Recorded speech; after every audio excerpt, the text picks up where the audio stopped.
again, friends! And you are our friends. And welcome back to another edition of Jim Cornette's Drive Thru. I hit the desk and I moved the chair. But you could deal with that, and we could deal with another episode. I'm yelling at everyone again for no good reason. We have an exciting episode, big reviews. Everyone's demanding to hear what Jim thinks about everything that's wrong in wrestling right now. We have that and more fun and hijinks and who knows what else. I'm your host, the great Brian Last, and here he is, the leader of the cult of Cornette,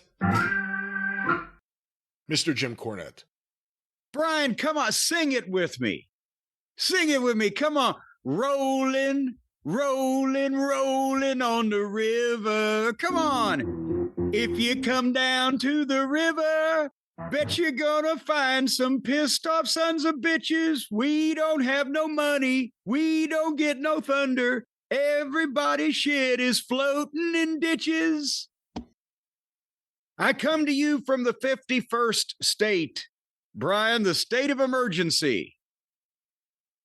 It is, when last we left our castaways here on Gilligan's Island, formerly known as Metropolitan Louisville, I think on the last show I told the people that we had the tornado pass right within a mile or so south of the castle, southeast, headed in that direction.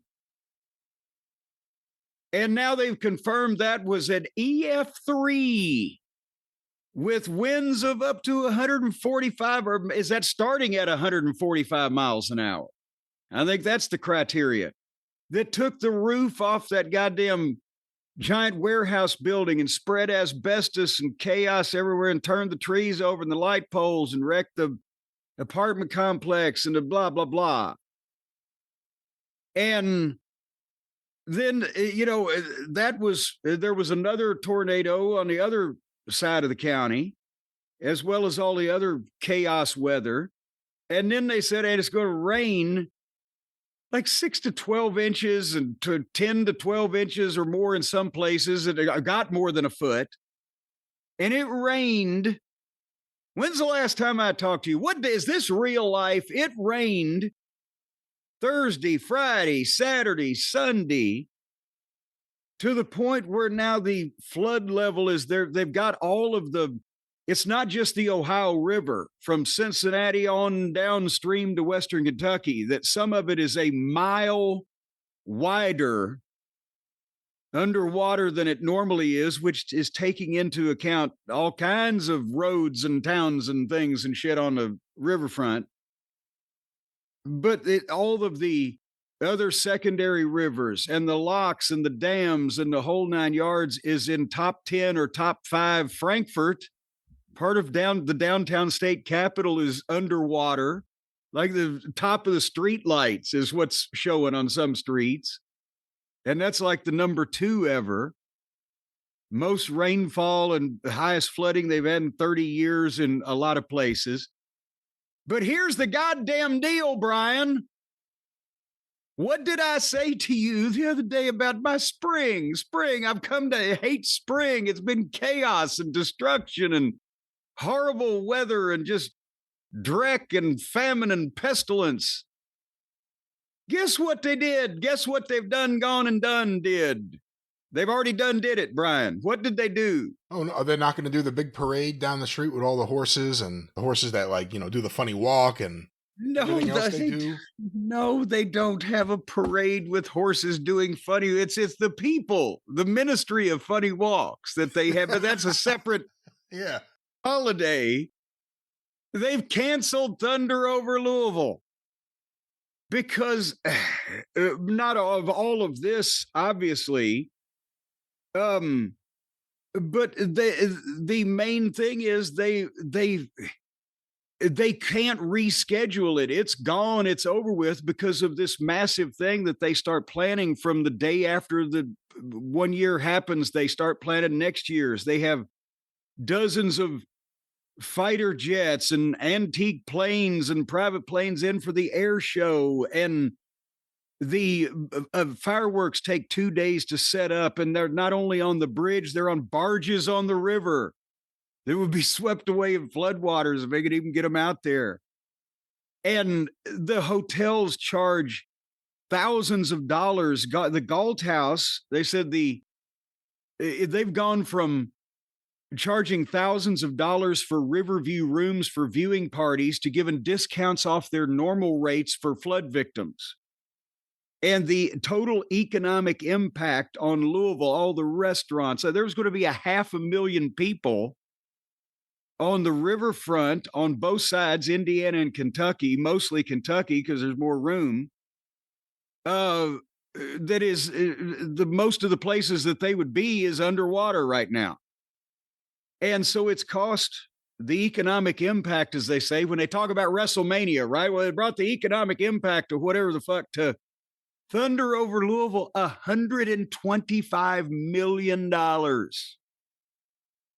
to the city, to the restaurants, the hotels, the fucking people from near and far. And they've canceled all that shit. That's what people are. And meanwhile, they've got drone shots of everything. There are goddamn washing machines, clothes washers just floating down the fucking river. It's going to take weeks to clean when the water recedes for all this shit that's been swept. I mean, wood and natural debris and just shit out of people's fucking yards. It's all going to be laying out in plain sight like a beached whale. They closed the town of Utica, Indiana. A little town over on the other side of the, obviously the other side of the river. It's in Indiana. It's right on the riverfront. And they had the mayor or the police chief or whatever on say, yeah, we're going to lose about 50 homes. So we're day after tomorrow, which this was a few days ago, we're going to close the town. If you can't show that you live here, you won't be allowed in. And they brought in a bunch of U-Hauls and loaded these people's shit up and fucking drove it off.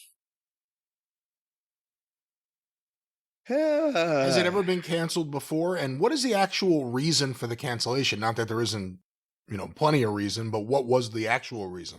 Well, no, many of as I said, the places that people would gather or even try to drive in, River Road is underwater. These off-ramps on the interstates are closed off. It almost reached part of the interstate downtown at Spaghetti Junction. They don't have, it's not safe. They've got emergency, they're still rescuing people in various places, water rescues. Then they have the guy on the news that he built his house to survive a flood, but he's living on the third floor and his fucking garage is underwater. And he's talking to him from his fucking deck going, yeah, I'm fine. I'm just watching TV. But they got other shit going on and the waters are rushing so fast and you can't get there. And even in COVID, they wouldn't let people congregate. They actually did fireworks displays in a smaller fashion around town surreptitiously where if you worked on the deal, you weren't supposed to tell people where it was so they wouldn't go there, but they put it on TV. But I can't remember it's been canceled. This is the kickoff of the Kentucky Derby Festival. So, and this would have been the second highest television rating in the market of the year, second only to the Derby. It would have been a 50 I used to get the fucking numbers. 50 rating and a 70 share. Maybe Randy Atcher could do a benefit concert. Oh, fuck you now. Don't start that with me. I'm in a goddamn disaster area. I'm in a disaster area and still coming through with my goddamn duties and responsibilities here today. So don't you try to make mockery of me. I've survived a EF3 tornado, a goddamn historic flood, and the cancellation of Thunder over Louisville just to be here with you today. So it's a pleasure to speak to multiple-time survivor Jim Cornette. I tell you, they can't pin me down like a cockroach in the corner, baby. They can't pin me down. I just keep on rolling down the river. I don't know who should be more offended, John Fogerty or Ike Turner. Well, he's dead. I think Saul Zantz is going to have a word with me. Well, he owned the rights. See, that's just for you. Fogerty's the only one still alive. About goddamn time for that Xantz fella. All right, well, this may be a fantasy. This may be real life. I'm not sure. But this is your show. No, it's not. See, that's the thing about it here today. It is not in any way my responsibility. What we got a lot of the wrestling to talk about. We do have a lot of the wrestling to talk about because AEW, that show's probably still going on. Do they quit going out and taking bumps? You think when the people leave the building, when the fans are out of the arena, do they go back out and just have fun and take some more fucking bumps, these guys? I bet you there'd be a few of them that would like to. Why doesn't Tony do like a wrestle-a-thon? Just an excuse to have 24 hours straight of wrestling. They did that one time. Not AEW, too many pronouns, pal. But I'm trying to think now that you've said that there was some place at some time, an independent promotion, I think potentially for some kind of charity or some reason that they were trying to get some publicity for it, had some kind of continuing match that went on for 24 hours or something like that. I'm willing to read emails if they send them in out there in TV land about what I'm talking about, but I think something like that has been done. But I don't think the AEW guys want to care whether it's on TV or not. Some of them, they just want to go out there and look, I can fucking springboard to the top turnbuckle and do the backflip, and you run underneath me and you run up the turnbuckles. And when you do the backflip, you're standing on my shoulders. And then Marina Schaefer will come up behind us and stick her head up our ass. And then they just go try it. See, I think the wrestle-a-thon idea would work for AEW because it's the first time we have a booker who stayed up for 24 hours. Oh, come on. No, not in any way, shape, or form. Actually, I guess that isn't true. I guess that isn't true. No. Yeah. No.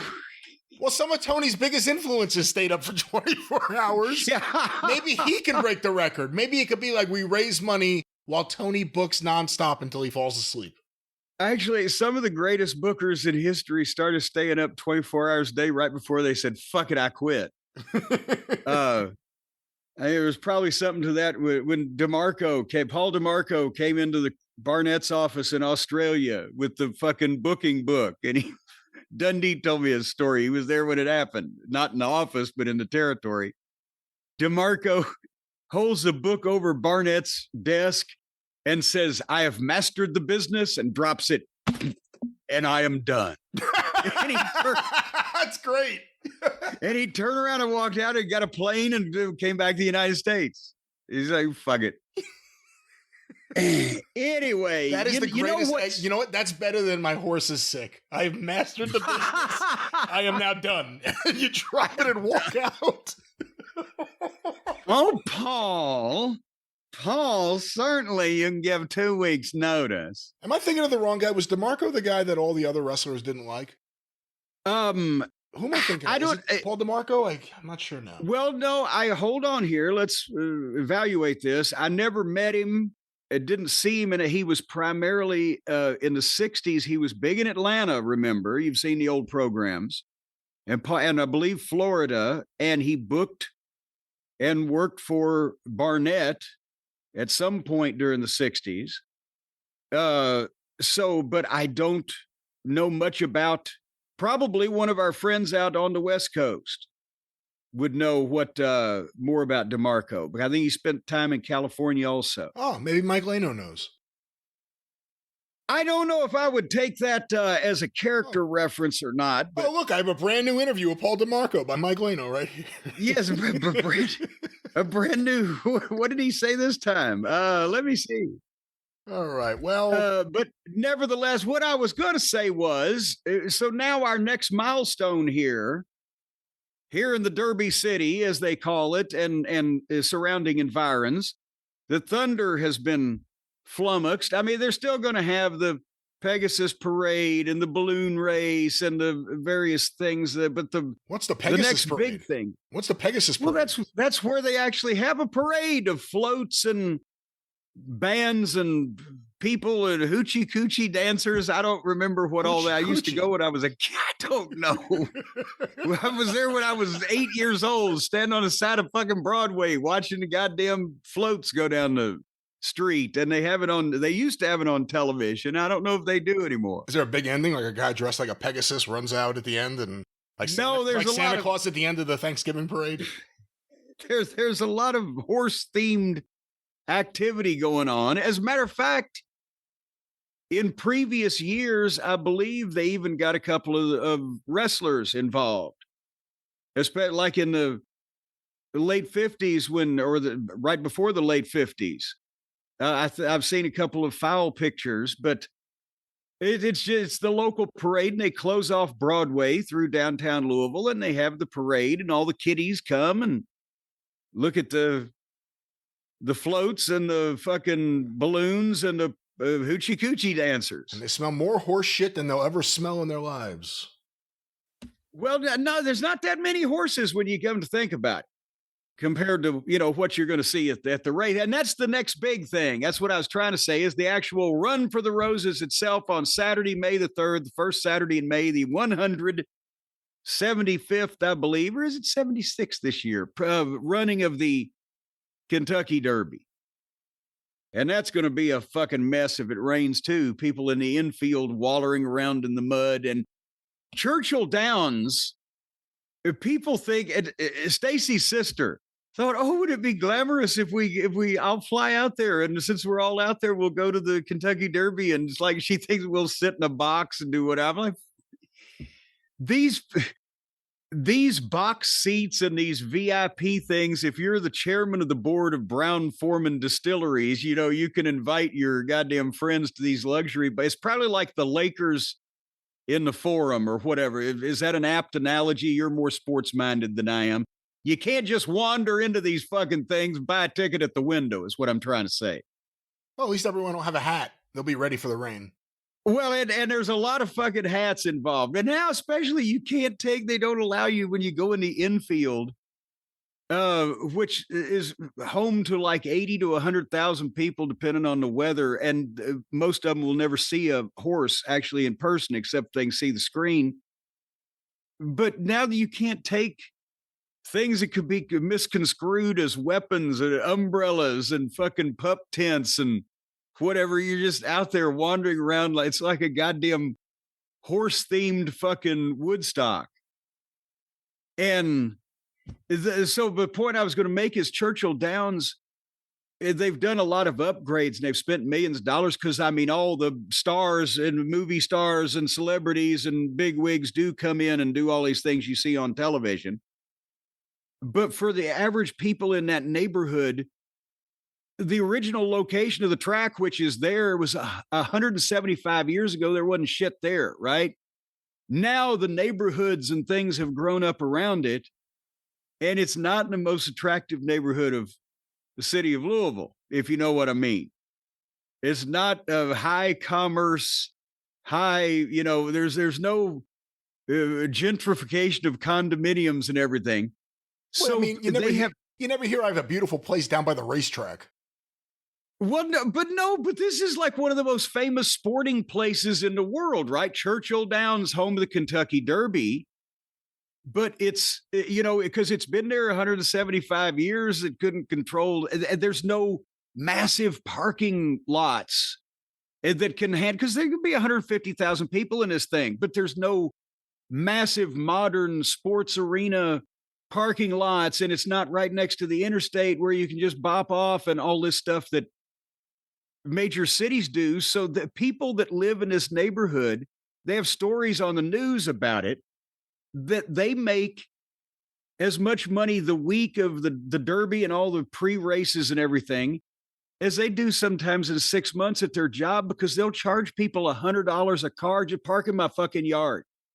And they line them up and they sit out there in lawn chairs, and that's their business for the fucking week, because you can't get in and out of that place without chaos going on. It's not easily accessible when 150,000 people want to be there all of a sudden for the day. So we'll be watching on the television at home. But you know what I was going to say, don't you? Is that Saturday, May the 3rd is also the debut of our Mayhem sale. that is postponed from spring spectacular because I've found even more good stuff at jimcornette.com. And we'll tell you in the next couple of weeks, but there's not only merchandise, memorabilia related to me that we have not sold before or maybe had some years ago, but also some general classic wrestling memorabilia back even to the 50s that I've culled from the vault because I've finally got the chance with Hotchkiss, as I mentioned to you last week or whenever, to make those 2 storage units 1 storage unit and to do a sweep of the vault for all of the stuff I'd put in the corner that I used to take to shows or had duplicates of. So there's going to be some cool wrestling stuff at jimcornette.com. Derby Day, Saturday, May the 3rd, noon Eastern time is when it all happens. And if you are a valued customer of jimcornette.com and you've put your email address in the box at the bottom of the homepage or you've ordered from Cornette's Collectibles, we'll send you an email with a list of a lot of the stuff that we're going to be putting up for grabs, and that'll happen later on this month. But in the meantime, Brian, we're fashion icons now. People are wearing our garments, our garb. They're dressing the public display of affection for our programming and for my lovely and beneficent face. The magnitude of me is all over our new t-shirts, and people are buying them and they're literally shedding their clothes in the streets and putting these on instead. Have you heard about this? It was on the news. No, literally, I have not heard any of that. So I don't think you did either. Yeah, they just suddenly, it was like a gas come over them, and they just started whipping their clothes off and throwing them to the ground and putting these t-shirts on. So everybody, we got to start making pants. You saw this on the news. Where was this? This is over some. It was on all the stations. Ah. Well, of course, you can shed your clothes and put on a fine shirt with the face of Corny, or perhaps the Drive Thru logo. More to come. Working on some stuff with Travis Heckel for people who've said, we need some Travis Heckel stuff on shirts, but you can get all the shirts. And well, now, wait a minute. They didn't say it like that. None of Travis Heckel's stuff is on any of these shirts. He did the artwork. That's right. Yeah. I like this dynamic. We're reversing the commercial spots. Let me tell you, it's going to be jizz all over these shirts. I got a shirt one time with some of Travis's stuff, and I said, what the hell is this doing on his shirt? And he said it never happened again. See what we got and more to come. No, that's what started the whole thing. Somebody said they wanted to see what he had. ArcadianVanguard.com, or very easily, go to YouTube. On the bottom of every video, you will see a link to a shirt or the store. Click that. And of course, on the Shop app powered by our good friends at Shopify. That's right. That was... There it is, somewhere in the distance. Yeah. I got it. Hold on. It's over here. It's over here now. You jumped in on that on me. Thunder over Louisville. So your program, Chief. It is, and we have a lot to talk about. We have a lot to review. Before we do anything, let's have a little bit of a wild card here. Uh-oh. I collect wrestling books. You know I have a pretty big library of books that have been published and manuscripts, all sorts of things I have here. This is under the topic of wrestling fiction. I was wondering how aware of this book you were. By the author David Morgan. Are you familiar with David Morgan? I'm not, not familiar with David. Is he related to JP? He is the author of The Mafia's Virgin Daughter. Wait, now who? Wait, that took a disturbing turn toward the end of the sentence. Now what? He is the author, David Morgan, of The Mafia's Virgin Daughter, and this is his book. This is a first printing dedicated to Naomi with Love by David Morgan, 1973. Sweet Sam, she made them all cry uncle. Everyone wanted a piece of her action. Let's see how much we can discover about this book without reading it. Just by looking at the cover. The fans crowded into the wrestling arena, screaming for Sweet Sam to scale new heights in her torrid tangles with the greatest gals in the game. The mob was hot on her gorgeous tail as a greedy goat-like godfather tried to come up with a proposition the mat champ couldn't turn down. the men lined up to get their chance to rise to her challenge as 6'4" Sam went on a no-holds-barred hunt for a man she could really look up to. Sam was a girl who had a lot going for her, and she wasn't shy about letting it all hang out. So before I go any further, and actually on the inside cover, every inch a woman. In Samantha's case, that meant an awful lot of female, for Samantha stood 6'4" in her bare feet, which was the way she liked them. In the wrestling ring, Sweet Sam always got her woman and made them love it. Outside it, she put a sensuous stranglehold on every man who saw her fabulous form, and in or out, both men and women agreed, Samantha was the champ. What are your thoughts on wrestling fiction? Well, the wrestling fiction took a disturbing trend as well there when Mr. Morgan, what publishing house is he writing for there? Who issued this tome? That's a good question, and that's not apparent. Is this a private public? Nobody put their name on this? This is a Dell book. Dell. No, what? This is Dell.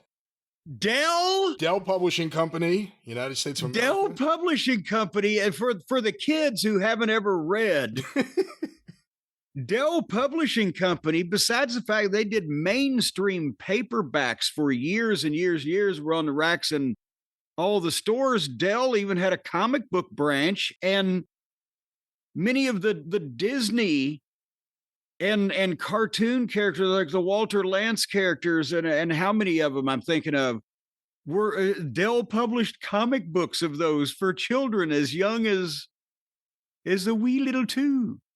And meanwhile, they're putting out Samantha's fucking leg scissoring and clam slamming all of her opposition on this, what do they call it? White label production, possibly? And this is 1973, and there's a picture of a woman, an actress, obviously, or someone they hired to play the role of Sam on the cover here, making a wrestling position. I don't know what you would call this exactly, but does she look 6'4"? She has long legs, but you can only see them until the knees, and then it cuts off. Do they reach all the way to the ground? Or you can't tell? You can't tell.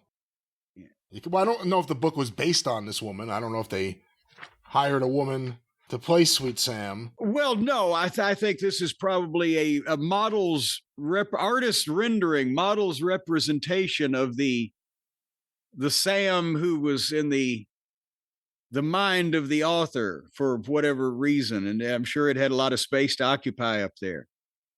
But Dell Publishing, Let me see. I'm just opening up a random. Are there pictures? There's no pictures. It's a No paperback here. Well, a paperback can have pictures. I think Mo John Quill, excuse me. But wait, Mojo Quinn, I thought he was a fucking soul singer. Mo John Quill is the promoter. Mo John Quill lifted his hat slightly, ran his hand quickly over his head, and replaced the hat before Samantha could see what, if anything, was under it. The thought went through her head that whatever those two muggers had been after was something Mr. John Quill kept under his hat. It wasn't until later that she thought about it again and was aware of the pun. "Oh, I get you now," Mo John Quill said with an enlightened expression on his face. "Deceit and trickery, right? Trickery and deceit, right?" He was stalling, desperately trying to figure out what this babe wanted from him. Having other worries, he would say whatever she wanted to hear. But what? Just to get her off his back. So she saved him from being mugged, it sounds like, and now he doesn't know who she is. She was offering no help to him. She just sat, green eyes smoldering, not explaining or amplifying her complaints, leaving him to work it all out for himself. Well, here goes nothing, he thought, and he said, "Now let me see if we're playing in the same ballpark, right? You're saying, it seems to me, and correct me if I'm wrong, right? What the hell? That you are not in favor of trickery and deceit." He paused, and even though he didn't end his sentence with the usual question, Samantha nodded once. Her brilliant hair swung down across her peach cheeks and back again. What about her ample bosoms? At least I'm on the right track, Mo John Quill thought, and continued. Now I'm going to explain something to you, right? So I want you to listen carefully, right? Right? Now get set. Listening? Here it comes. Mo John Quill would have been a great actor. He really appreciated the drama of the situation and knew how to build to a climax.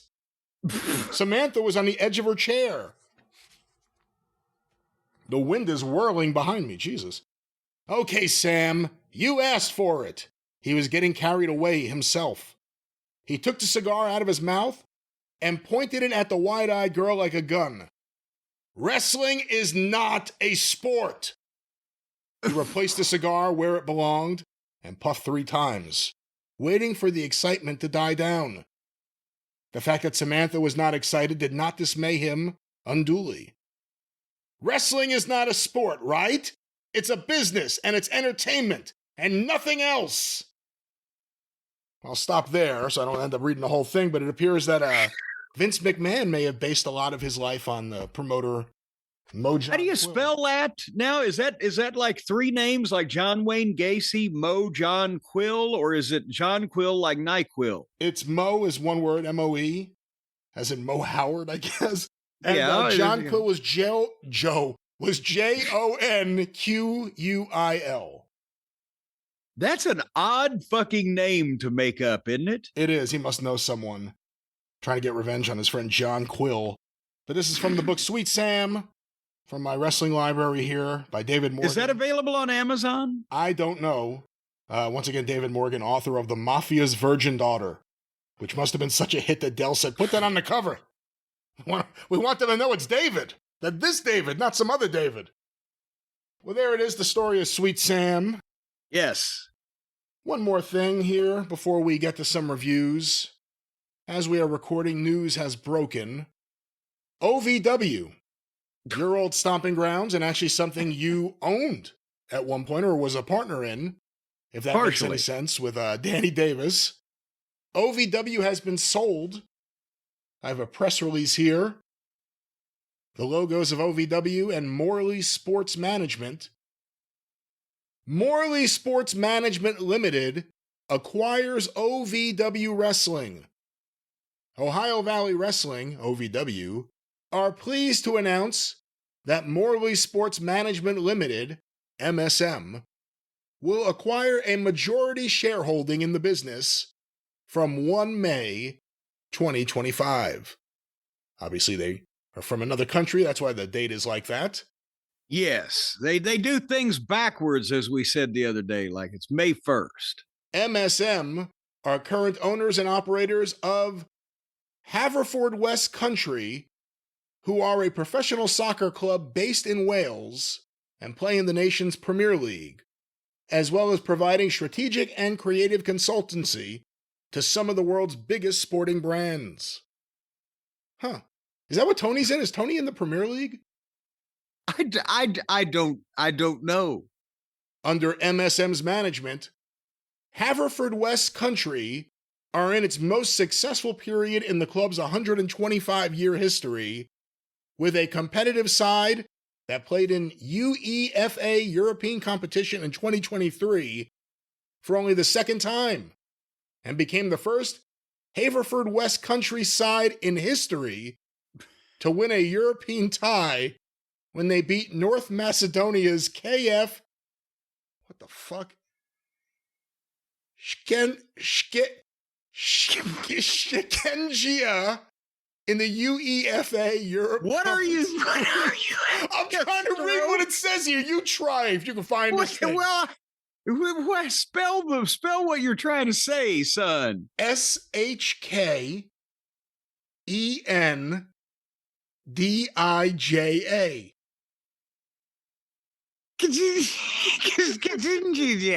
It's a weird word just to have in the middle there because you're not prepared for it. You're like, I've never seen this before.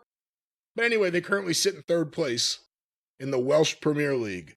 And by the way, I love the way they're listing this. Like these are their qualifications to be operating and owning this wrestling operation. But go ahead. Since their takeover in 2020, alongside significant on-field developments, the club has developed a highly accredited and successful community program, a competitive and history-making boys and girls academy, and, and high-quality media output, including weekly podcasts and a documentary following the club's rise from amateur status to a fully professional club competing in the upper echelons of the Welsh football pyramid.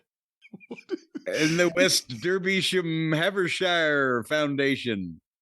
MSM. Now, we shouldn't make fun of our friends across the pond. Now, you know I love you guys. No, they clearly have money to spend. MSM and its team have a successful track record in business operations within the sporting arena and bringing them to the heart of its community, if they say so themselves. The current ownership group... And they do. The current ownership group, headed by Matt Jones, will retain a minority equity position. Now, wait a minute. Hold on. Back up. This is the current... They unwieldily transitioned there, but the current ownership they're talking about now is of OVW going forward here. That's right. Of the football folks. Matt Jones will retain a minority equity position and will remain as advisors to MSM and its board for the foreseeable future. We're going to tell you how we've been losing money on this thing for 5 years. Founder of MSM, Rob Edwards, who will officially become the CEO of OVW on 1 May 2025, states, here's a quote, "OVW is such a historic brand within wrestling and sports entertainment and has real provenance." I've never read a press release about wrestling like this before. Some of the biggest talents in the industry have learned their trade at OVW, confirmed by the fact that the main event at WrestleMania this year will be between two OVW alumni, John Cena and Cody Rhodes. One of whom was there in 2001 and the other of whom was there in 2007. Led by Al Snow, the promotion remains littered with talent. There's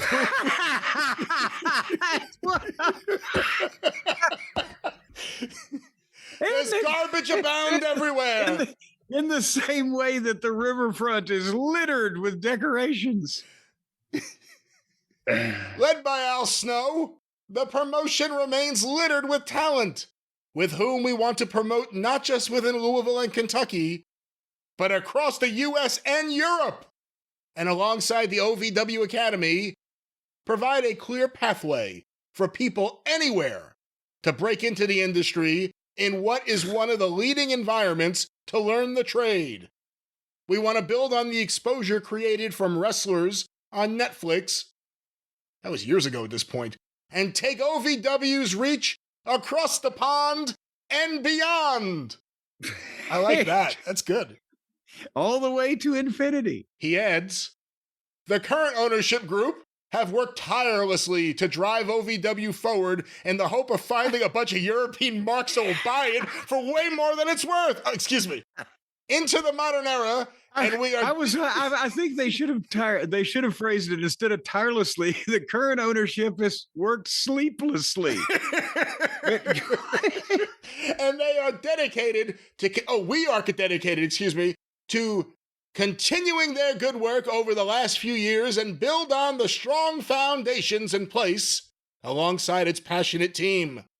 We want to empower those within the business currently to help us achieve new heights within the industry and take advantages of the opportunity this era we are in create, alongside making OVW an asset within the community. In everything MSM do, we want to create not just industry impact, but social impact also.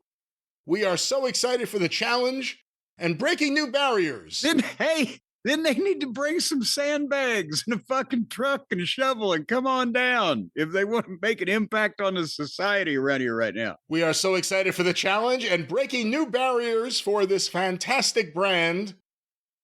Matt Jones, who represents the current ownership, explains, I fully believe that MSM is the perfect management entity to help OVW continue to grow and expand the boundaries of its support into new and exciting markets.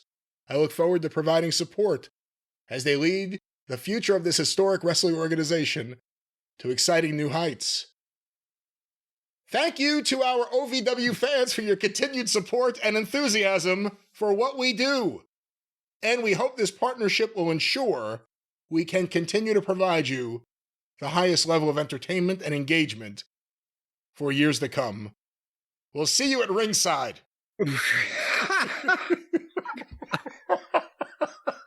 That was a mouthful. And I mean, we're laughing primarily because was it on anybody's bingo card, as the kids say, for any promotion, much less OVW that I'm, obviously have been affiliated with in the past, for a fucking English soccer league company ownership to just suddenly say, well, we want to buy a fucking small local independent wrestling promotion in the United States.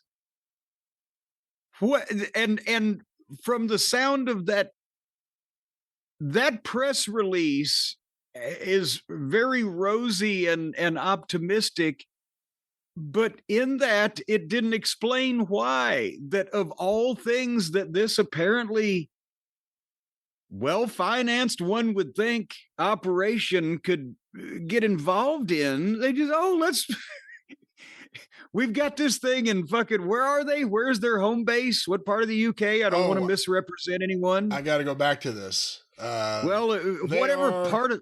They are from Haverfordwest Country. Okay, in Haverfordwest Country, we've got to own an ongoing business concern in Louisville, Kentucky. It's an easy commute. We can keep an eye on it easily. How the fuck is this even going to... And why is it worth the effort? For the...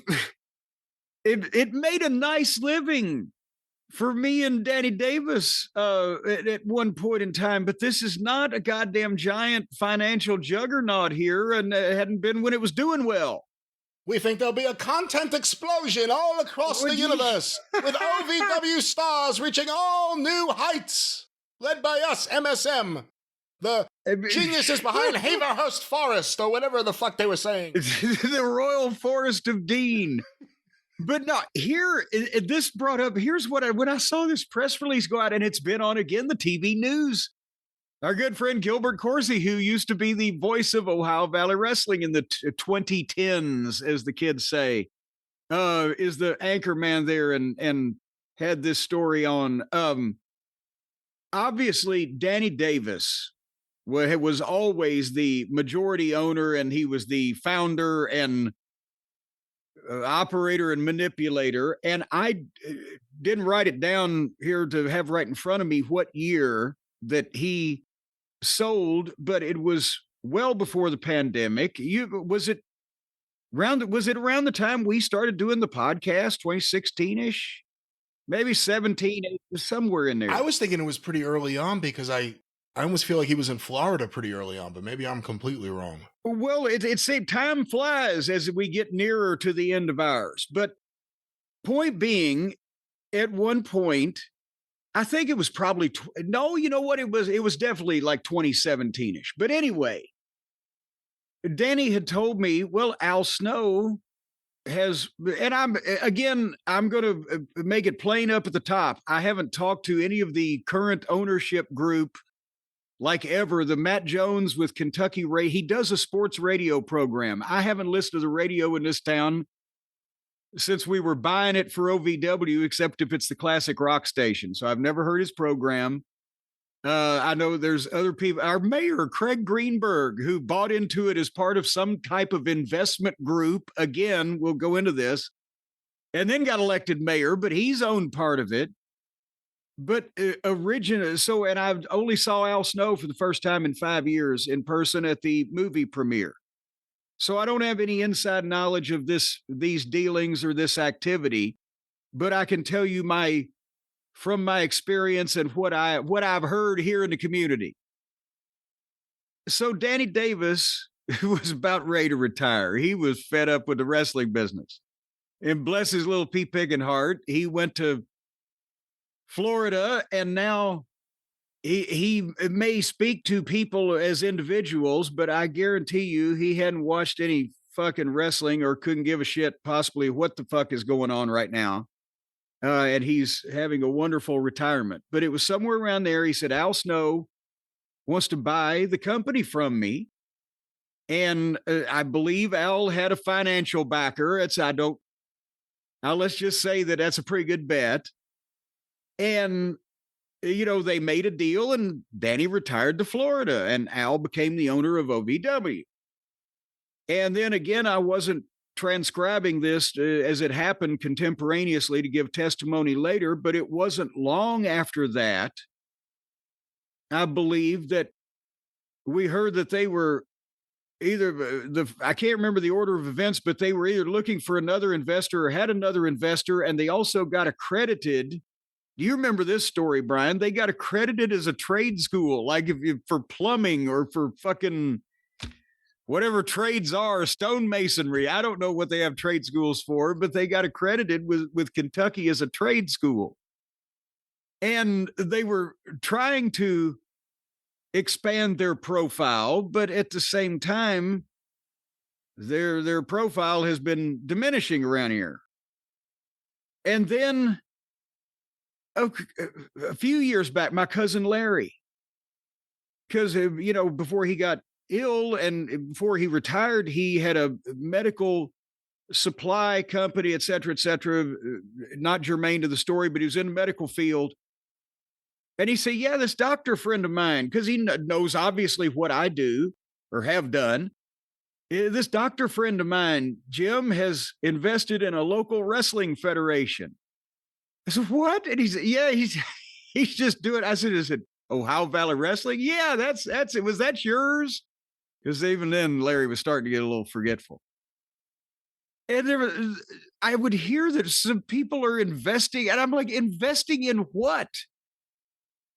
And then, because Danny had after the WWE developmental, he'd had TNA with him for quite some time, and then had done his own thing for a while and has had the school fairly self-sufficient, but he had cut back on the number of big live events, and that's only continued.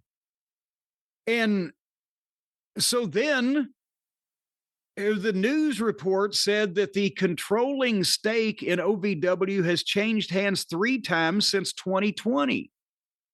And that doesn't even count Al's initial purchase from Danny with whoever he had. So controlling interest in this little teeny tiny wrestling school keeps changing hands until now this international, I don't know if it's a conglomerate, but it may be a conglomeration, has bought it. Yet I live here and I used to run it, and we built out the building that they're still in. And about once a year, I will see on the very weak local independent station, they run OVW multiple times per week, like they run commercial for the fucking fish blender. And you click on for 5 minutes and it gives me, I'm sorry if I'm offending anyone, but it gives me that sick feeling in my stomach when you think that, a famous attorney who has had a son who sends through legal school and is going to become the next Clarence Darrow instead turns out to be an intravenous heroin user in a fucking gutter somewhere. Is the feeling I get from watching the television show that has the company that once bore my face and I had financial interest in.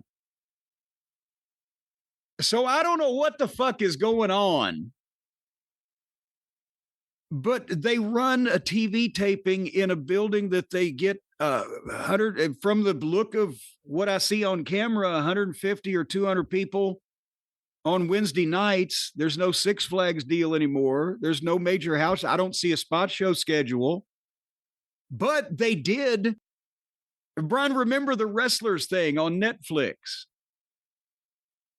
Did you see any of that? I watched the first one. I don't know if I ever even commented to you about it. No, I didn't know you watched it. I never watched any of it, but I remember they toured briefly or tried to tour afterwards. Well, out of morbid curiosity, because I had this what, and because again, the sick feeling I would get when a documentary on the inside of a wrestling school that I once had part of is going to be broadcast to the world, and kayfabe's corpse will be drawn and quartered in Times Square. But the show, number one, was embarrassing from a standpoint of, yes, that it showed what they were doing in front of no people, but also the talent that Hollywood Haley J, who was supposed to be a star at one point, came off like I would have if I'd have just gone down there and wrote him a check and bought the thing. Then the first thing I'd done is fire that fucking douchebag. She's just Jesus Christ, and their petty fucking issues, and it just so the talent had gone to hell. The look of the thing, and Matt Jones, who was I guess the guy operating it. So, well, we're losing $30,000 a month. So what it didn't used to cost us $30,000 a month to run the fucking thing. I think Danny might could have run it for $30,000 a year if he had to, but it wasn't no. How are they losing that much a month on what? I don't know what the fuck they were doing. And they were trying to get on. They were telling people that they were getting on this wide television network. It was the modern day and streaming equivalent of the Bill Barron's strategy. Get us on all these low power and independent services that feed these bullshit stations in Pocatello. And eventually that adds up to a number. We can do the 1-800 per inquiry spots, 1-800 buy this shit, that type of thing. But nobody was watching it. But they did do it off the Netflix thing. So I watched the first episode. I said, oh, Jesus Christ, no. And again, I don't even know who I'm knocking now because I don't know who these suckers are that bought this thing next.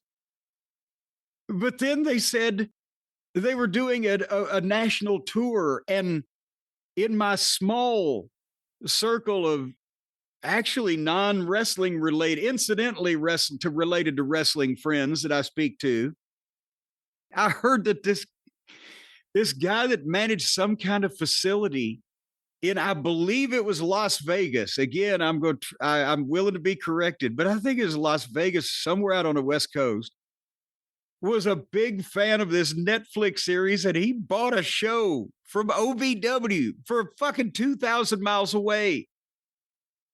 And he was telling this guy that told me, oh, yeah, they're on Netflix and everything. And the guy that told me, he was smart enough to know. And I think, let's put it this way. I don't believe they made their money back. And did you ever hear about that show happening, Brian?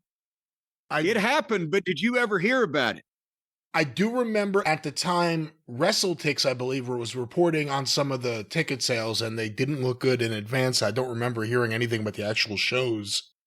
From what I understand, there were more witnesses to the St. Valentine's Day massacre than there were to that wrestling card. But, and then again, independently, a guy that I know was contacted wanting him to help promote this national tour. And he had been given a glorified picture of what the realities of Ohio Valley Wrestling's business and appeal across the country were at that point in time. And I tried to temper his enthusiasm so he didn't go bankrupt. And I don't know that pairing eventually went too far, but no, I don't know what's going on here, but doctors and lawyers and mayors have been putting money into this thing for years now. And as I said, they don't do the spot show schedule we used to do. They don't do the Six Flags. They don't do any major live events that you see every once in a while. At a festival at, the riverfront or whatever. Maybe not now. They'll have OVW Wrestling will be there. Everybody knows the initials OVW, but nobody's going to see OV fucking W right now here. And so I don't know what I don't know what Rip Rogers. I think Rip's retired. I don't know if he's still training anyone or if they just have to come to him and see more or what the deal is. But otherwise, there's no connection between the OVW that we had and what this OVW is now, except that people keep fucking buying. When we were one of only 2 profitable wrestling promotions in the United States of America, nobody wanted to buy it.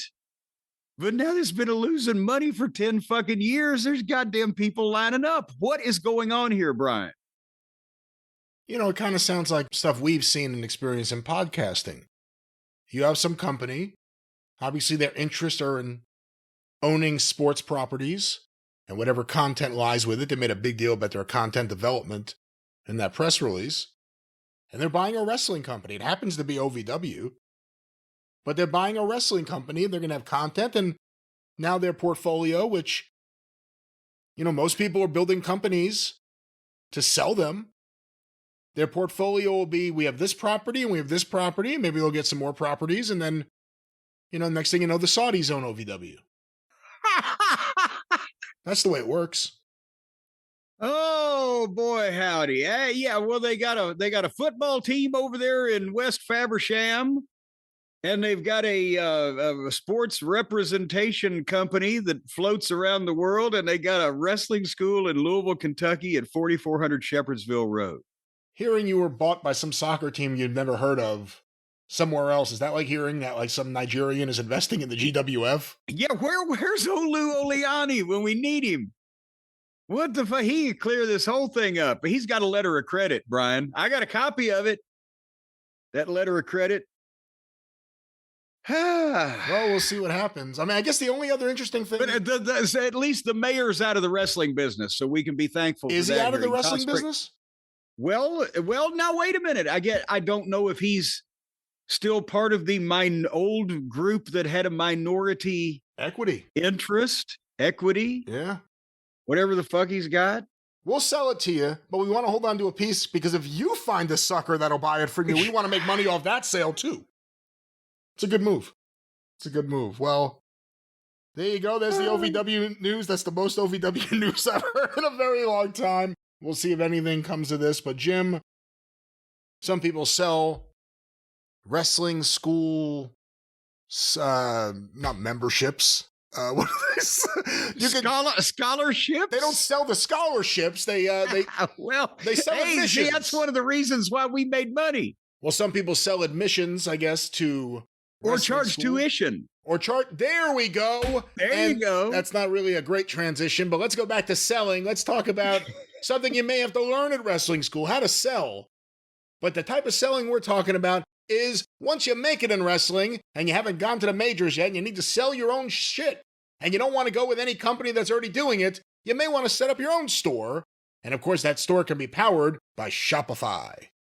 That's right, because Sell Your Own Shit by Shopify should be trademarked, and we're doing it right now. And then we'll sell it back to Shopify so they can sell it to other people. And there will be a lot of selling going on and a lot of buying, and a lot of selling, because that's the noise you're going to hear whenever you deal with Shopify. Because they're going to ring you up and they're going to ring somebody else out. They are going to give you the same checkout that the big boys use, where you have the global reach. You're covering the world like an enveloping darkness. Your business, your product, your merchandise available wherever the human being may exist on this planet and has the money to pay for it. They'll take whale blubber up there in the Antarctic, or is it the Arctic? Whichever is up where they have the blubber, they'll take it.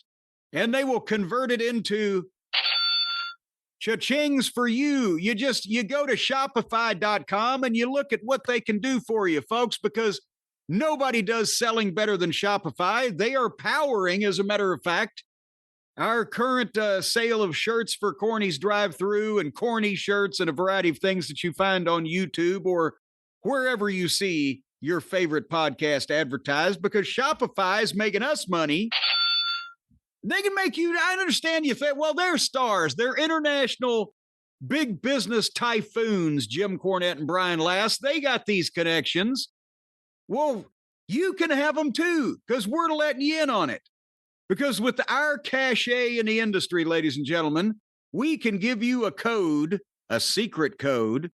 You don't even need a decoder ring, where you can get a $1 a month trial period for your online business, your platform, your checkout, your commerce at Shopify. $1 a month. What is that? What's the math? 3 cents a day would be a dollar a month. Well, maybe in October, the months with 31 days, it would be 93. Nevertheless, it's very cheap, because they want to show you what they can do for you. And once that, it's like injecting intravenous crack cocaine in your veins. Once that you see the money that they're going to make you, you're never going to want to give that money up. You're going to be fiending for your jonesing for the cash, baby.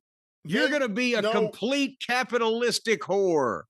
You won't be jonesing for anything. You will be appreciative of having a partner you could trust, having a thing that you could rely on. Yeah, this thing of ours. You could rely on, and of course, no crack. You're going to be, it depends on what your flavor is, but whatever you got on your back, they're going to give you some of it. It's going to be called money, and you want some more of it. You'll do anything to get some more, and so you sell more and more until finally you're selling everything that you could possibly sell in your store, and Shopify is converting that whale blubber into good hard American currency, and they're handing it to you, and you're just rolling naked. You're rolling naked in this dough because you've sold your clothes. Why?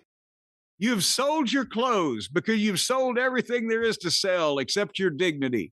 And then you started on that. Now you're rolling around in money, naked as the day you were born, with your willy hanging out.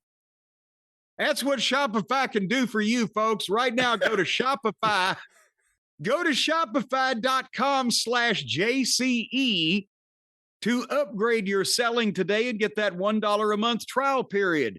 JCE, all in lowercase, by the way, in case the computer tries to kick you out, because not everybody can take advantage of this offer. It's only for the people that can understand basic fucking instructions.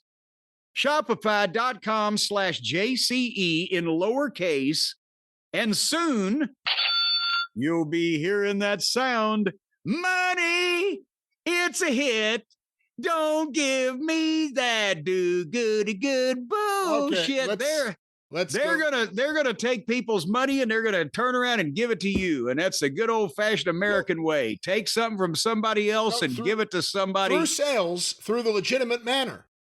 Well, if as long as they are polite and keep their mouths shut and do what they're told, everybody will get out of this all right. You'll get out of this all right. $1 a month. Try it out today. Shopify. We like it so much that we use it ourselves for our t-shirt store. More to come from us. More to come from them. Do the right thing.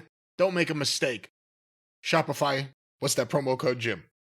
JCE, all in lowercase. Yeah, don't make a mistake. You got a real good life going there for you. It'd be a shame if you didn't do what we said. Shopify.com/JCE. Well, Jim, on the topic of selling, WWE is doing everything they can to sell us on this year's WrestleMania, which I feel like every week it feels like it's still weeks away, but it's coming up in just a couple of weeks now, or a week and a half. No. It's a week and a half. You got it there. As we sit here and speak right now. We don't know when the people are listening. But at least SmackDown was back in the United States. Back in the USA. The boys have come home. It's always good when the boys come home from overseas. Sweet home Chicago. They found, I bet the first thing they did, Brian, they went to their hotel and they went down the hall and they went to the ice machine and they punched the button and they just stood there as the ice poured out like a slot machine in Las Vegas hitting a jackpot and enveloped them in the cool, refreshing, modern invention that is known as ice cubes. Because they probably hadn't seen any in a very long time. And I know I'm risking again offending our fans across the pond. I loved my trips over there, but God damn it. Ice, my kingdom for ice. They got ice in Chicago. We got plenty of water down here, and it was freezing, so we could have ice here as well. But they didn't get an icy reception in Chicago for SmackDown, did they? See, I brought it all the way back, Brian. It was a hot crowd there, 16,000 plus in Chi-Town. Certain people got icy responses, but overall, no. Well, yeah, there were certain people that were iced out of the social circle. But that's the old Rosemont Horizon. I recognize the ramp and the seating and everything. It's I don't know what are they calling it now? The fucking Al's #1 Italian Beef Center. But it's a historic building there, and they did a package with the history of the happenings between Punk and Roman and Seth. And then they come out, they're in Chicago, and the chants are CM Punk, CM Punk. And then, like Mussolini in Illinois, he got the big pop, and they sang the song, and they chanted the chants, and they oohed the ahs, and they big, it's clobbering time. And of course, Punk milked it for everything. It's where that cow's udders are sore. And he even, when he got in the ring, he took the handheld camera from the cameraman and shot the crowd and fired him up. It's his hometown, and he knows how to talk and how to fire people up. He's a showman. And the promo again, he talks to people, and he sounds like he means what he says, and he does mean what he says. And would you say, am I verbally filleting the man, Brian, or would you concur with this on me without sticking your tongue out or anything, that he's the best at weaving shit that is true, is real, and that either the people know to be true and real or have no reason to doubt into the promos that he does about his work environment? Yes, actually, I would agree with you on that. And that's what that's the idea. Maybe we finally, somebody, I know that was wordy, but carve it in stone somewhere. Because that's the thing. And I'm not supposed to be here. And the theme of his promo was all through his life, people would say, you're supposed to be here. He was born with a cord around his neck. He was blue. You're not supposed to be here. But they brought him back. And the thing, and it's tying into what we will find out with Happy Heyman as well. But that promo, there was legitimate stuff, and then there was stuff that was related to what he's doing. And he weaved back and forth, and very, very well done. But it was all he's overcome, and now the hard work begins. And he got him to a little chant for AJ there, but he didn't mean it. Well, not that he didn't mean it. He mentioned her, and they chanted for her, and then he said, "No, if you want to chant for Larry." And they chanted for Larry. Hello, puppy. And then he did the fired up WrestleMania promo. And I know people are saying, oh, the buildup. I'm more interested in seeing a triple threat match than I ever have been with these three cretins involved. And as far as I'm concerned, besides Cody and the real world title, this is the star of our show. So I'm loving this shit. But he cuts the promo for WrestleMania, and then Heyman interrupts and gets a big pop. And with Paul, waddles down and puts Chicago over and Punk over. But Paul does Paul. He presented the details in his way, the history. He set the table for the thing. He in an entertaining way, he's the guy that's the manager's job. He's the guy that gives the facts and the figures and the statistics in an entertaining way as to the history of everybody involved, and sets up what the issue is specifically here, why he owes Punk a favor. And illustrates the closeness that they have had that has been hinted at. And remember a year ago or whatever, it was, well, Punk's off the table for Roman, or Punk's off limits or whatever. And they've teased this, but now they're going into more detail on it because now it will be fresh in people's mind. And we're giving you more detail on something that you've already kind of known. We're not dragging it out of the blue. We're just fleshing it out because now it's pertinent, that type of thing. And Paul's got one more favor to ask of Punk. If he would do me one more favor, please tell me the favor that I owe you so I can tell Roman Reigns. And Punk responds, he says, I'm going to tell you, Paul, but because I respect you and I respect blah, blah, blah, blah, I want to tell everybody at the same time. I want to tell you when I tell Roman. So let me know when he shows up. And that's their show-long cliffhanger thread through the program. And also, that was 23 minutes that flew by at the top of the program where you're updated on this issue, and then these two guys come out and sell you on the thing. And I want to see what's going to go on from there. But your thoughts on the and we'll do this chronologically instead of going through the rest of SmackDown and stopping back in with the Heyman thread, Heyman hanging by a thread. We'll do this all in a row. But what'd you think of this opening segment? I thought it was good. It felt like the beginning stuff was really, geared for the home crowd. And, we got to see it. And then it was geared for the television crowd with the Heyman stuff. And, it's like you said, they start off the show with this, and you know that there's a part 2, and you have to wait till the very, very end. And little incidents happen as incidental moments that they happen to film on this show, and they get in between. Exposition of the issue. But this show has so much stuff I just don't care about. And when you watch the fans react to like the tag team match and stuff, the fans may not care about some of the stuff either.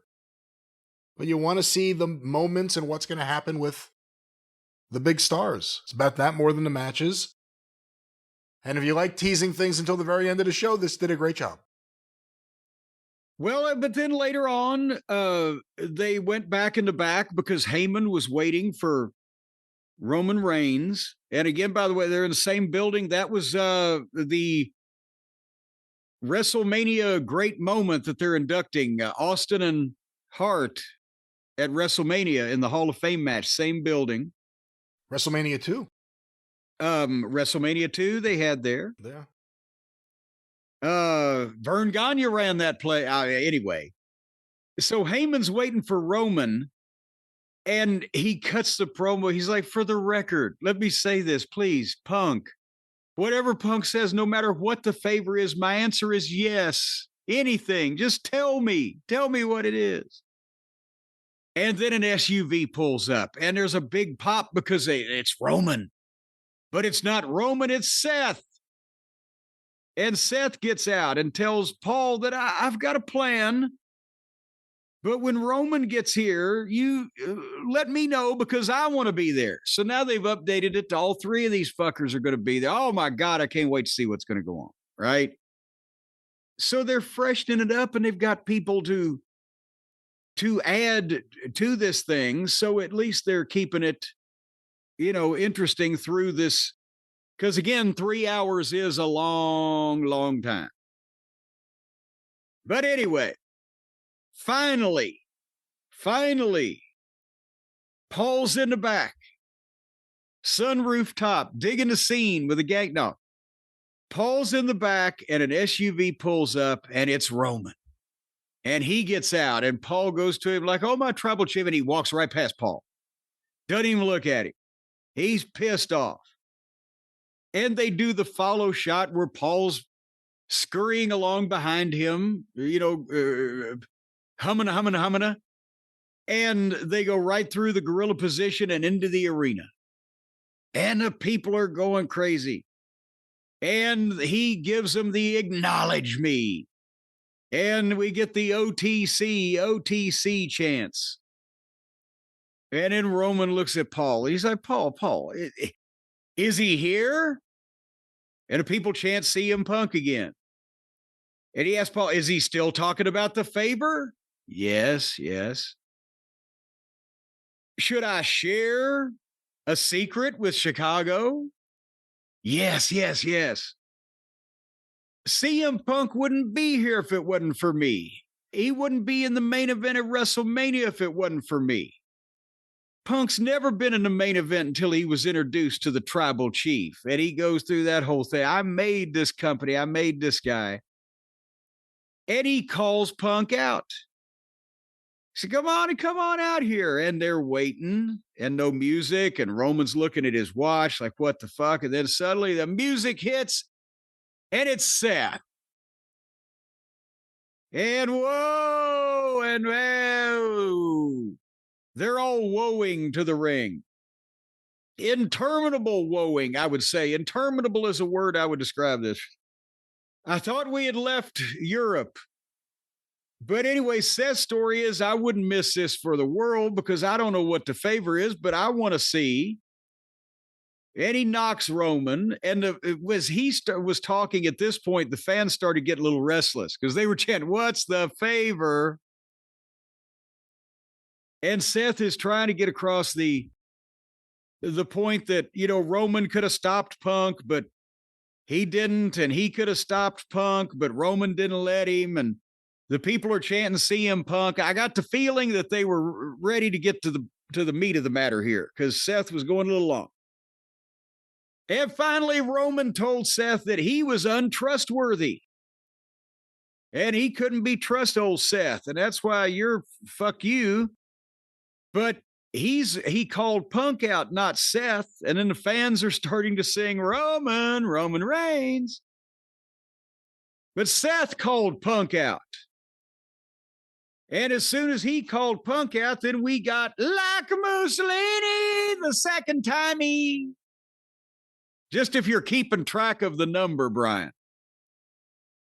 And Punk comes to the ring with the microphone. And it said, what's the favor? And Punk said, this is about friendship, legacy, loyalty, promises made and promises kept. Paul, this goes back to 4400 Shepherdsville Road in Louisville as a familiar address, Brian. Now it's owned by the West Faversham football squad. But that was OVW.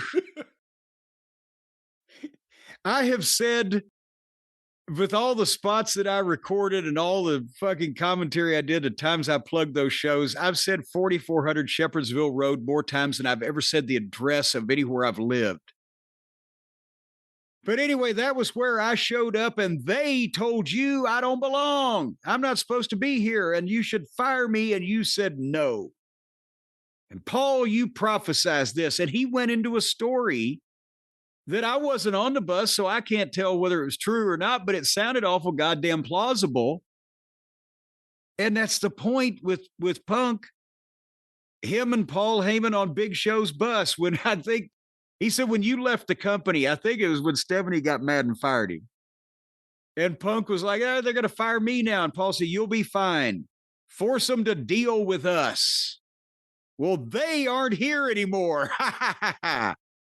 So I'm going to force Roman to deal with us. And then Paul's facials. And he says, oh my God, in such a way you can weed. You can read his lips perfectly. And also his jowls shake with fear at the same time.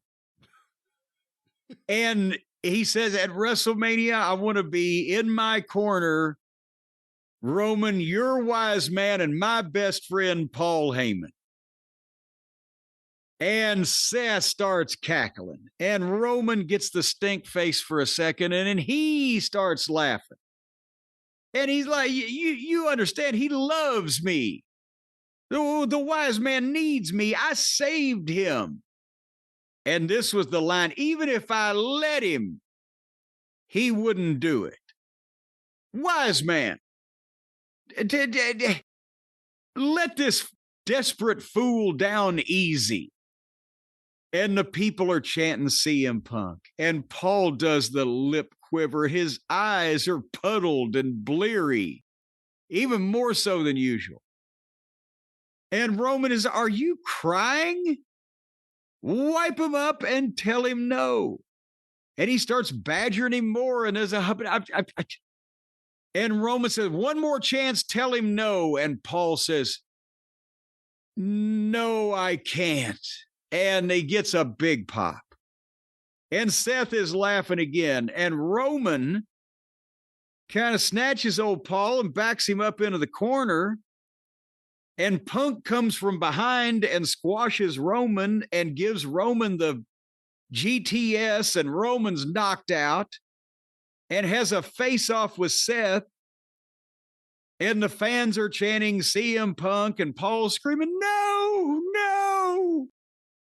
And Seth steps out and gets booed for not fighting, and Punk is smirking in the ring. I'm loving this shit. What is, everybody can talk.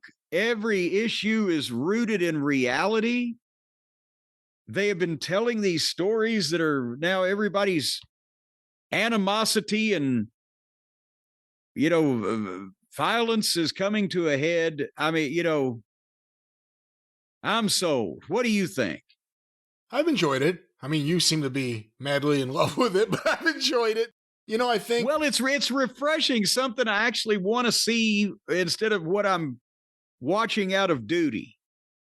I said it last time, and, I felt it a little bit here, but not as much. But Roman kind of doesn't feel as natural as the other two do. And Rollins is a complete crazy, goofy character. So when he feels natural... But that was what I was also going to say.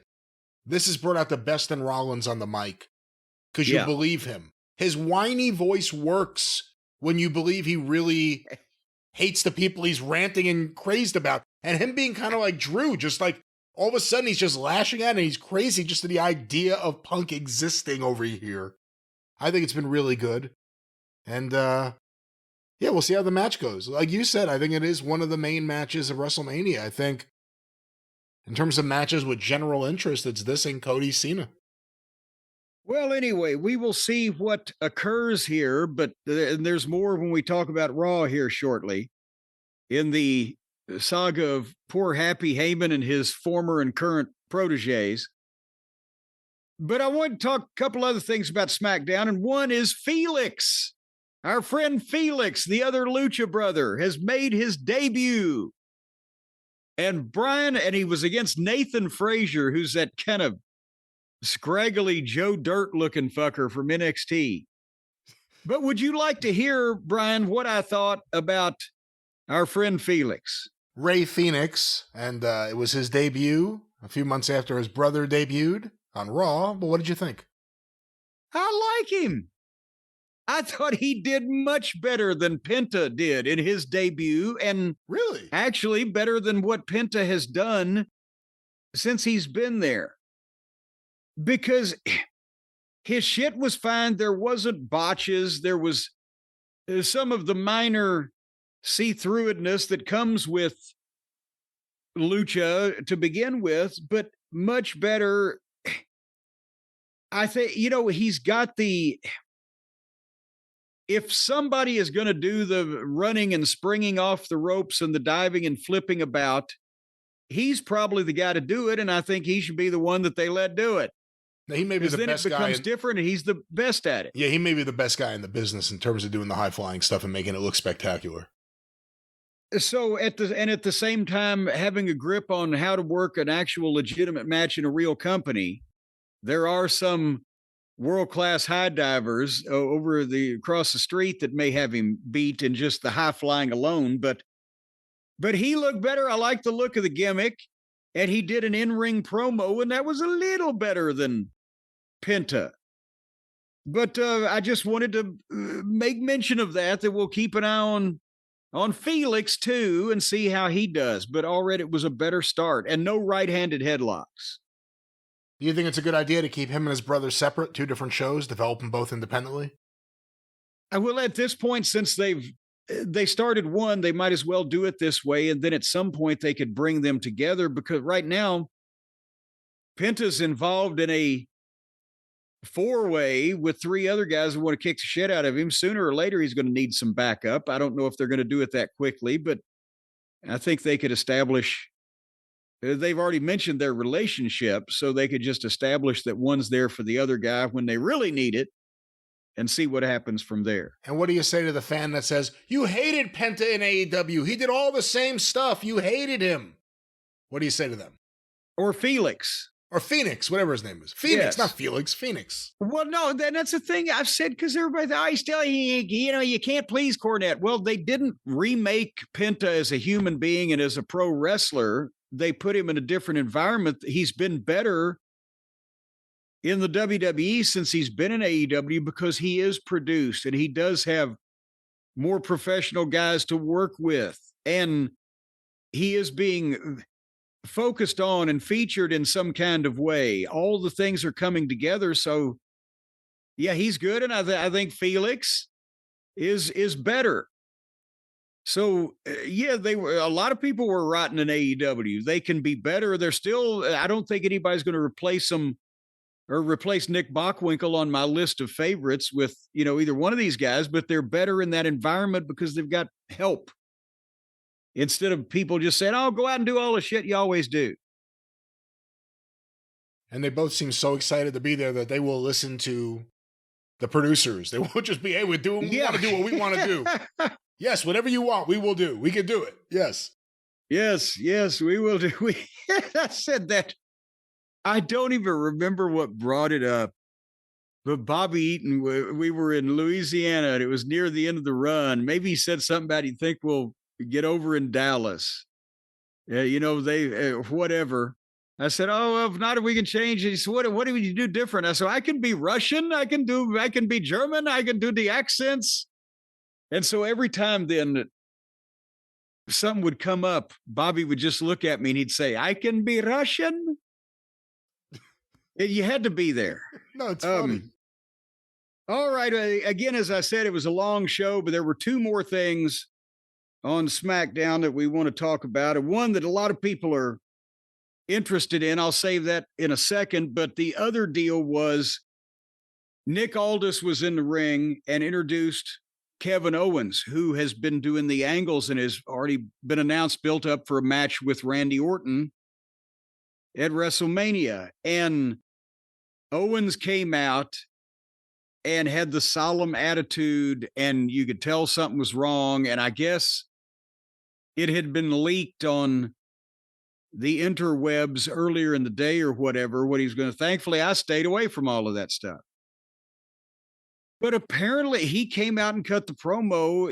I've been doing this for 25 years. It's been great. Been able to take care of my family, but there's a price to pay, a toll that it takes on our bodies. And it's my turn. It's now he's hurt. And apparently, seriously, he said he's been dealing with a neck injury, I guess, since January. And they didn't know exactly what it was. And without giving any details, he found out this week, suddenly, apparently, and it had to be something new because they've already announced this match. The WWF, the way that they monitor legal and do all kinds of shit and medical. But apparently the doctors came to him and said, no, you need to stop this right now and have neck surgery. So without knowing details of what kind of injury that is or how that happened, it's plausible that they didn't know because they're 10 days away from this goddamn build. So he thanked the WWE for letting him say it, and he doesn't know when he's going to be back. And thank you, and I'm sorry. And then Orton's music hits, and people are like, uh-oh, but since he's really fucked up, they weren't going to, goddamn have him pile drive Owens or anything, but he came out, they did the face-off, Kevin left, Orton was in the ring, not really demonstrative and facial expressions as to what anybody was thinking. And Aldis says, well, no, we've got the problem now, Randy, that you have no match for WrestleMania. And Orton looked up at Aldis and just jumped up and RKO'd him. which was a nice way of giving people a pop to get out of a sucky segment. But I hate this. And everybody, oh, you hate it. No, he's been doing some of the best shit that he's been doing or has done lately, Owen, since we've talked about it, abandoned the anger management issue he had where he did, let's just fight all the time. And he switched heel and he got the pile driver over and he's been cutting some good promos, but he hasn't wrestled. Now that you look in hindsight, he only had that match with Zayn in February. He has not really been wrestling a lot. He said it was a match in January. I don't remember what he did in January that would have, but they've known that he's been hurt in some fashion, but didn't know it was going to be that serious. So I hate to see that. Am I a curse, Brian, when no matter how much I ever despise somebody, if I actually start cheering up about them a little bit and warming up or cooling off or whatever the right phrase would be, then they're stricken with goddamn horrible injuries? Say some nice stuff about Moxley. I can't think of anything. He's going to be here for a while. But anyway, I hate to see that. So get well soon, Kevin. For heaven's sake, we don't want to. What about Orton versus Aldis? This is why I didn't want him diving off the goddamn roof when they wanted to 15 years ago for just such an occasion. And I read a quote from him where he said it wasn't like a ladder match or anything. It was actually a regular match where something happened and it got tweaked. And, well, yeah, I mean, anything can happen, but that's why you try to mitigate the damage you do so that the shit is weaker to begin with. And you said, what about Orton and Aldis? I don't think people would want to. Aldis has not been such a reprehensible character that Orton has any reason to want to beat the shit out of him in a prolonged match, nor do the people really have any reason to want to see it. I think this was just to keep in character with what Randy Orton would do and to give the people something to remember past. Oh my God, one of my favorite wrestlers is all fucked up and who knows if we'll ever see him again. That type of thing. It was an out of the segment. I wouldn't read a lot into it. How about Aldis and Mickey versus Undertaker and McCool? I might pay to see that. That might be something. But only if the men can wrestle the women and vice versa. Well, Jim, I'm sure you can understand probably more than most segments on SmackDown, we heard feedback from people dying to hear what you were going to say about, I saw it live. I watched as it happened and I couldn't believe what I was watching. I wanted to know what you were going to think of this. Tiffany Stratton and Charlotte Flair with Nick Aldis standing there watching this transpire. No, wrong guy with the accent. It was Barrett, wasn't it? Oh, it was Wade Barrett. That's right. It was Barrett. Right. Well, they all look alike over there. But yeah, Charlotte and Tiffy. And this, honestly, I mean, I don't know what ill will there is between these two women, but the ability for this thing to go sideways and off the rail was Charlotte's fault for letting the people get to her and make it obvious to where that it derailed what they were trying to do. And potentially then was Tiffy tiffed, or was she pissed off? They were both brought to the ring by Wade Barrett. Bad news, because they've got the upcoming Clash of the Titans, and they're going to do an interview segment. And obviously, the point of the thing was that they were going to be catty to each other. That's kind of the gist of the whole thing. But for whatever reason, people have taken to Tiffy, despite the fact that she was presented pretty much as a heel there along, they took to her that I don't know, the screechy voice and the delivery and she's obviously working hard right? I'm not saying she's slacking off, but she's a gymnast that they've taught to do some moves and they've thrust her into this situation. And to me, she has a look on her face like, what the fuck is this? And what am I doing here a lot? And the voice, because was supposed to be originally her gimmick was the annoying, rich, quasi Paris Hilton type of douchebag that you want to choke when you see him on TMZ, right, Brian? It was that was the original presentation of her. And then the people said, well, we like her. I don't know about the douchebag you want to choke. I don't know. Again, I don't know about your TMZ viewing habits. I don't know what exactly you're watching over there, but. Well, you know, the foo-foo girl with the Tiffy time and everything, it was supposed to be, you know, not favorable. Yeah, I mean, I don't even know what you call it at this point. The Valley Girl or whatever it is, but WWE fans watched her through NXT. I will say, unlike a lot of the girls that you see on NXT then and now, she has a little bit of size, and she's pretty good in the ring. So I've actually, you know, again, this is her gimmick. Well, I'm not saying crazy about the gimmick, but I've actually found her to be, you know, I can understand why the fans have taken to her. She's pretty good. I'm not saying she's B-Fab. I'm saying that you can tell that they just kind of pulled this athletic young girl who probably didn't have a lot of product knowledge into this thing, and I can see it in the ring. But the point is the voice and the delivery, but they like her, okay. Well, meanwhile, here comes Charlotte, and they don't like her, and they're in Chi-Town, not Charlotte, and the people started booing her as they do Dominic, as they do when they decide.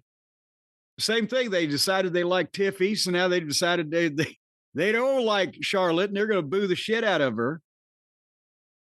But she let it be obvious that it was getting to her. I mean, she was trying to do the start. She said about Tiffany, she wanted a moment, and I hadn't done any charity work lately. She's trying to, you know, speak down to the greenhorn there. Well, it started right off the bat. As soon as the fans started booing and they were both in there, and the boo's just like, it was like a growing boo. Yeah, it was like, growing. Like it just kept growing and getting bigger and louder. And she said, that's power. And I was like, okay, that's an interesting way to try to say, fuck that, let's get to what we're doing. And then Tiffany goes, what time is it? And I've never heard it this loud before. It's Tiffy time! Like just everyone screamed it. I was like, okay, they've got a really live, active crowd into this. And then the booing did not stop. Yes. Well, but then that's the thing is they started trying to do their stuff. And when the people would boo Charlotte, but in this program, you heard people getting on, the guys in the last segment getting on with their shit when the people are booing because it's shit that needs to be said. And yes, you can milk it, but not when the problem became that Charlotte stopped with the people and started addressing them more than staying with the fucking flow of the moment. And she let them slow her down. She not only did that, but they saw that they were stopping her and they were interfering with her. Here's another thing that I've seen a few times here lately when somebody will start a sentence and then the people react and then boo or whatever, and they stop and milk that, but then they start back with the same words again. You can tell not only was it a prepared statement instead of something you were saying off the cuff, but also we interfered with you. And then they want to do it more. And instead of her paying attention to what they were doing and letting the people do their thing, which you would think Charlotte's been around long enough to be used to being booed in the promos. But then, you know, it's a different animal. She's never been booed like this since her comeback. Since the Royal Rumble. Then she's never been then booed. goddamn it, enjoy it. Do you think Flair would have stopped when he was yelling at Dusty and Dusty was standing right there to fucking turn around and spend time on the people instead of shut up, fat boy, My shoes cost more than your house. It's a new thing, though. Flair was never booed on the mic like that. I can't think of a time Ric Flair got on the microphone as a heel and people were just like, I don't want to hear him talk. Boo! Nonstop. Well, part of this is that the people have decided not only are they singers, but they're also censors. And if it becomes a thing, and Dominic, that was the first one, remember, but then they've started doing that since then. If they decide that they don't want to hear from a guy and it's cool that all of them together can boo and shut him down and be part of the show, that's what they're doing. They're not even doing it a lot of times now because they really hate the person. If they really hate the person, it's just a groaning, shut the fuck up type of boo. We don't want to hear you talk. But this is audience participation. Some of them may think that's what they're supposed to do, but they like doing it. And if you show the people who are doing it that it's going to flummox the fuck out of you, then they've got you. And then that's what they tried to get back to it. Charlotte made fun of Tiffany's voice because she was trying to screech over the den about the match. And I wrote here, Tiffy trying to get back to promo.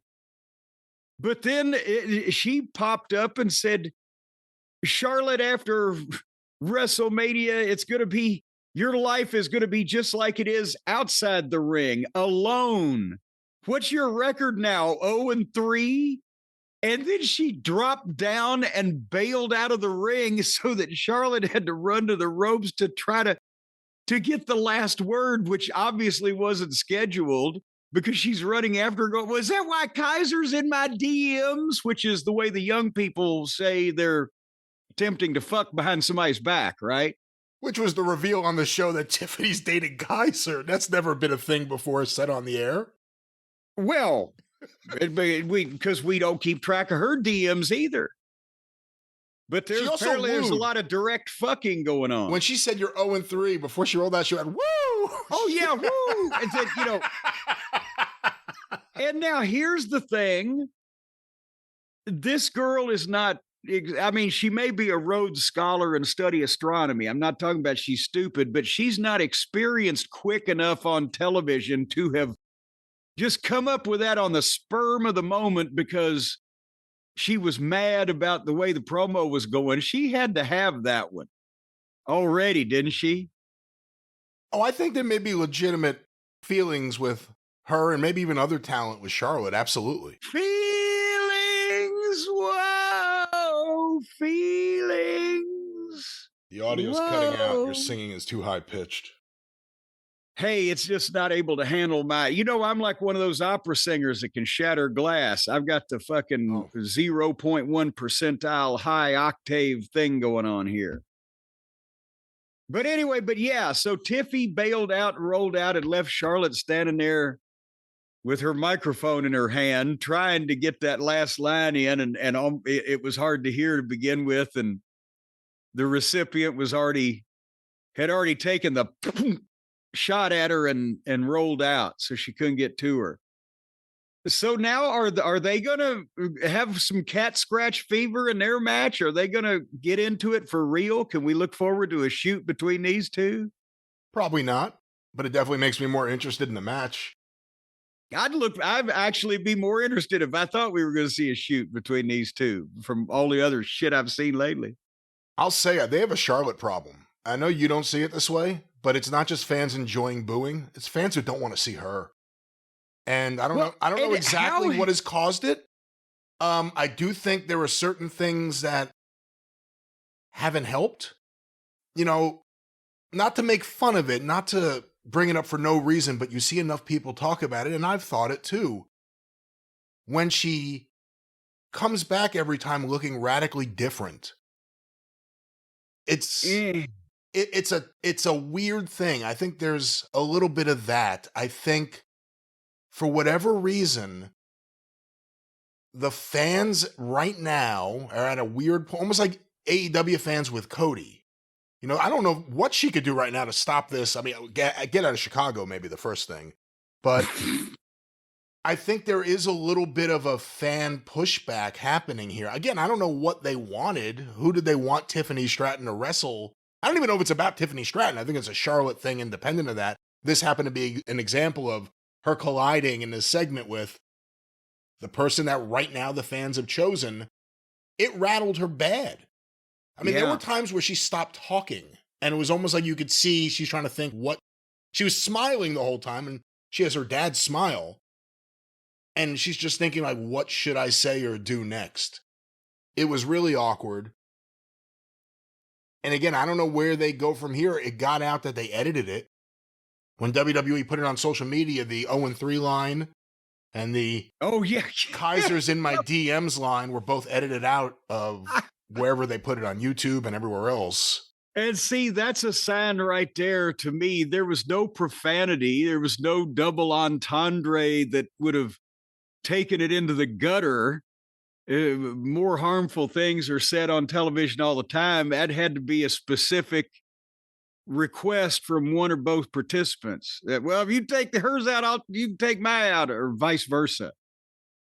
Because there was no other reason to do that otherwise than somebody in the segment said, what the fuck? Maybe both people in the segment said, what the fuck? See, that's what I'd like to know. Where did it exactly go completely awry? Because she brought up this interview. Apparently Charlotte did an interview somewhere. I'm not sure what talk show it was, but apparently it's out there, where she talked about being divorced 3 times and she didn't want to be like her dad and various things. And then Tiffany brought it up in this thing. Was that planned? Because that's a public interview that's out there. People have talked about it. Or was that something she wasn't supposed to do? Like, where did this go? Okay, now you're bringing up shit you're not supposed to bring up. Was it just at the very end, or was it even before then? When Tiffy said that line, she immediately dropped and rolled out like I used to when I'd give Wrestling 2 the last lash with the belt, and I knew he was going to come for me. And then Charlotte trying to rush her retort in while the girl's already bailed out. That obviously wasn't walked through that way. So some or all of that had to be a spur of the moment. Yeah, by the way, great job, Wade Barrett. What were you doing? Just he was standing there going, Jesus Christ, what's going on here? It doesn't sound like it did in rehearsal. But to your point about Charlotte, I could understand if are they just revolting against her because she's always booked on top? Who is better? It's not like a Mercedes Moné type of thing where, she's hyped and pushed and all these other girls are so much better. Is it the Flair thing? What have we seen with Charlotte that's that good in a long time? She's almost never there. And when she's there, she was hurt for a year and a half. That's why I thought that people would be glad to see her when she came back. And again, now you start thinking about it, there were prior incidents. Remember, there was the incident where her and Becky Lynch started going at each other in a promo on Raw? I remember that. Yeah. Her and Nia Jax punching each other out in the middle of the ring. Remember that? Yes, with the fridge. See, that's why she's on top, because she's the interesting one. There's always something going on. It's not just girl wrestling with Charlotte. Do you think all the boos and all this behavior, it's just to set up Tessa being brought in as her partner? Ooh, no, but I think you should say, when we're talking about a member of the Flair family, you should say all the booing rather than all the boos to differentiate. Oh, that's true. Just keep an eye on that. Booze has a different meaning in the Flair family. Well, that's why I want to be clear here. We're not... Thank you for clearing that up. No, we definitely needed that clarity here. And then I think they're going to bring in, they got a new girl in the training development center is the performance center. She's an Egyptian. They're going to bring her in to fight Flair. Well, that would be the ultimate enemy of the Flairs. It's Ricky Steamboat and, of course, the Egyptian. Yeah, I'm telling you, we were doing fine till the Egyptian showed up. I'm sure the match will be good. But we'll see. Charlotte, as you think about it, the Royal Rumble and what else? She barely has worked in a very long time. And again, when I say she looks different, it's not just facial surgery. Physically, she doesn't have She used to have not a bigger frame, but she was like an athlete. Like, she doesn't look like. Well, hold on now, cowboy. Before you put your foot in your mouth, No. what she's done is she is leaned up, is what you're saying. That's a nicer way to put it. I guess so. Well, but herein lies the problem. What you're also not going to see, for good, bad, or indifferent, is that moonsault off the top rope to the floor anymore, because she blew her knee. She's had a knee issue. She's got the brace. What did Terry Gordy do when he had 2 blown ACLs? Besides not get them fixed, he lost like 40 pounds. You try to lose weight as best you can and still retain, whatever look you're going for, and you eliminate shit out of your repertoire that requires stress, or not only landing on your knee, but landing on your feet in a dodgy situation from high heights. That's going to be something she's going to avoid. So I can't browbeat her for trying to drop some weight after a knee injury. A guy, girl, or animal, vegetable, or mineral does that, but it's not to the. We'll talk later on, but it's not to the point of Adam Cole. I don't know what's going on there. At first, I thought he might have been sick, and I didn't want to say anything, but now he's wrestling 20-minute matches. He just weighs 140 pounds. But anyhow. Did you see Ludwig Kaiser's response? He didn't respond on TV. No, he responded on social media. He responded on the Twitter. What did he say there? He took to Twitter, tagged Charlotte Flair, and posted a video of Shawn Michaels telling Diana Smith, "Please do not flatter yourself." Oh! Which you were there for, so you remember that moment. Oh, my God. And boy, I can only imagine what Shawn would have said if Diana had said all the things she wanted to say. Yeah, instead of Stu, you'd have Flair calling you up. You call my daughter a whore! Woo! Yeah. A whore! You want me.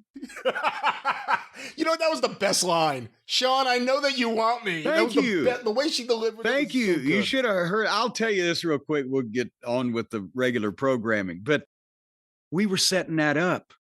And the storyline was, until Stu made phone calls, that somehow Davey and Diana were going to be working in collusion to set Shawn up to look like a I don't know what he was supposed to look like. I mean, even more of a prick than he already was back then, but that he was hitting on Diana and trying to come in between their marriage and acting salaciously or whatever the fuck. And we got there, and Diana had come up with, Diana, if you're listening out there, I love you. But she had come up with a rather lengthy statement about the whole situation that in her mind she thought would really bring some gravitas. I said, Diana, please, just listen to me. All you got to say is, when it comes to you and you're looking at Shawn, and I've set up the principle of the thing, just say, Shawn, you want me. And just step back and let the people react. And she was kind of miffed because she wanted to do her scene, right? And she said, Shawn, you want me. And Shawn sold it with his face, and the people just, wow, bullshit, because he's been in Playgirl. And Diana was an attractive woman, but, he's curtsying around with Pamela Anderson on pay-per-view at that point in time. With Vince on the rug. Yeah, and I wonder where Pamela fit in that equation. Jose should have dropped his pants and been like, it's me! It's me. Well, again, back to the Charlotte thing. They have the match coming up. We'll see how the fans react. I mean, we're right around the corner from WrestleMania, but on any of the TV shows. But, was it a one-time thing in terms of it going completely off the rails? Where the boos prevent her from being able to talk in front of a crowd? Dominic seemed comfortable with it. She completely did not.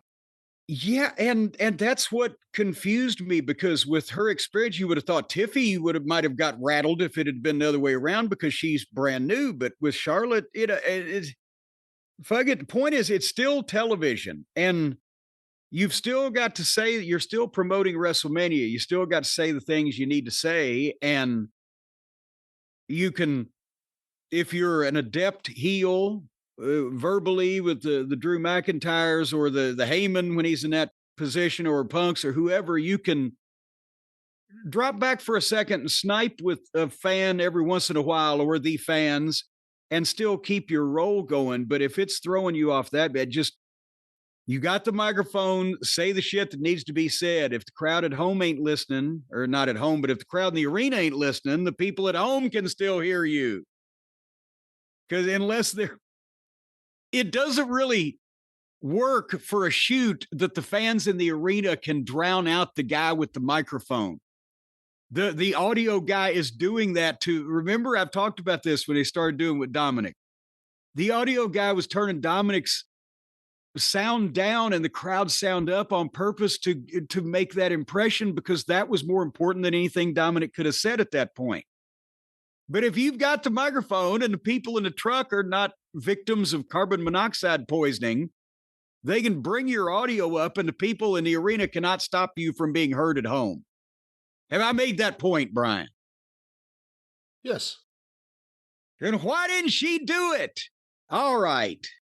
That's all I got to say about that. We'll see what happens if they get in a verbal or physical shoot here in the near future. I'd like to see that. And now Charlotte better watch out, because Tiffy's stocky and she's younger.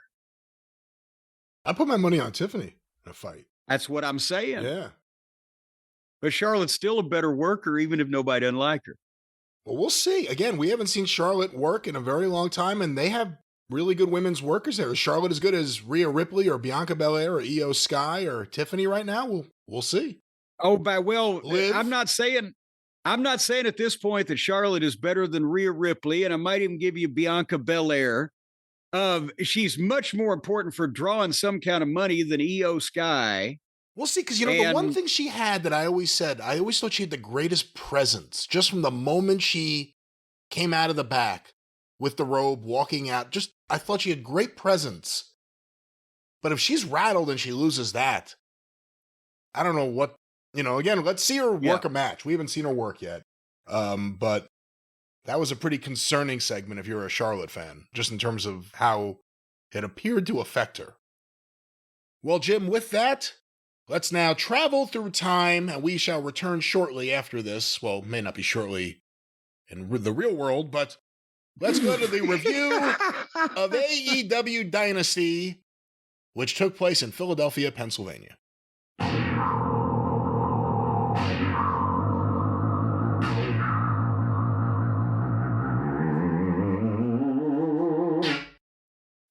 All right, we are in the future, traveling through time, because there was so much important stuff happening. We left the world of SmackDown and your questions and whatever else we had planned to go to Philadelphia, Pennsylvania, where AEW, going to the home of ECW, had AEW Dynasty. I don't know why I'm yelling. AEW Dynasty in Philadelphia, Pennsylvania. I'm so excited. Let's talk about AEW Dynasty in Philadelphia, Pennsylvania, a very, very long show. Let's not talk about it. Oh. How about that? Let's, as Mama Cornette would say, let's not and say we did. Wait, think about that. Every month, I think somebody's going to do something different. It's just something different than the fucking endless parade of constant same shit that we see. Somebody's going to figure out how to have a match a different way. Somebody's going to come up with a sensible finish. Somebody is going to do something that we don't see all the fucking time. But no, not these. The one thing that they're not going to do is shorten this son of a bitch up, Brian. This was the longest actually on pay-per-view that they've done. 4 hours and a little over 15 minutes on pay-per-view. The pre-show was still an hour and a half on the broadcast, but they only had 2 matches on the pre-show so they could save it for the 10 that were on the main part of the broadcast, whatever, the premium live event portion. God almighty. How can they stand it? I mean, when midnight comes and guys that are riding with the guys in the main event are still sitting there going, would they ever fucking just, I mean, I used to be in that position at 10 o'clock at night. Right? Flair, the guys used to fucking make a joke about Flair in St. Louis. By the time that he would finish going out there and having that 30-minute match and coming back and taking a shower and putting his suit on, if you were riding with him, you could have goddamn had 3 meals in 3 different restaurants by that point. You get out of there. Are you still there? I am. And I don't like you either, because you told me to watch one of the matches that I would normally have been able to vault over. We'll get to that in a minute. Oh, come on. But on the pre-show, for people keeping track, the show before the show, apparently Leo Rush, Action Andretti, and Nick Plain defeated Top Flight and AR Fox. And then, explain this one to me. They had 10 matches on this pay-per-view, and it went 4.5 hours, Brian.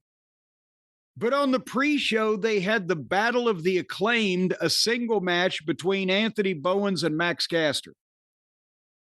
And it lasted 30 seconds before Bowens just beat him flat 1, 2, 3.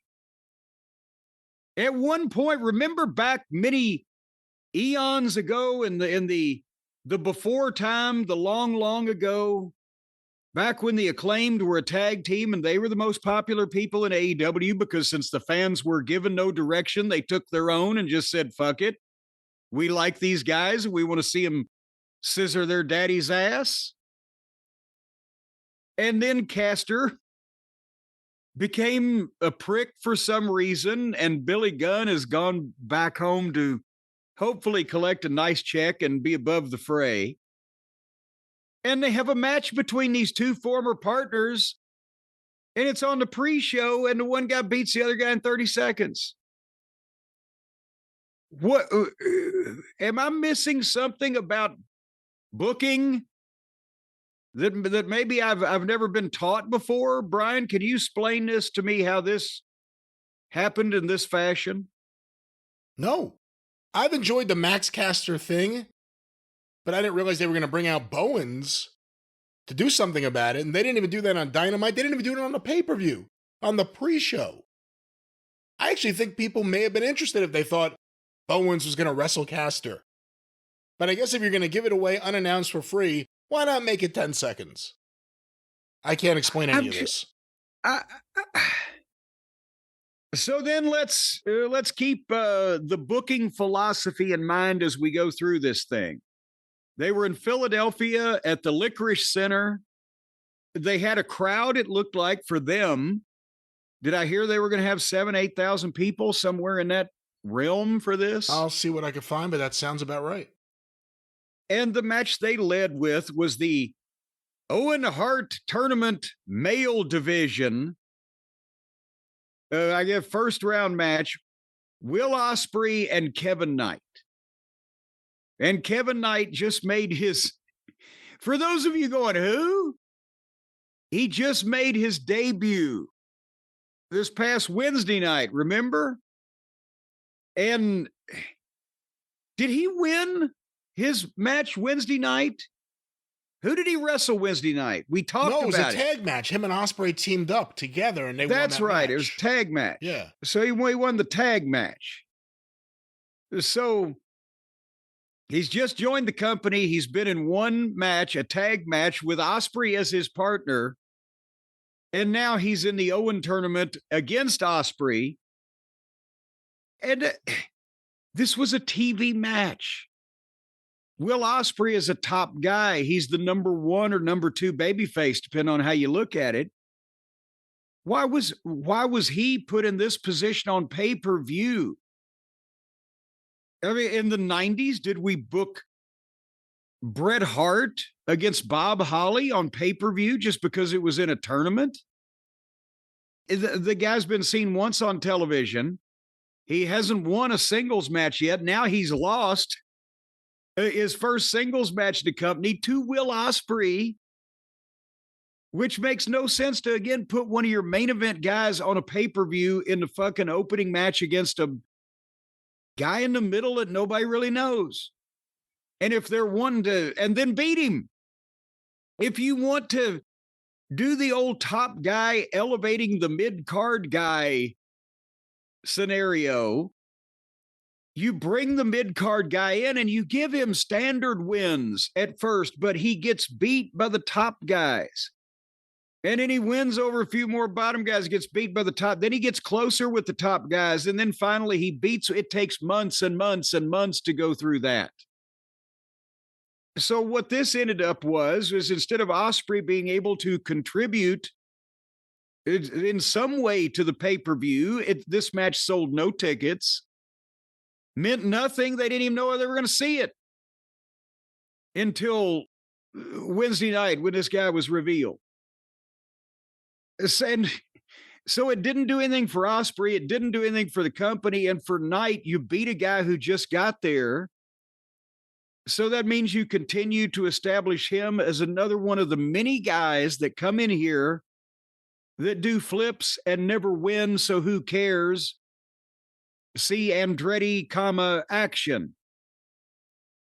So what Ospreay won with an elbow? What difference does it make? Why was this here? Well, maybe it was here just to make sure that no one else could get the crowd going for the rest of the night. No, this was a hot match for AEW fans. That's the only thing that could justify it, and I'm not saying it does, is we gave them just an amazing high-flying match. But like you said, they just brought this guy in. I've only seen 2 matches with him. He's impressive. He's not built like a waif, like so many of these guys. He's got a little bit of a look. He does the same stuff a lot of these guys, like Ospreay do, but it looks good, him doing it. At least it looks a little better, and he looks a little better physically. He just got beat. And they beat him. 4 days. And they beat him right away.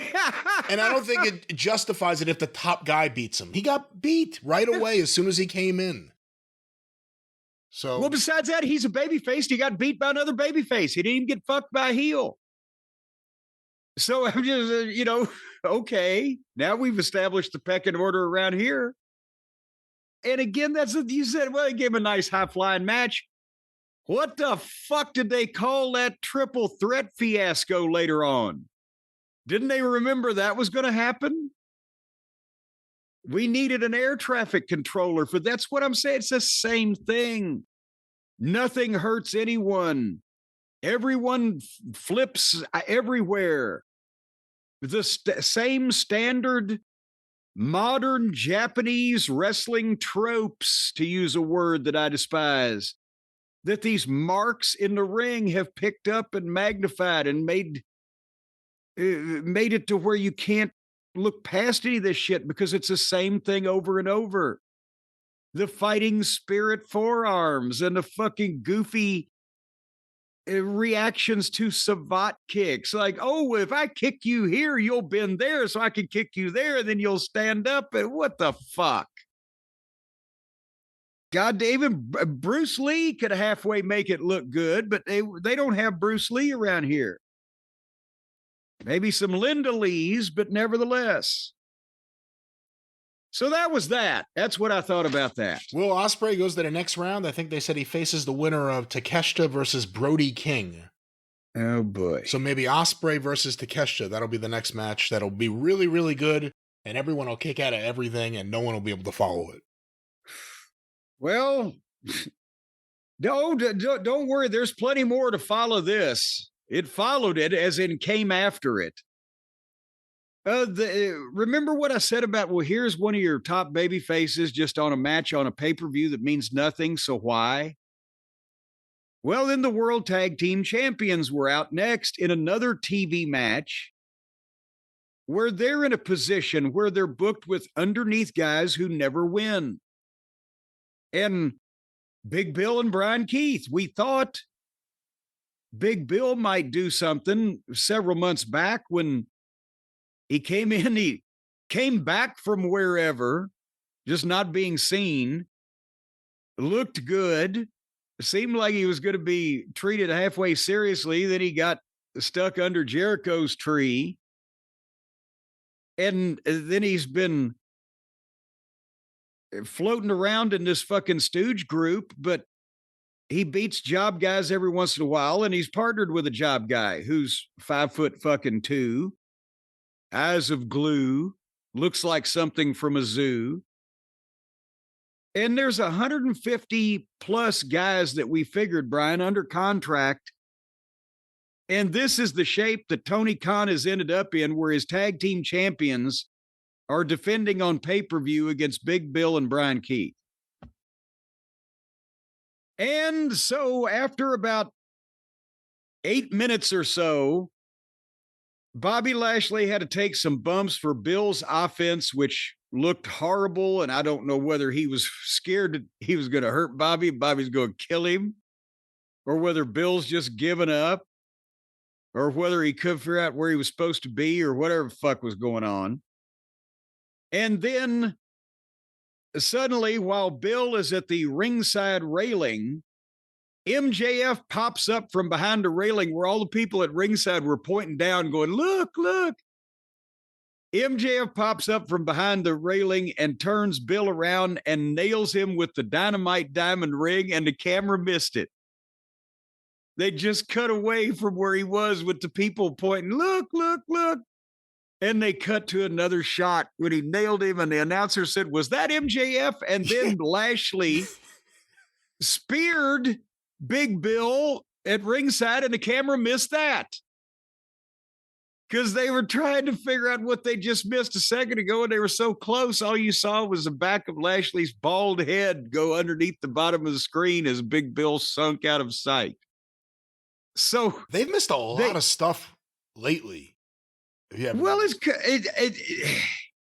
how can you not know where they were going to be on this finish?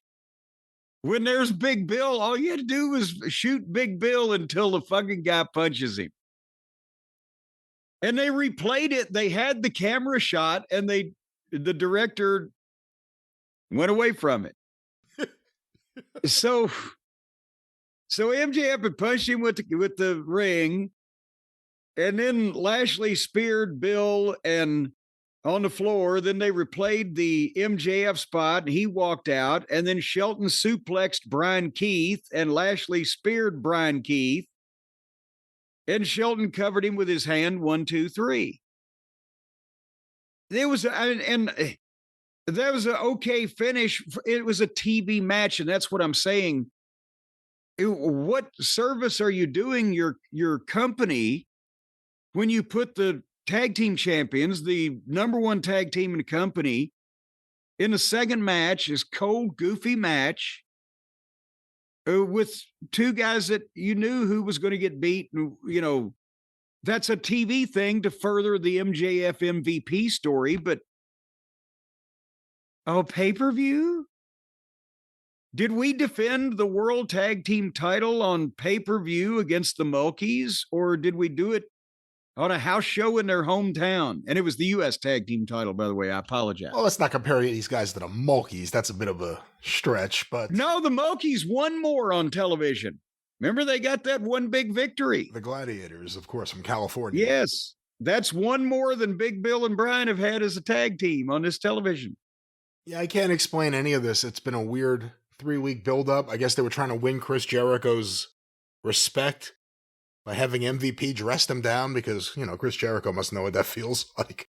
I really don't know what the idea behind it was. I want you to feel what I feel. I want you to feel what I feel.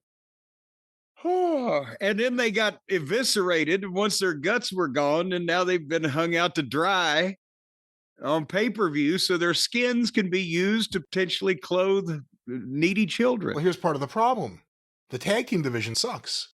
Shelton and Bobby with MVP is a winning combination. Who are they supposed to wrestle?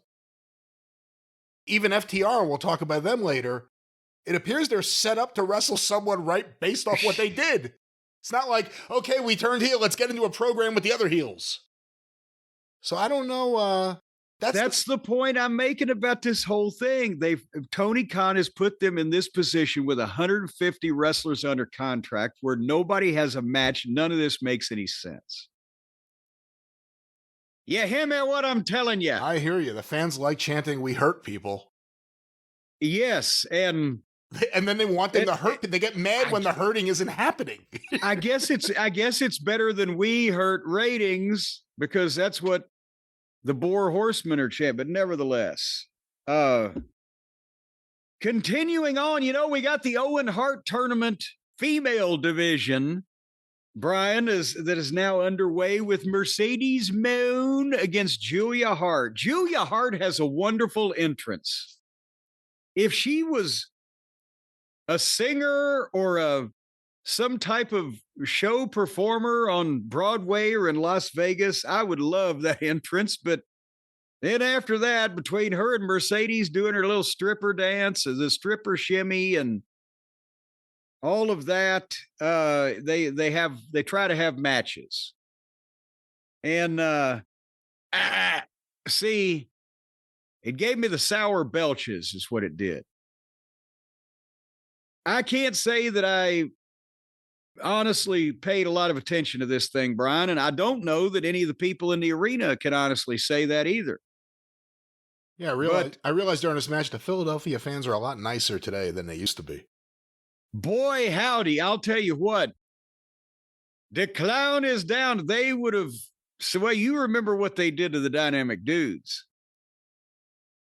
But nevertheless, maybe that sheet is still around somewhere. So these two, after about 15 minutes, they decided that the most exciting finish that they could offer people was to spend 2 minutes. I timed it, 2 minutes.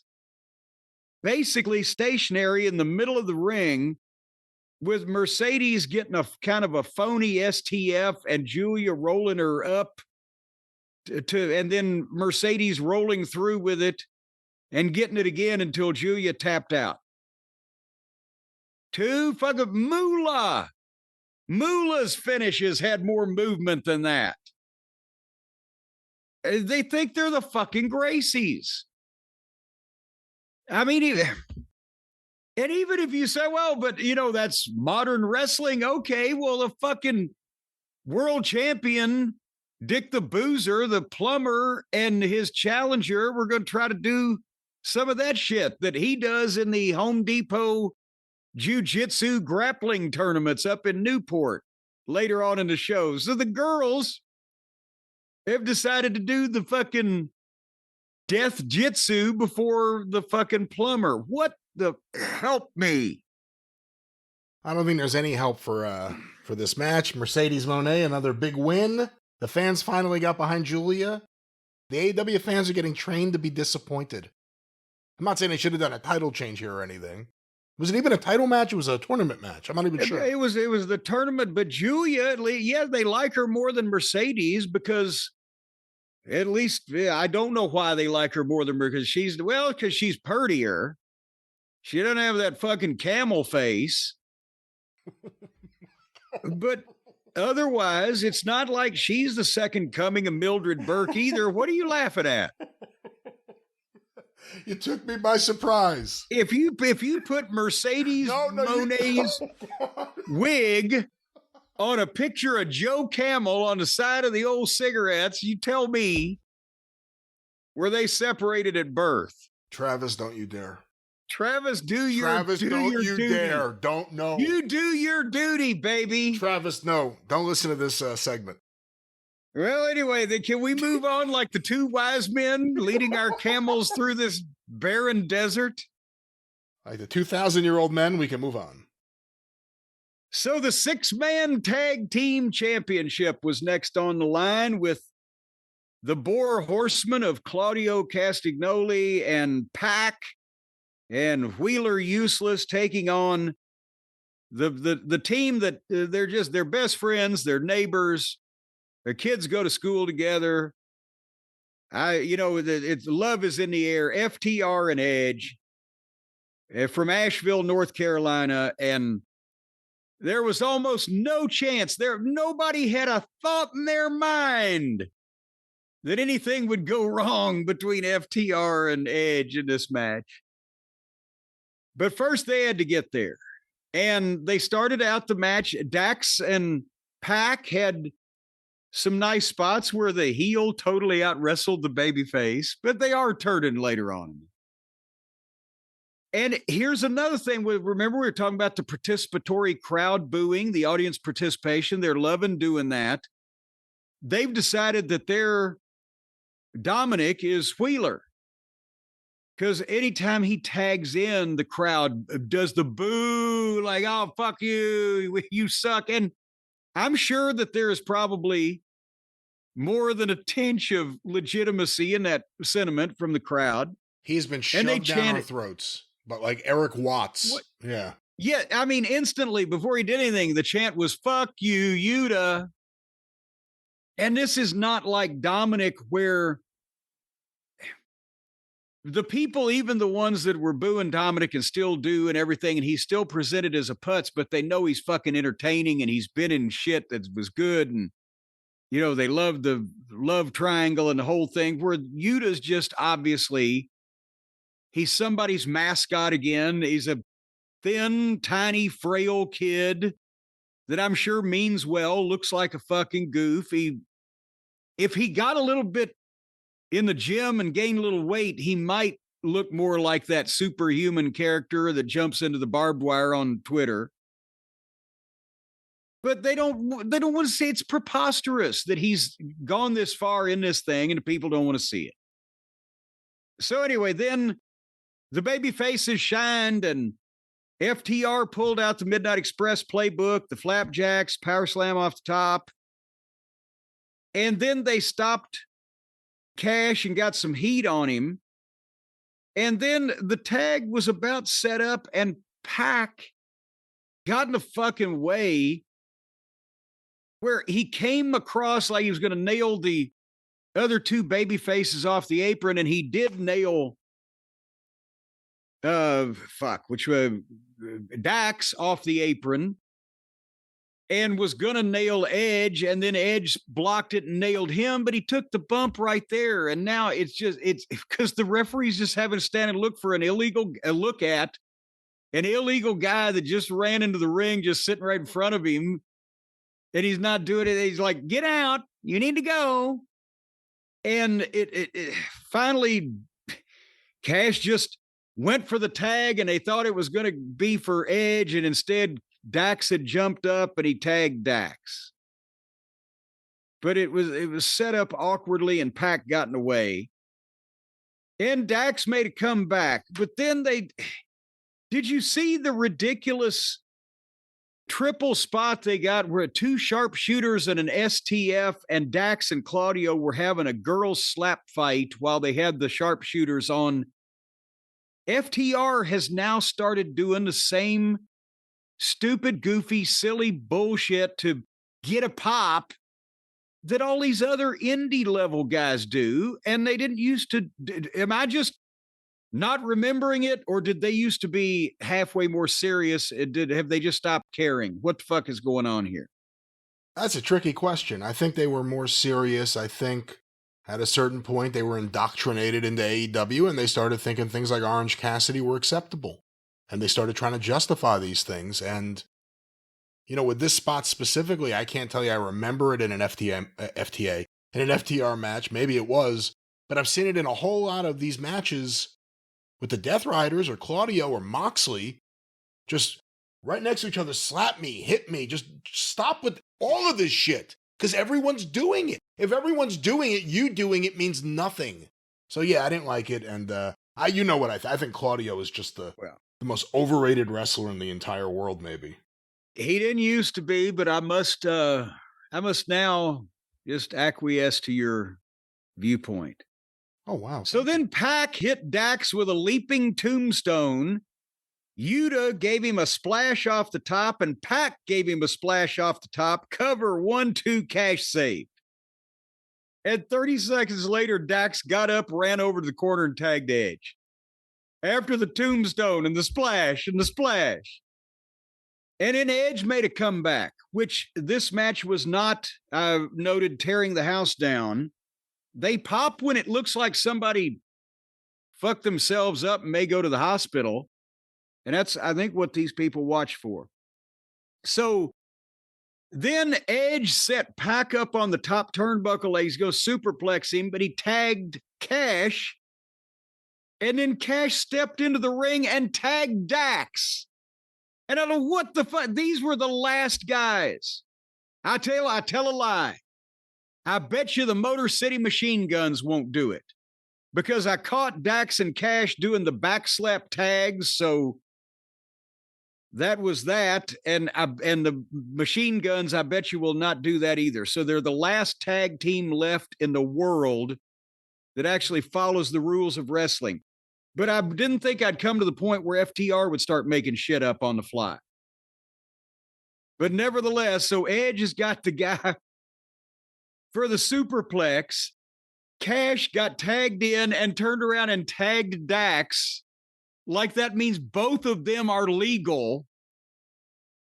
And then Edge gave him the superplex and Cash did the splash and Dax did the diving headbutt, cover 1, 2, and Claudio saved. And then everybody got in a stationary submission hold or holding the partners back from breaking up the stationary submission hold, so nothing was happening. But then they hit the Shatter Machine and a spear on Wheeler, and Claudio saved again. And then finally, Edge went to spear Wheeler. Wheeler leapfrogged him. Edge stopped short of Dax, but Wheeler pushed them together. And then that fucking caused him to have a double knockout. And then Wheeler hit the knee on Dax and pinned him 1, 2, 3. So they were really going for the heat from the people there. They gave Wheeler the pin. Your thoughts on this match before we go to the afterbirth, which is about to occur? Not a big fan of the match. Not a big fan of anything with the Death Riders. Not a big fan of Cope. I still think FTR are really good. And hopefully they will be away from 6-man tag matches for a while. Well, but also, can they get away from overbooking for a while? Because, okay, we knew that something was up and that the way Dax and Cash have been acting like petulant school children on the TV meant that one or both of them was going to turn on Edge. And we hoped that it would be both of them because then they would just be, if they split them up in this booking atmosphere, it would be disastrous.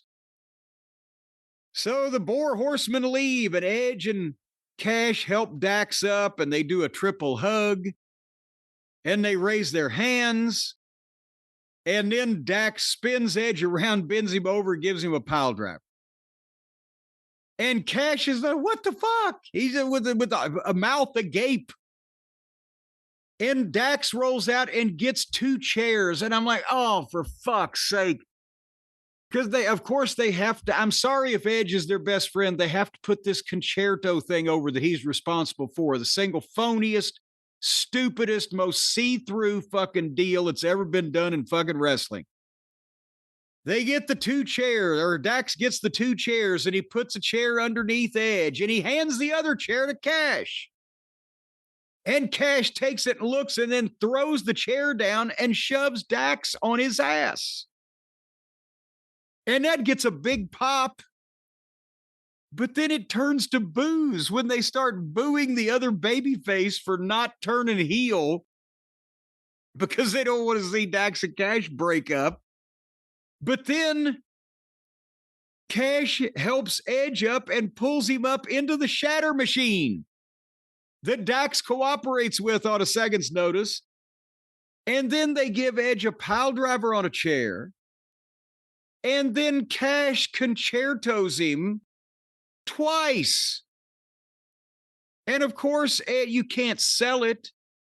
But the thing is, the guy getting hit, he doesn't even move a muscle, which, Brian, I'm sure it's like everybody, a time or two, you've had the opportunity to hit an unconscious person hard with a blunt object.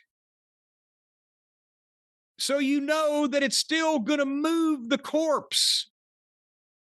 It's still, there's going to be a reaction or a response of this blow. Also, if it was legitimate, blood and brain matter would shoot out. For the record, I have not hit any unconscious people. You mean you do that to them while they're still around and can feel it? They may go unconscious, but I don't hit anyone once they're down. Well, nevertheless, so the guy that had to retire because of his bad neck and came back from retirement, they pile drove him on a chair and they concertoed him twice. And in the medical staff and the stretcher come out, they're there in seconds. Think of all the attempted homicides and aggravated mayhem and assault with intent to commit bodily harm with weapons that we see. Here is not only the doctor at ringside, but a medical staff and a fucking stretcher on wheels within seconds. But they won't let him put it on Edge. Cash puts the neck brace on and then lays down on the stretcher and mocks him, and Dax gives him CPR. So there's a little frivolity there also as they've tried to. So, again, not a good match for very little fucking reason except to get this turn in. And then, why, Brian, did Cash shove Dax on his ass? What do you mean? When? Here in this match? Yes, when Dax pile drove Edge and Cash said, "What the fuck?" and Dax got the chairs and put Edge on the chair and handed the other chair to Cash. Cash threw the chair down and shoved Dax on his ass. And then Cash pulled Edge up and they gave him the shatter machine, the pile driver, the concerto twice. Why did Cash shove Dax on his ass? He was having a battle of his emotions. He didn't know what to do. He hadn't decided yet that he was going to do what everyone thought he was going to do and just help out his longtime tag team partner. He still didn't know if he wanted to turn his back on Cope. I mean, Cope is, the man. And then he quickly realized, yeah, that's what I want to do. It just helped his friend kick the shit out of Adam. Quickly, Copeland. within 7 seconds. After shoving the man on his ass, after shoving the man 7 seconds later, shit, I shouldn't have done that. I'm going to beat up this other guy. Adam Copeland, who may not do jobs, but we've seen him get more beatings over and over and over again to the point where I don't want to see him anymore. There are fans excited about the idea of Edge and Christian versus FTR.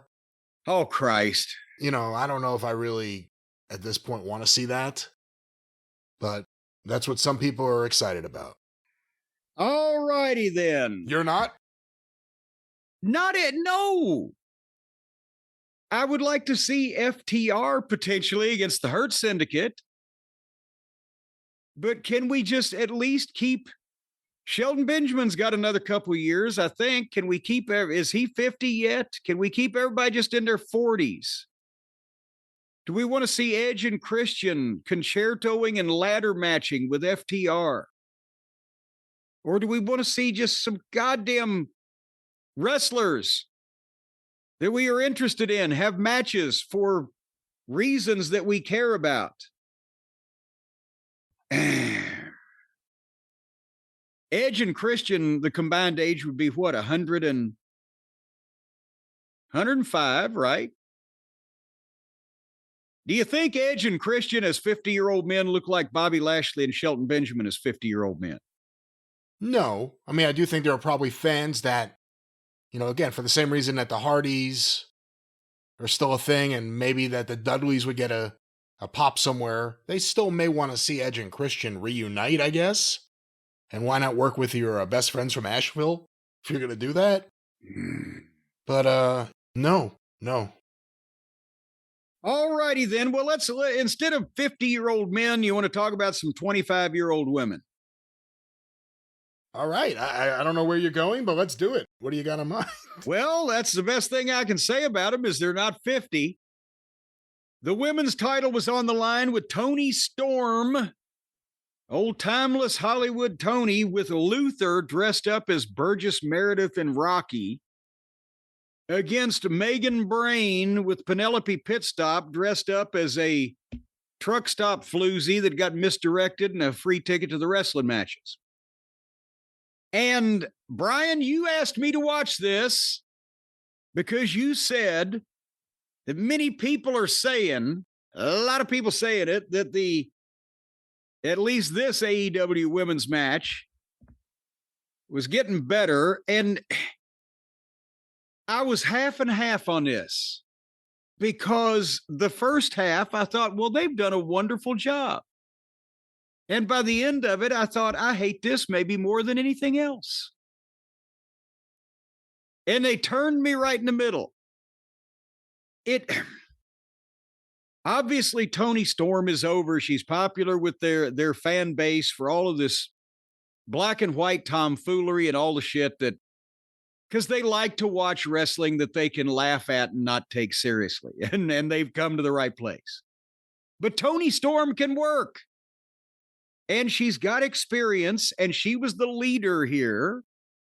And she knows what she's doing. And for the first half of this thing, it was a basic big girl, little girl match where Megan used her size and it was basic. And Toni Storm was doing the running around, and all Megan had to do was be in the right place. And she ended body slams and showing the power. And then, you know, the Penelope interfered with a leg trip to start the heat. And again, it was basic shit, but Megan, everything she was doing was looking good. And it was following, and okay, on a show this long with all this much bullshit, it's nice just see one-on-one. We've got a match. We're establishing the big heel as dominant physically, and Toni Storm, everybody's hero, blah, blah, blah. And then Penelope interfered again, and finally Luther grabbed her and carried her off. And the people start going crazy, and then Toni starts a comeback, and the people are up, the fans are going, and a boom, boom, boom, and then she put on a submission hold on Megan and brought the whole thing to a halt. And Megan got kind of a halfway, half-ass rope break that wasn't really milked in any kind of fashion. And then Megan cuts her off again. And that was the first half. And right there, the people were into it. The heel manager being carried off by the babyface manager, if you can be that charitable to call him that. And then the babyface makes her comeback. Go into your fucking finish. Every match on this marathon doesn't have to be 20 minutes long. Everybody doesn't have to do everything that they know how to do. They're just allowed to. And that's why it's so long and so repetitive. Now, Megan has cut Toni off again. She turns her back to Toni Storm and starts climbing the turnbuckle like she's climbing up for a moonsault. But Toni Storm gets up and comes and tries to pull her off, and she just shoots Toni a back elbow and keeps climbing with her back to Toni Storm. And she comes back and she knocks her away again. What the fuck? How are you good? The girl is already up trying to pull you off the turnbuckle. You give her one fucking elbow. You don't even look to see where she is. And you're continuing to climb up with your back turned to her to do this moonsault. Why? And then Toni Storm gets up there and gave her a belly to back off the top, flipping her over where Megan Brain almost landed on her brain. She barely got turned. And then both of them were down forever selling that. And then they traded forearms. Never seen that before. And there was more back and forth. And Megan hits a couple big suplexes and gets a 2 count. But they looked great. Then momentarily later, Toni Storm's fine and she's doing reversals and she hits a German suplex and an ass in the face and a headbutt and 3 ass in the faces in a row and a pile driver. and covers Megan. 1 count. I'm like, God damn it. Way to make everybody look bad. And then Megan gets up after the German suplex, the ass in the face, the headbutt, the 3 asses in the face, and the pile driver. Megan gives her a backdrop, a clothesline, and a power bomb, and doesn't cover her.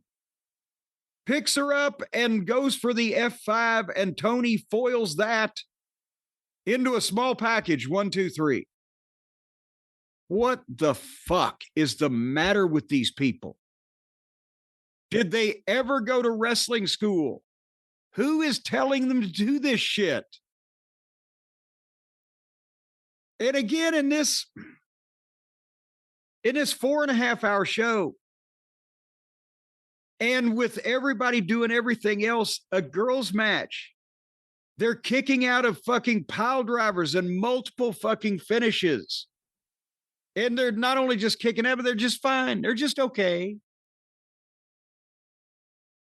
When they had them going and Luther carried the heel girl out and Tony Storm made her come back, if she'd have then hit the 3 asses in the face in a row, and if they wanted to make Megan a big physical monster, 3 asses in the face, cover 1, 2, she kicks out. Holy shit.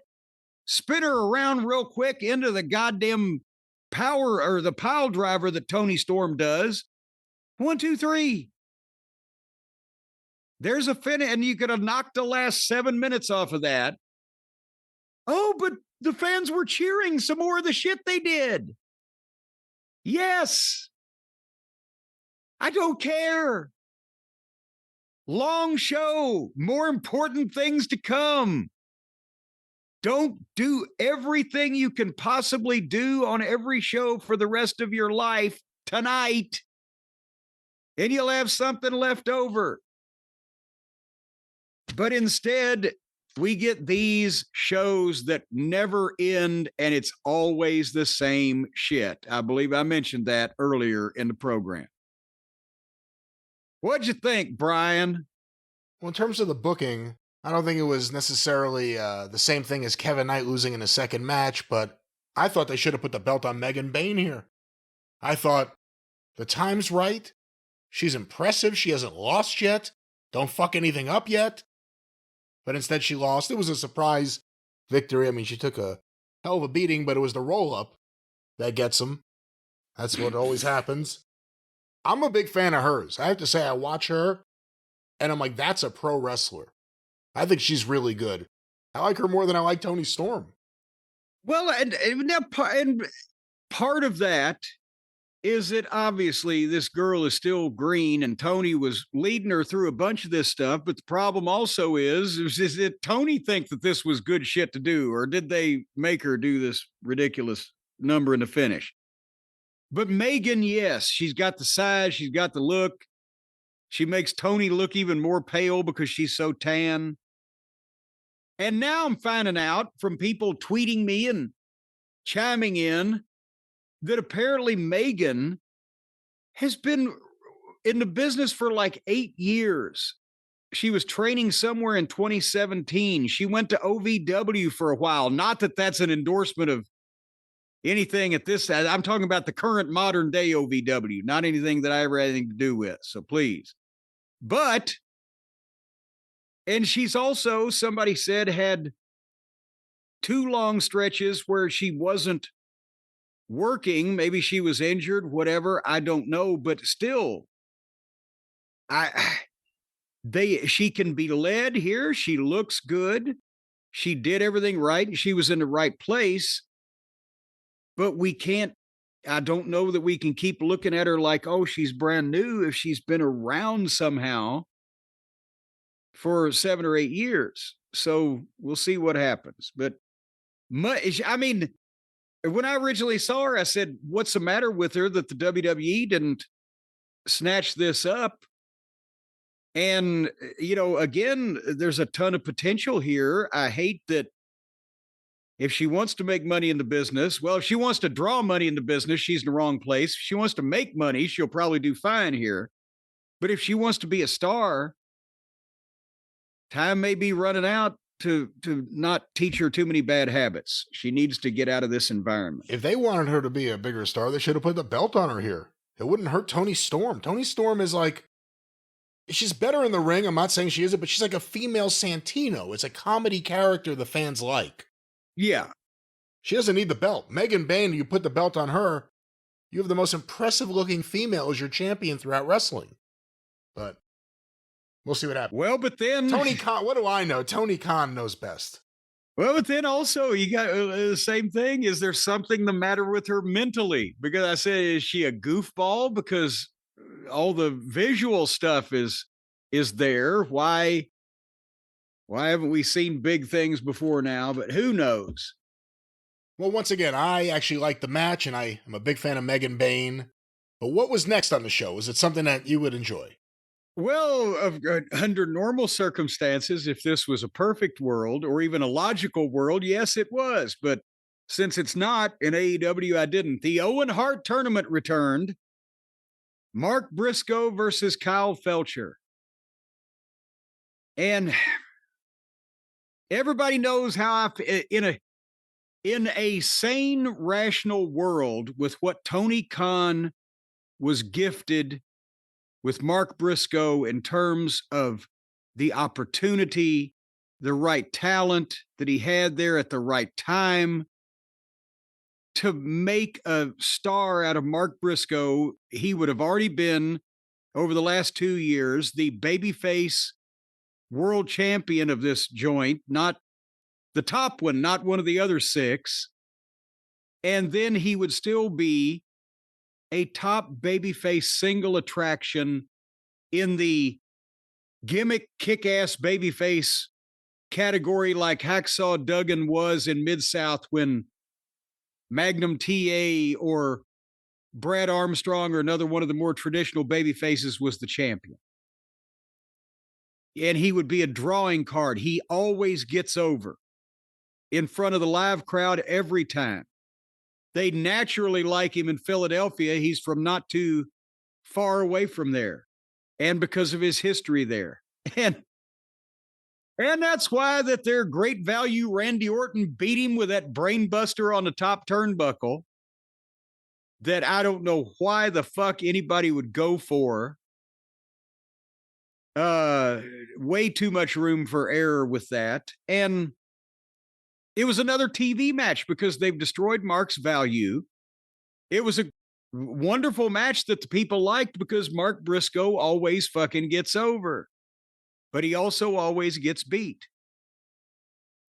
And unfortunately, that's the position that they're ended in because Tony is not able to see and react when he is gifted shit that he didn't plan for. And his advisors that he listens to have the most indie mindset of anybody in the company, and they keep him doing this great match bullshit with children instead of recognizing personalities and real wrestling talent that can get over with a wider audience. Though he might have a chance, a prayer even, of expanding his fucking audience by legitimate means instead of fictitious, well, they're out there watching on streaming. Yeah, I would stream all over this whole fucking show if I was a mainstream wrestling fan and not somebody living in this fucking bubble. I'd stream all over it.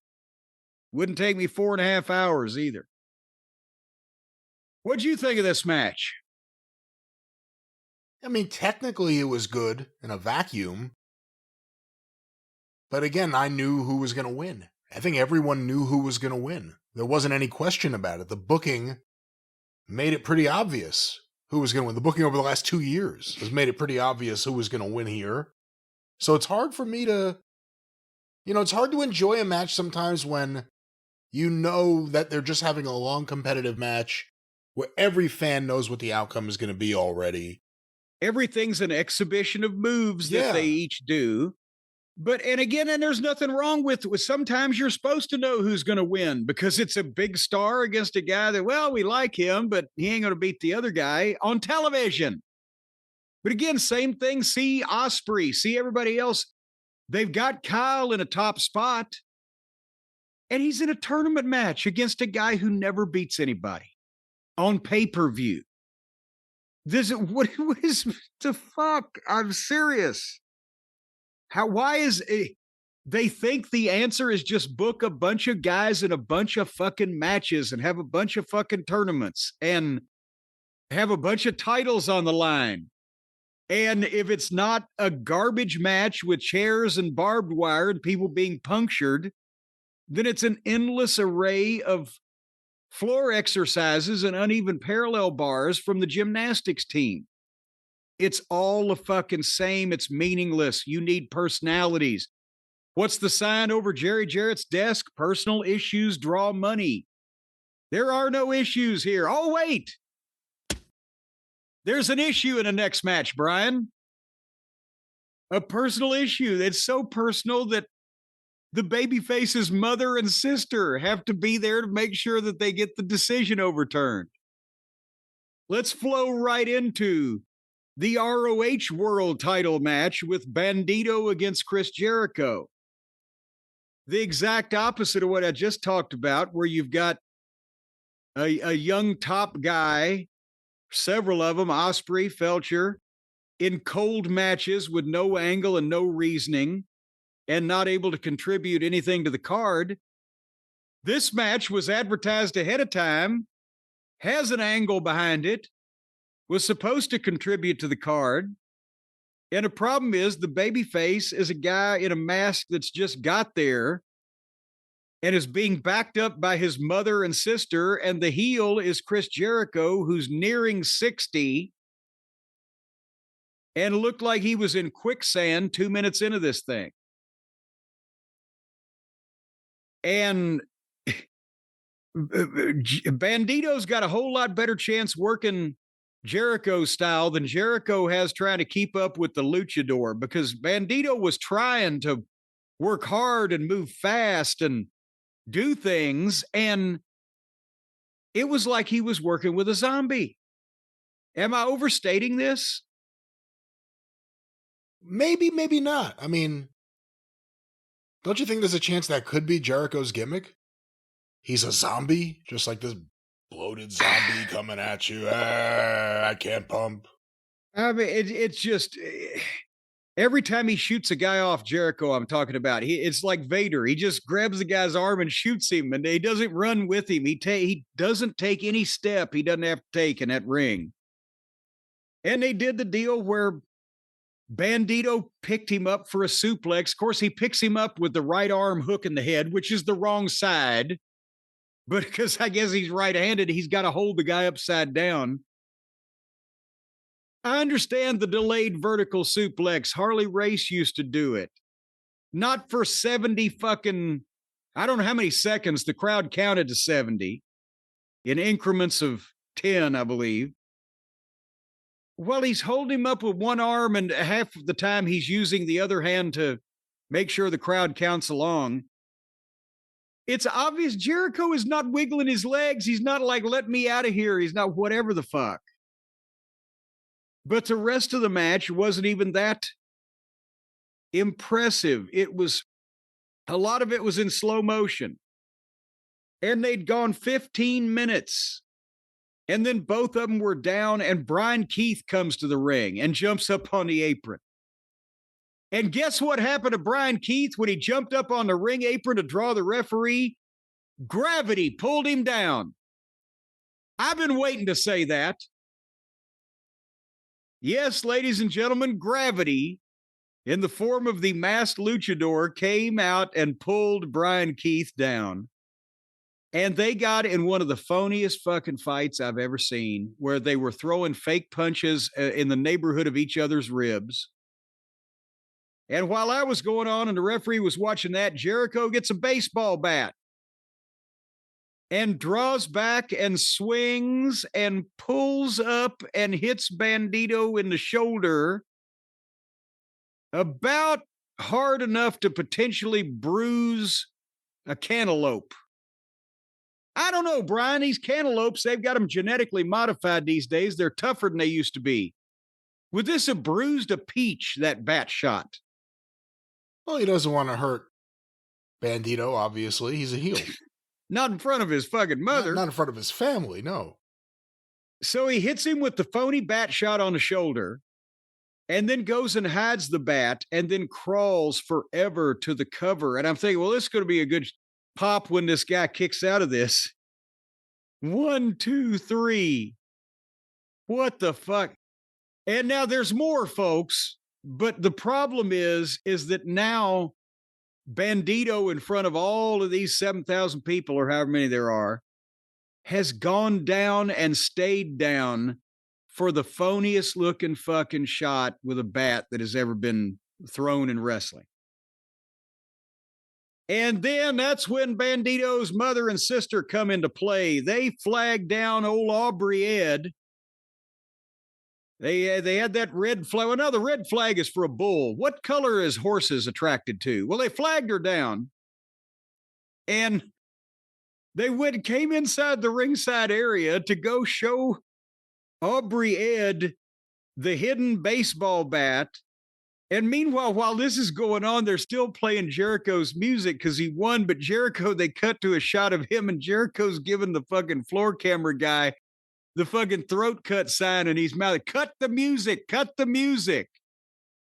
Because that was stepping on people paying attention to the mother and the sister, and the father and the brother, and the mother and the sister, and the father and the brother.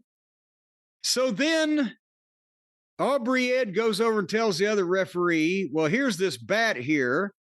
And both the referees tell Smiley Roberts to announce that they are restarting the match. And that gets a pop because people genuinely don't want to see Chris Jericho as any kind of champion, I don't think. And then Bandito did some kind of goddamn hokey ass. They had the people up, and all it would have taken would have been a snazzy have a Corona or something and roll him up, but they did some kind of fucking bullshit where Bandito flipped over Jericho's back while he was leaning toward the ropes and then came back down and then German suplexed him. 1, 2, 3. But the people were still happy that Jericho lost. And that was 2.5 hours into this show already, plus the pre-show. What'd you think overall? It was quite the touching moment to see Bandito and Gravity embrace mom and sister.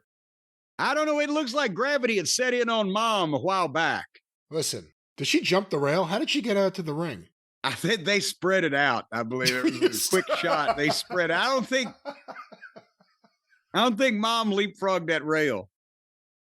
Well, again, they've been trying this feud. We've kind of seen it on the periphery because it never really played out on Dynamite. It was kind of short little interview vignettes, but everything else is playing out, I guess, on the Ring of Honor television show, which airs on streaming somewhere. Doesn't air anywhere. It's upstream of here. I don't know. Where do you go next with Jericho at this point? I don't know. There's a wonderful retirement community down the road here. Gated place. Down an old country road? Down an old country road in the middle of the night. All righty. Well, speaking of somebody who looks like their dirt road has been traveled here recently, the next match was a no time limit and no interference match for the TNT or TBS title or one of those other belts. How many title matches has there been?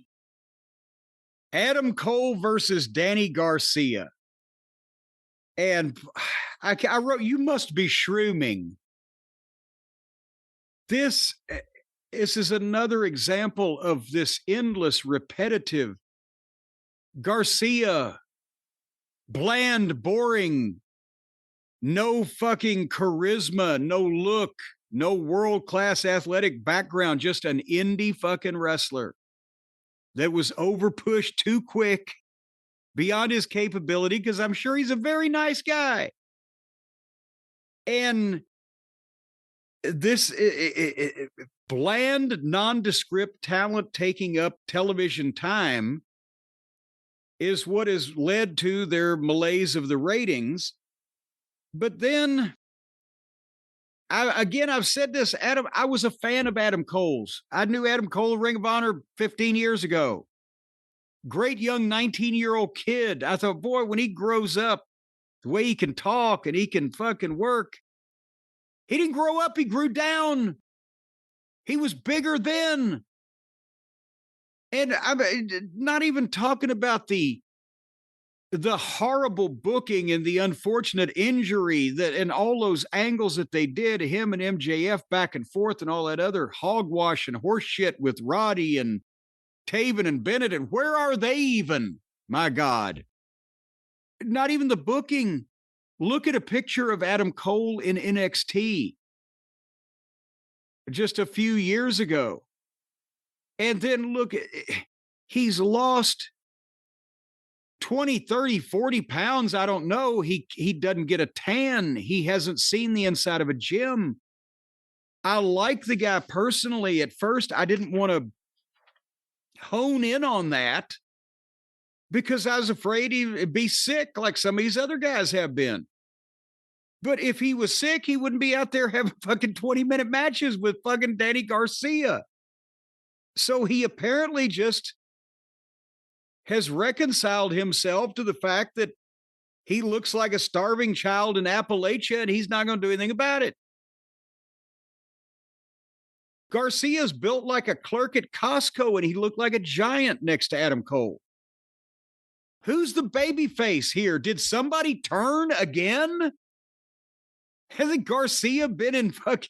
He's been a heel and a baby face. Adam Cole was the devil at one point. And then he became an angel.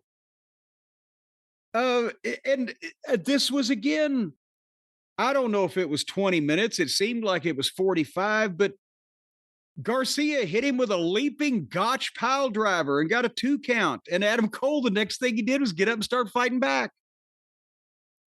Cole gave Doofus a Panama Sunrise off the ring stairs onto the floor. And the next move that was exchanged was Garcia, small package and Cole, and then giving him a Panama Sunrise. And then a knee and a cover and a 2 count. And then moments later, Adam Cole gave another Panama Sunrise. And then Garcia got up after it was just done to him. He got up, looked at the turnbuckles, bent over, and positioned himself and stood stock still for another Panama Sunrise. And then a knee to the head, 1, 2, 3. So you've got, again, in a middle card match for a belt that nobody cares about, for an issue that nobody can discern what the fuck it is, and nobody cares enough to find out, and leaping pile drivers for these fucking people whose necks are as big around as my wrist, are 2 counts. Your thoughts on this strategy, Brian? Wasn't a fan of the match. I'm not a big fan of the Twink division. You know, they gave Daniel Garcia reportedly a multi-year, very lucrative contract. Then they gave him a big win. He won the TNT title. Does he matter in any way? And has the title ever meant less? And now you put on Adam Cole, who is existing somewhere in the AEW universe. Maybe it's on Saturdays. I really don't even know. But I know I kind of got sick of seeing him. And you could say what you want about the shape, and we talked about the physique for a while. I could be wrong. I think he's actually working out. I think he's getting into better. His arms are more, I think his arms are more toned right now than they've been in, as long as I can remember, many, many years.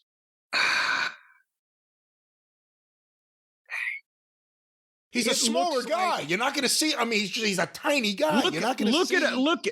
Look at a picture of him in NXT 5 years ago or whatever, and just stand it next to now. And again, as Arn Anderson said, fat looks better brown than white, even if he's not toned. Get a tan. They're fake spray tans. I don't know what's It's a the cosmetic. visual. It's a cosmetic industry, and you have to accept that. And if you don't, it's a problem. The visual it gives you is children's wrestling. When you see over and over, and we've got Spitball coming up. My God, he looks like a grade schooler with that dorky fucking smile. But when you put the average person that might watch WWE wrestling, but they would sit down in front of this and go, what the fuck? It's kids. Who is this fucking Garcia with this fucking hangdog face? What the fuck? They look like normal people being allowed into a professional setting to imitate what they've seen on television. There's no visual whatsoever appeal of this. And again, the word was that they outbid WWE and gave Garcia a great deal. And they gave him the title. Sure they did. And it hasn't helped anything. I bet you that they were bidding. Yeah, again, I said this a while back. Yeah, they've got to be going, what the fuck? We can make this guy pay anything for these fucking guys. Even if they're not necessarily interested in one, they might bid him up a little bit just to see if they can fuck with Tony Khan and his payroll. Because who would pay? Speaking of who would pay, what we got next, the triple threat match with Ricochet versus Hong Kong Phooey, Spitball Bailey versus Kenny. Did you ever think you'd be put in a position where Kenny looked like the giant Lex Luger? I had the same thought.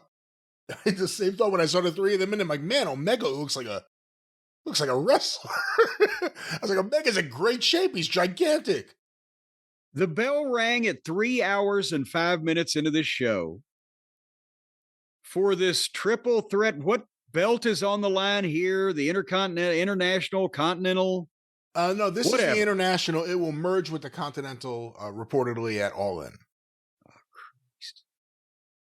That way you get this. Well, that way you get what you set up at the end. But anyway, I'm sorry. Well, but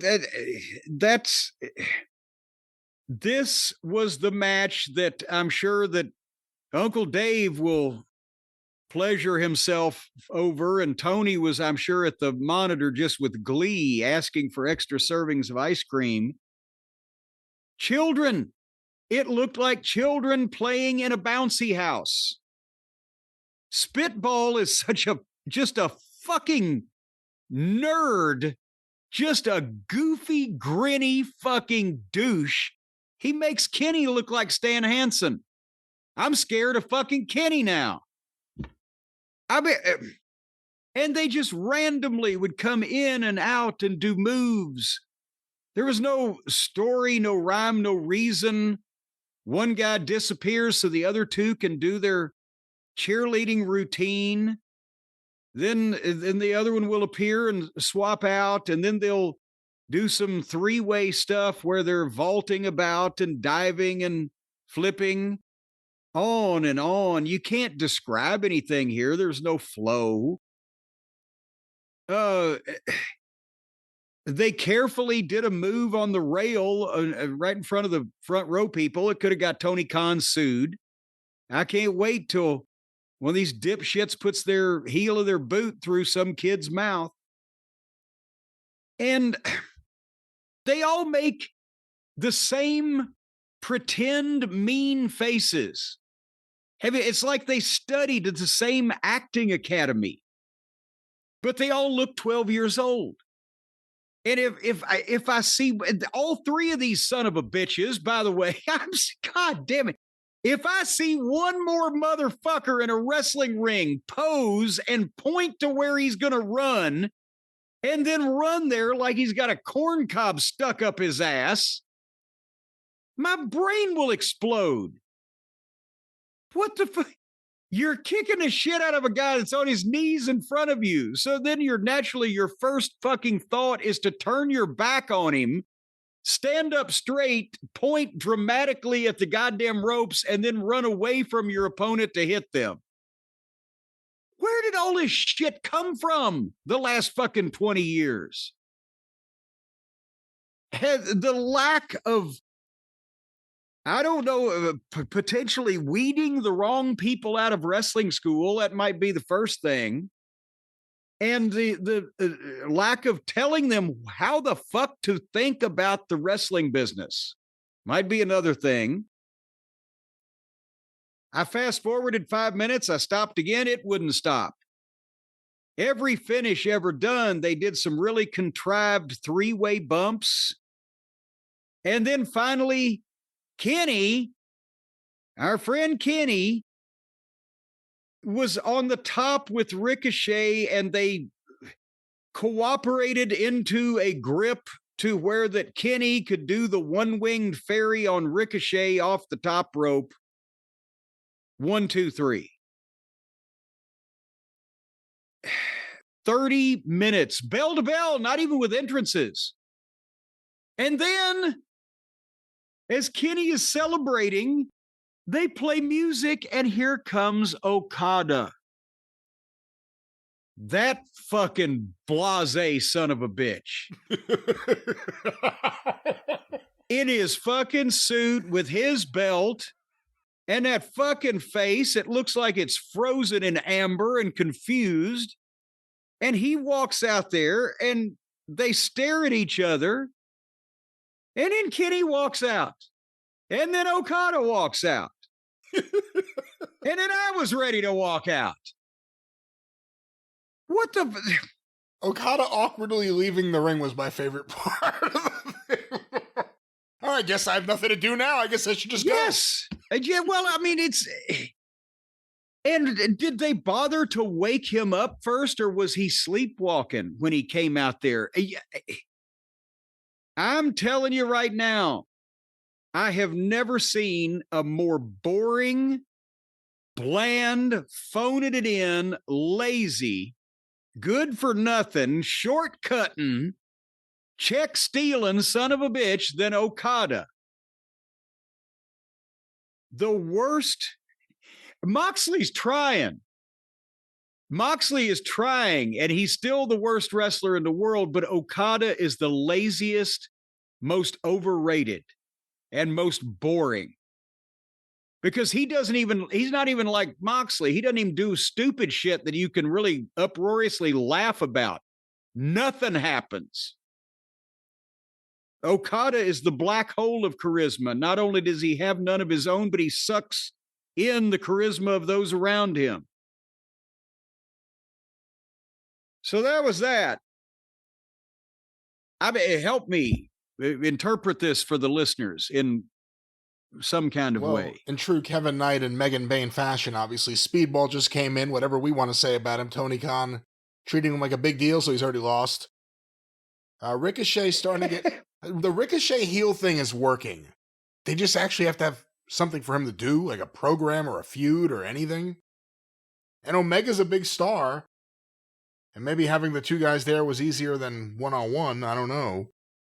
And then you're setting up the big match for, you would have to think Texas Stadium, whatever the hell it is. The stadium in Arlington. Omega versus Okada, Tony Khan's dream match.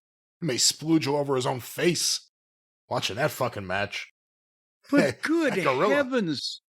So you've got a 40-year-old guy that's had multiple injuries, has just recovered from abdominal surgery against the laziest wrestler in the world? How's that going to go? Well, if you want to find out, I could sell you a ticket. There are plenty of tickets on sale right now. Tickets now available. Right up until showtime, folks. Get you good seats. All right, well, the main event, Brian, we finally come to it. The main event was next. For the AEW World Heavyweight Championship, Swerve Strickland with Prince Nana versus Dick the Boozer with Marina Shafir. And the bell rang to start this match at 3 hours and 50 minutes into the pre-show, or into the show, plus the pre-show is what I'm trying to say. So they're going over 4 hours with this thing in the ring, plus the couple matches and miscellaneous conversation they've talked about before. And it was late. I mean, you just say how long it went. It was already after 11:30 on a Sunday night. So most people are Yes. getting ready to either, go to work or do something early in the morning. So it was not they went to the main event and then they went along with it right before 12 o'clock. Yeah, Eastern time. And after 4 hours of chaos on this show, they started with Moxley and Swerve getting in the middle of the ring and doing mat wrestling and grappling like one of those tournaments in Newport that Moxley gets choked out in. And then after they decided, okay, we've done this a little bit, so that feeds Moxley's fantasy of being a member of the Gracie family. Then they went to the floor, and they were on the floor for a while. And Schaefer did this a couple times. She interferes and just buries Prince Nana. He's out there. He's at ringside. He sees her interfere. I used to, when I was a babyface manager, I used to have to watch that. If there was a heel manager, Heyman would work with me because he knew I was coming for him also if he did it. So he'd only do it when we'd called for it previously and I had a place to be. Other heel managers and or sycophants would not give a shit, and I'd have to go over there and fucking try to goddamn stand my ground. But Nana... It's a girl. I don't care if she's a fucking shooter. It's Prince fucking Nana. He could pick something up and swing it at her, but he's got to just stand there and do nothing. They should not have the girl interfering unless he is occupied. Moxley tried to do a bunch of shit that he can't do. They were outside on the floor forever. Moxley threw Swerve over the desk so Swerve could crawl under the desk and get his color, which apparently was a pap smear and dried up shortly afterwards. And this was not a no disqualification match. They just stay on the floor and they use all the shit because Moxley is such a garbage wrestler that he can't have a match. So he just buries the referee and shits on the opponent and the match itself. There's no art to this. It's his masturbatory fantasies of the tough guy that he believes he is, probably because of his unhappy upbringing. Like with Tony Halm and Donald Trump, we found out if you don't have a happy home life when you're a kid, it can mentally fuck you up. Moxley did a DDT on the stairs to him and gave him a pile driver and got a 2 count. Then he bit some of the blood before it dried up and flipped the fans' birds. Then they traded forearms. I will say that the fans definitely wanted to see Moxley lose. Possibly not in the traditional heel way, but more in the please make this whole thing go away mode. But so both of them were down. Marina Schaefer gets the briefcase because the belt allegedly is still in the briefcase. And Brian, did you see at the top of the match before the bell, the referee held the briefcase up instead of the belt? It's so fucking ignorant. In his mind, everybody's loving this. So Marina gets in the ring with the briefcase with the referee staring at her. Said, get out of here. And Nana gets in and yells at her face to face. And then for no reason at all, turns his back and she hits him across the back with the briefcase, which looked like shit, but he went down. And then she just kicked him out of the ring. I'm sorry, but if this was a real fucking life situation, one of these guys would go up and punch Marina Schaefer in the fucking mouth.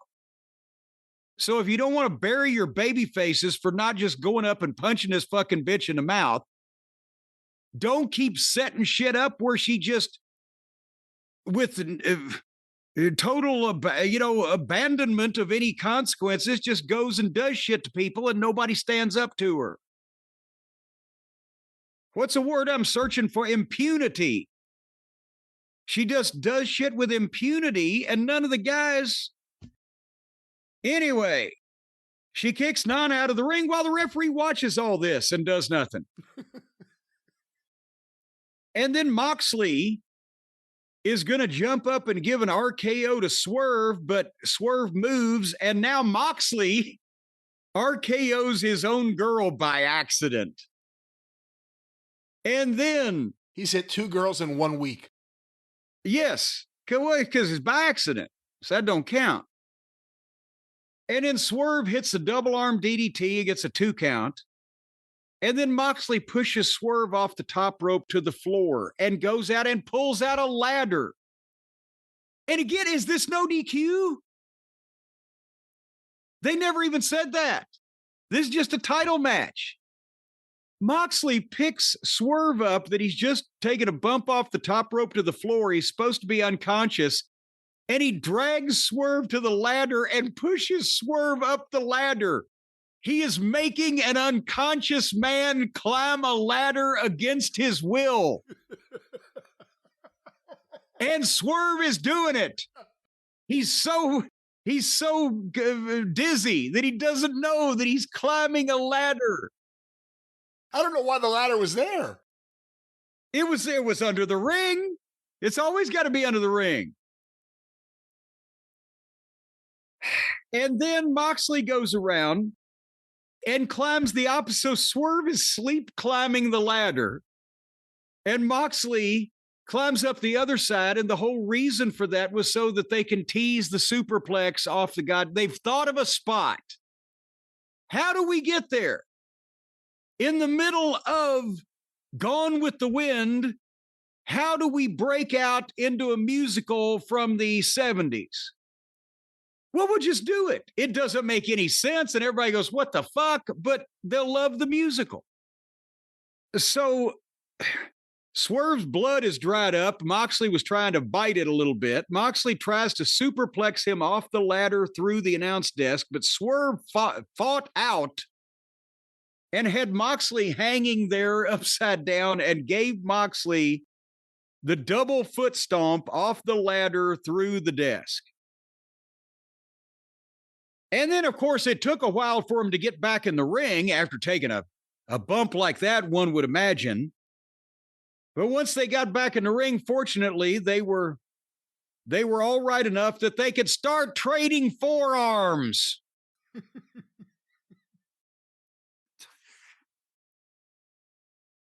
And then Moxley got a chair with the referee in the ring and threw it at Swerve, but Swerve moved. Swerve, I'll tell you, aptly named fellow. He gets out of the way of all this stuff. He moved out of the way, and Moxley crowned the referee over the fucking head with the chair. Now, I know that the referee is down with brain damage, but when he would wake up, one would think that he would call for a disqualification. But we'll come back to him.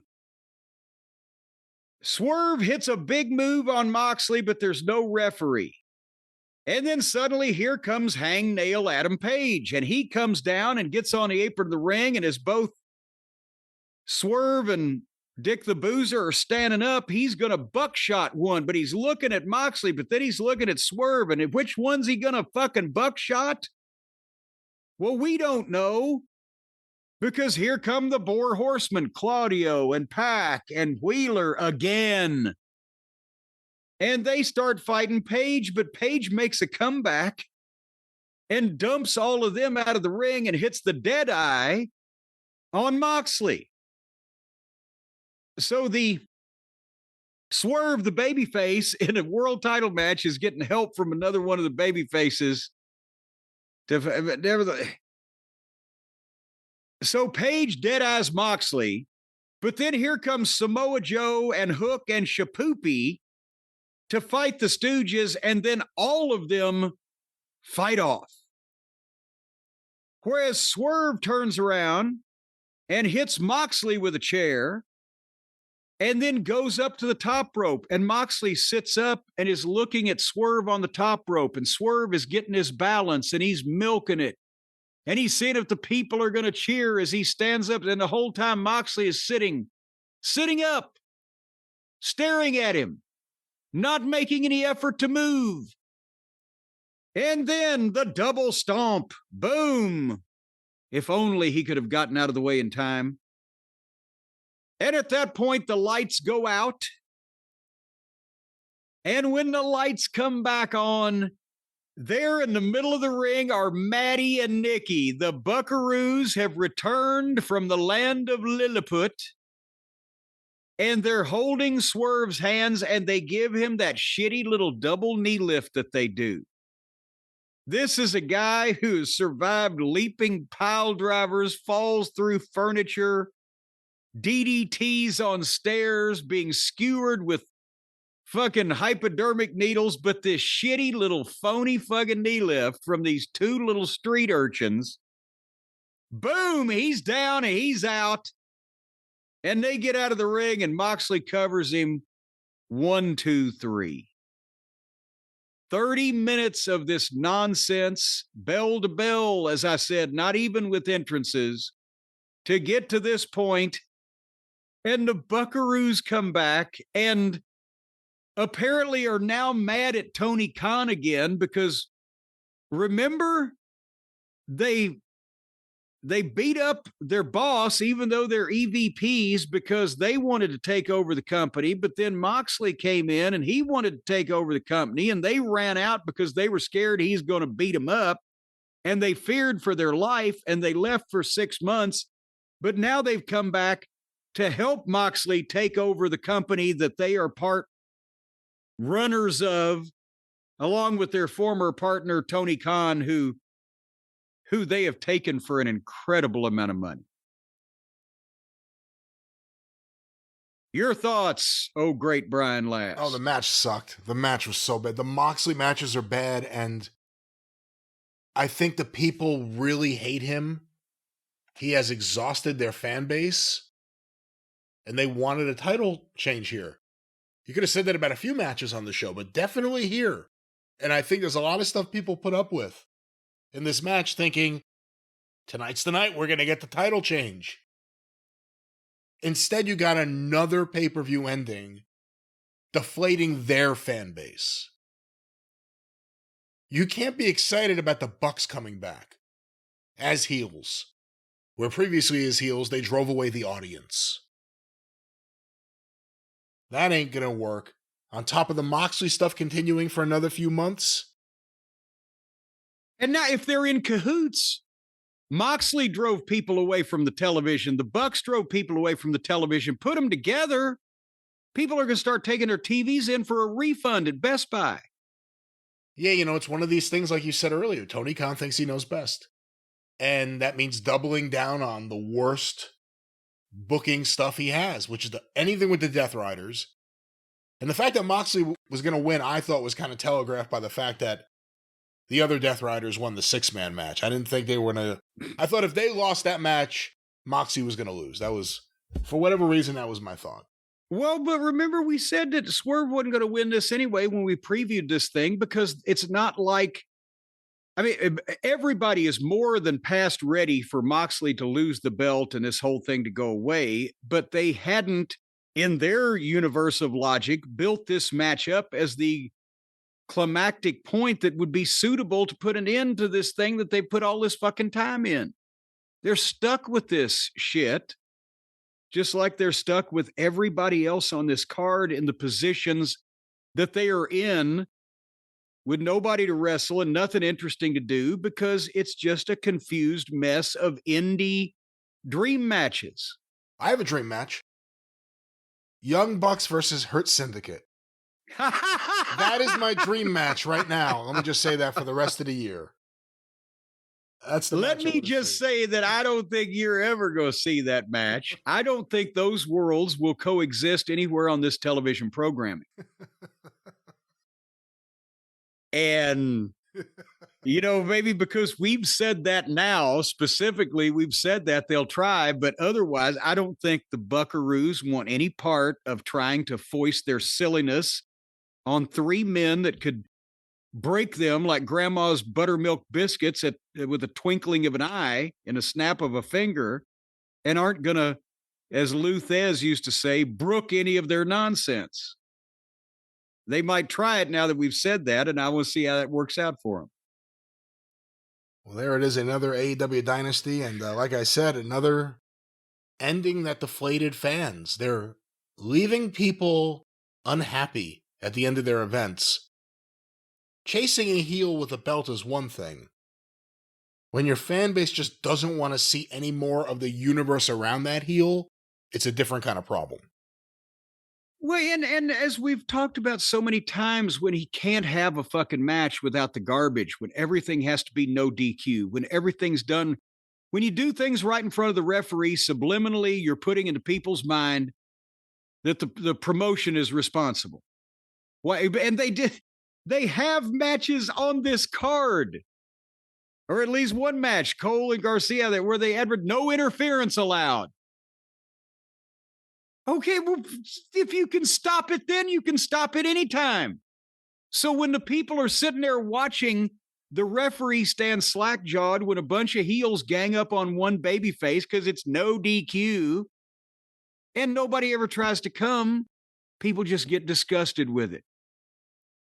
It's the disgusting heat is the heat that causes people to go away and not come back and not buy tickets. And it's not, disgusting heat doesn't get the name from people being disgusted because someone farted in someone else's face or they threw feces at each other. That kind of disgusting.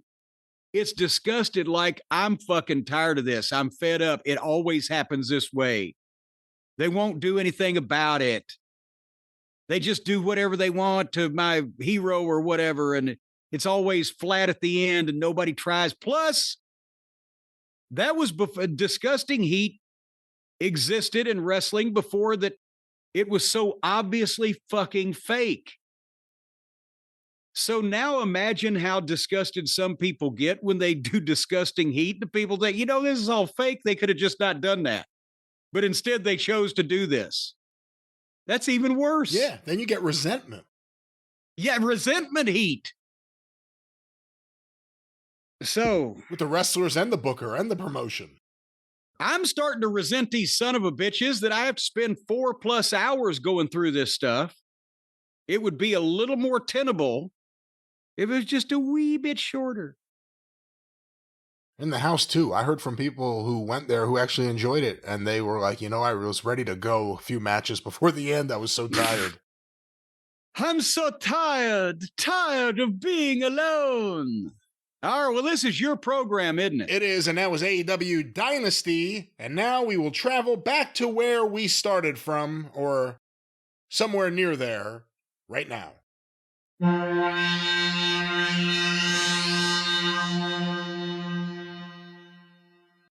Well, we are back here where we began in the future, yet it is the past, days of future past.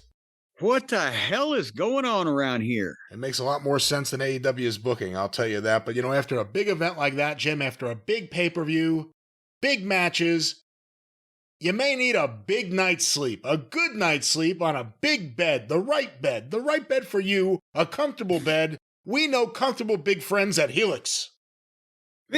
Big bed friends at Helix. I'll tell you, it's a choice of either a good night's sleep or pouring bleach in your eyes after one of these pay-per-views, and I know which one I'm going to pick. I'm going to pick the Helix mattress because, folks, again, there is nothing more comfortable in the world that you can lay your weary bones in and be cradled in like in the love of a mother's arms, like a Helix sleep mattress. We got them in our homes. We got them for the wives. We got them for the kids. We've got them for, as a matter of fact, I carried one over to the neighbor's house. And I said, what? Start sleeping on this. And this woman looked at me funny. And she got really upset when I started dragging her old mattress out the bedroom window. But she got over this. Well, the restraining order expired and she got over it. But she has reported that she's never slept better. Who did she report this to? Well, it's part of the court mandated proceeding. She has to enter a status update every 3 months. Folks, if you would like to be able to report to the court that you've been sleeping better than ever, you got to get a Helix sleep mattress. That's the thing. And get one for your neighbor and carry it over there. And with some level of physical force and or coercion, you can get your neighbors to start sleeping on these things too, and they will be even happier, and then they'll be in better moods and won't give you any trouble with cutting the grass on the property line or whatever. This is a coercion-free product. You don't have to worry about that. And when you bring it over to your neighbors, do you open it yourself? Do you bring over the mattress opened, or you bring it over the box unopened to get the full Helix experience? Yes, you bring over the box of Helix mattress unopened because it's so easy. But I'll tell you what, hauling that old one that doesn't, maneuver around like a Helix in the nice box there out the window or door or whatever might be handy, especially when sometimes they don't want it to go and they're pulling on the other direction. Well, no, that's the problem. Well, again, let's focus on buying mattresses for personal use. These people are persons. These people are persons, and they deserve people status too. Of course, whether they're neighbors or friends or people you don't know. Go up and knock on a door. Make a new friend. See, some people, they may be sleeping in misery. They may be sleeping on one of these mattresses that has asbestos in it for stuffing, or barbed wire and broken glass ground up. Mixed with old yard clippings. Some of these manufacturers in these factories, you don't know what's in there that you're sleeping on. So take the box up to the guy's door, knock on the door. When he answers the door, say, you need to start laying down on this at night. You're going to feel a lot better. You could probably eyeball the guy's house and tell who's going to need this type of thing. Once again, Helix is here for your sleeping needs. They're not looking for salespeople. They're looking for people who want a good night's sleep. No, you're purely contributing your time. This is a charity type of thing, but also it will spread the word about Helix, because soon everyone must sleep on Helix. That's the goal of the state, is to get everyone at night on a Helix sleep mattress, and then once they flip the switch and those radio waves start, it's going to be a brand new world. It's not right now, folks. It's going to be the same old world. There's no switch. If you'd like your children to be programmed, to have a good night's sleep. There will be no programming of children. There will be plenty of good nights of sleep. Yes. If that's the way to put it. Yes. And yes, that's the way to put it. Good nights of sleep, where subliminally you're taught certain things that will serve you well later on when you're all members of a certain society. But nevertheless, folks, right now, whether it's the kids or the wife, they've even got a mattress for your mother-in-law. That's what, as a matter of fact, it's got a hinge in the middle. She lays down on one side and you flip the switch and boop, it's like a mousetrap. The other side goes right over. It looks like a panini maker. And there in the middle is mom, so she can't get out, and she's comfortable in there, but she's not going to be bothering you. This is not a product from Helix. This is a product of the imagination, the figment of Jim's mind. But let's talk about something that's real. Sleep. You need it. And you need a good place I got an advanced test copy of that new mattress. I didn't mean to let it out. But folks, right now, go to helixsleep.com/JCE. Helix, Helix, sleep.com/JCE. And you're going to get 20% off side-wide, 2 free dream pillows with a mattress purchase. These dream pillows, again, they're better than magic mushrooms, and you don't even have to pull them up out of cow shit. You will dream on these pillows like you've never dreamed before. 2 free dream pillows and 20% off site-wide with a mattress purchase. helixsleep.com/JCE. That's right. We love Helix here. Check them out. helixsleep.com/JCE. Did you get the mother-in-law mattress? There is no mother-in-law mattress, so will you stop it? I wonder what the hell she's stuck in then. Well, Jim, let's get away from your mother-in-law and let's get to... That's what I'm trying to do. Before we get to Raw, which more than likely because of the extra pay-per-view review here this week on the show, we won't get to any questions. It'll probably be Raw, but some classic wrestling before we get there. I have here a file, Jim, from the files. Yes. This is a file from the Wrestling News Archive, which comprises the various correspondence and photos of Norm Kietzer, Pro Wrestling Enterprises, Wrestling Review, The Rings Wrestling, Wrestling Monthly, Major League Wrestling. What am I forgetting? There's a whole bunch of other publications, too. Yes. This is one of the big files in here, the Pat Malone file. Oh my God. And because I swear to you, I am working on writing in my spare time, a piece on Pat Malone. Oh, this is very surreptitious. Is this for Time Magazine? No, it's actually, it's for Look. Look is coming back. No, for something that I'm working on. I was writing some passages on Pat Malone, and I was thinking, I'm going to run this by Brian before I show it to anybody and see what he thinks of it once I'm finished with it. And here you are with a full file on the man. Well, there's multiple parts of this file. There are 2 different files of photos going back to seemingly the beginning of his career. And then him as an old man backstage at the shows. There's a picture of him and Roy Welch, picture of him and Norm Keitzer. This is the correspondence file I have here. And are there any pictures of him as the Green Shadow? I believe so, but I can go back and check. Because, not only do I want to see him, and we'll do that off the air, but also Scott Teal in his research. The Green Shadow was so mysterious. And folks, the reason why I'm writing a piece about him was he was one of the, and I think we mentioned it on the show, one of the biggest draws in the history of wrestling that absolutely nobody talks about or remembers, and that's sad.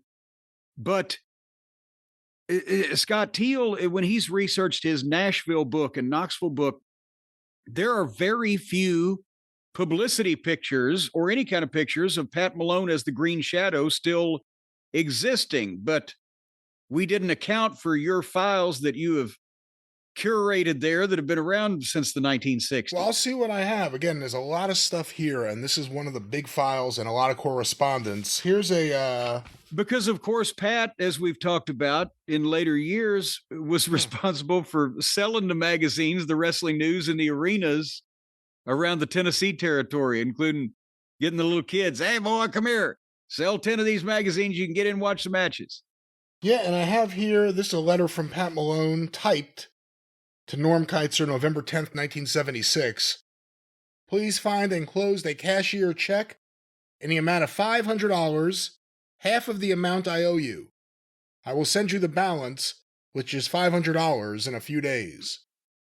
I want to thank you, I think he means thank, for the copy of the letter.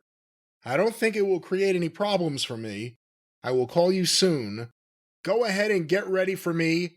The 2,500 magazines, issue number 39. Thank you for everything. Sincerely yours, Pat Malone.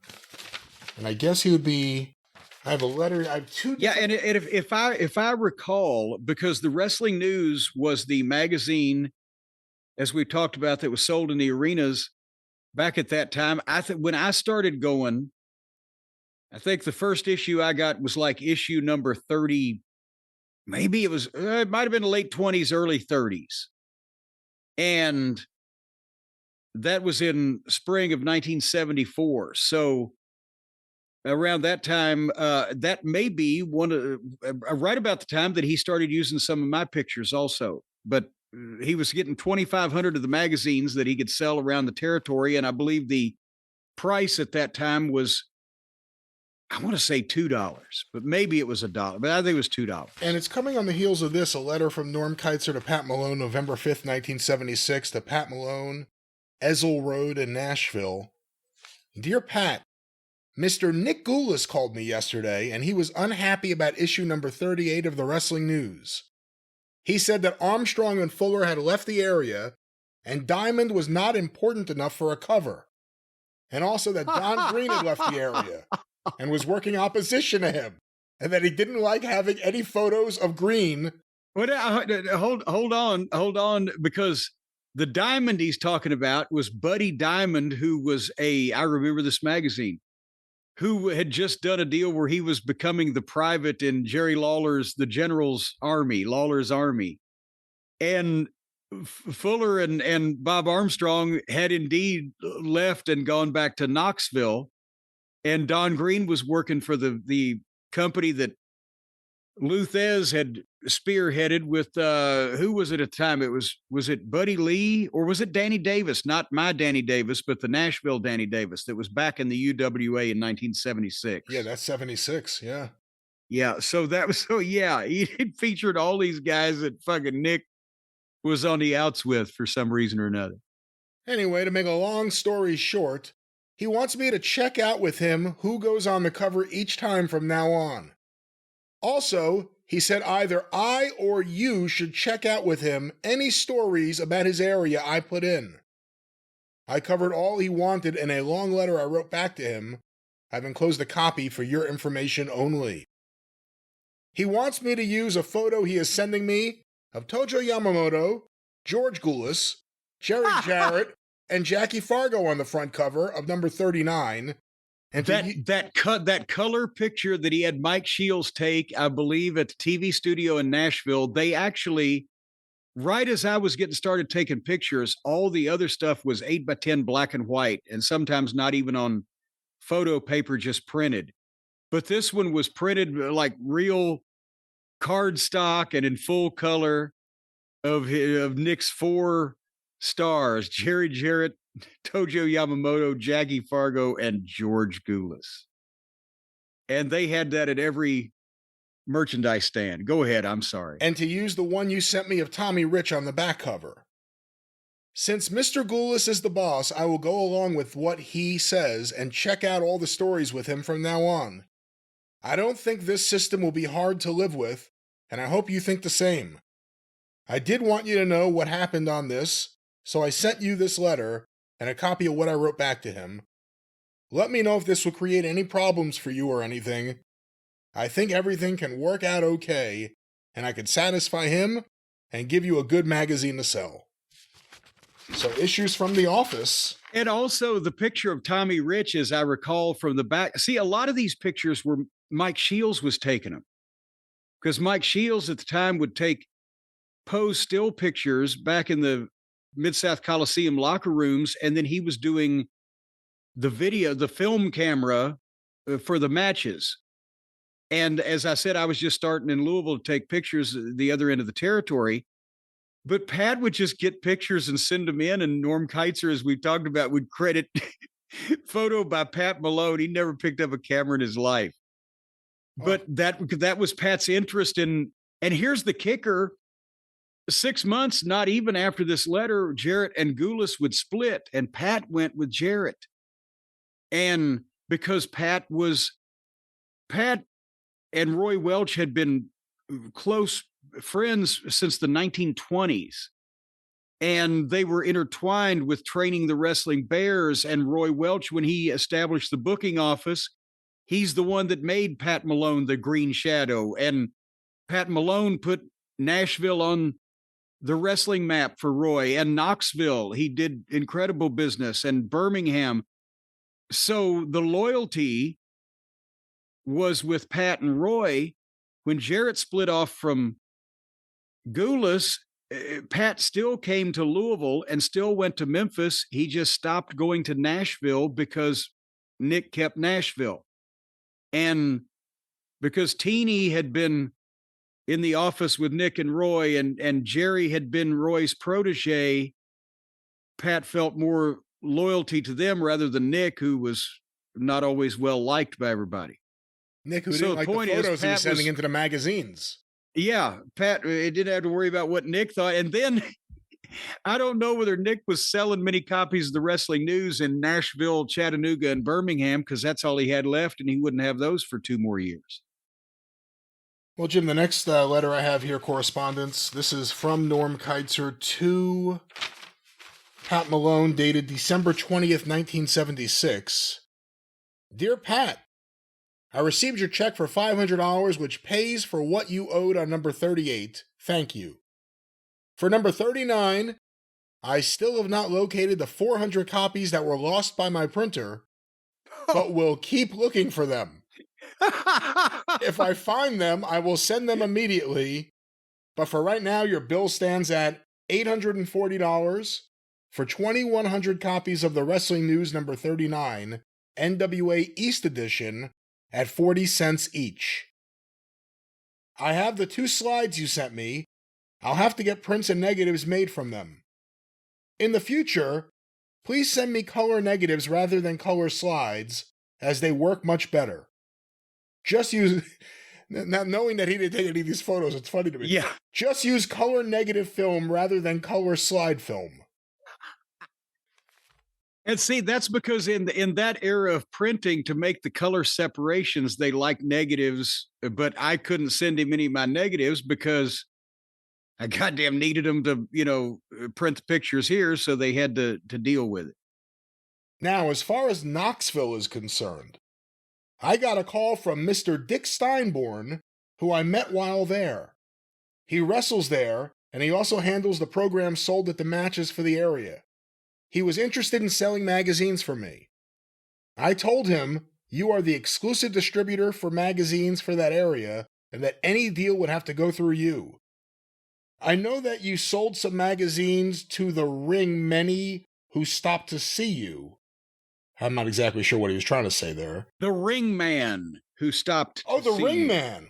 I bet you. Oh, you know what? It's crossed out after that. I thought it was a Y. Who's the ring man? Well, whoever was hauling the ring. See, here's the thing. Pat never went to Knoxville in the modern era to sell magazines. That wasn't part of really either of Jarrett's territory or Nick and Roy's territory. Remember, Kazana ran it till 1974. Ron Fuller bought it and opened up Southeastern Wrestling. And since this is a couple of years later, Dick Steinborn at the time was wrestling as, I think, Mr. Wrestling, or was he the gladiator under a mask at that point? But also he was a photographer, was shooting some of the pictures and helping Les Thatcher with the programs and things while Les was doing the TV show. So they were probably wanting to sell some of the magazines, same thing. But I bet you whoever was hauling the ring, was it Mac McMurray, the referee who was partners with Ron, or somebody had stopped in to see Pat if they were going through Nashville? Maybe, hey, let me take some of those and sell them or whatever. And he sold them to something like that. All right, well, back to this. The ring man who stopped to see you.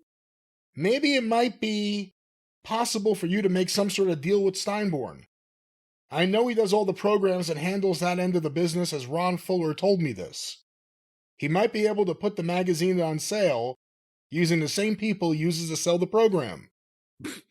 What I couldn't give him was a price for the magazine. Why don't you offer him the same price you sold those other magazines for if you are interested? This might be a way to get more sales up there and have the magazine on sale there all of the time, and yet save you from having to make the drive down there. See, that's the thing. I think Norm is confused about the geography of the state of Tennessee and what territory was what. And he was thinking because Pat was exclusive for the Tennessee territory, he didn't realize that there was 2 already and fixed to be 3 different territories in the state of Tennessee. If you are interested in this, Mr. Steinborn's telephone number is, and he has 2 different phone numbers listed here. I'm not sure, as I wrote it down twice and they were different. Also, I had an idea which might help sales up there and also give Nick Goulas what he wants. To explain my idea, I've enclosed a copy of another edition of the Wrestling News called the Stranglehold Edition. If you will notice, we use the same covers for the Stranglehold Edition as we do for the AWA Edition. Look inside the back cover of the magazine enclosed, and you will see this. We just fold the cover the opposite way so that each area gets someone from there on the front.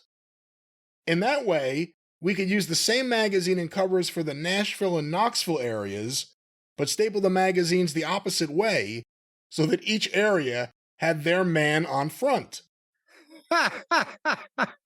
and also, with these different editions, they had NWA East, NWA West, Stranglehold for the WWA in Indianapolis, AWA edition. The first, when you print a magazine, it's stapled in the middle. So the first 8 sheets, 16 pages on each side would be the same thing. And then they would insert new copy just for that specific edition of the magazine for the pages in the middle. And then staple it like that. Yeah, they reused a lot of shit. He was a master at cost cutting, was Norm Keitzer. This is all just ideas, and maybe you don't think it is worthwhile. However, I think it might work out. If you want to contact Mr. Steinborn and work out a deal with him on the wrestling news, you can. If not, just forget it. I gave you the deal, so do what you want. So do what you want. I guess that covers it for now. I'll be planning out the next issue soon. We'll call Mr. Goulas about what he wants on the front cover and go from there. Thanks, Norm. And I have seemingly the reply from Pat Malone, again typed December 22nd, 1976. Dear Norman, I just received your letter and magazine. Enclosed, please find a cashier check in the amount of $500 on issue 39.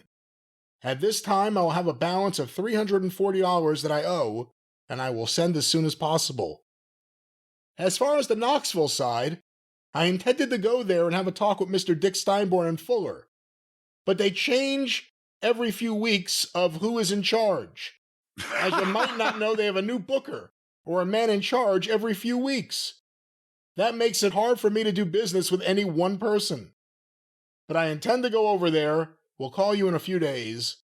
We wish you and your family a Merry Christmas and a Happy New Year. Thank you for everything. Sincerely yours, Pat Malone. And two questions. And number one, I wonder who the revolving door of bookers was at that point in time. This is 70. Were they going back and forth between? Yeah. Well, Dick Steinborn, Bob Armstrong, Robert Fuller at that point. Ron Fuller himself. Ron.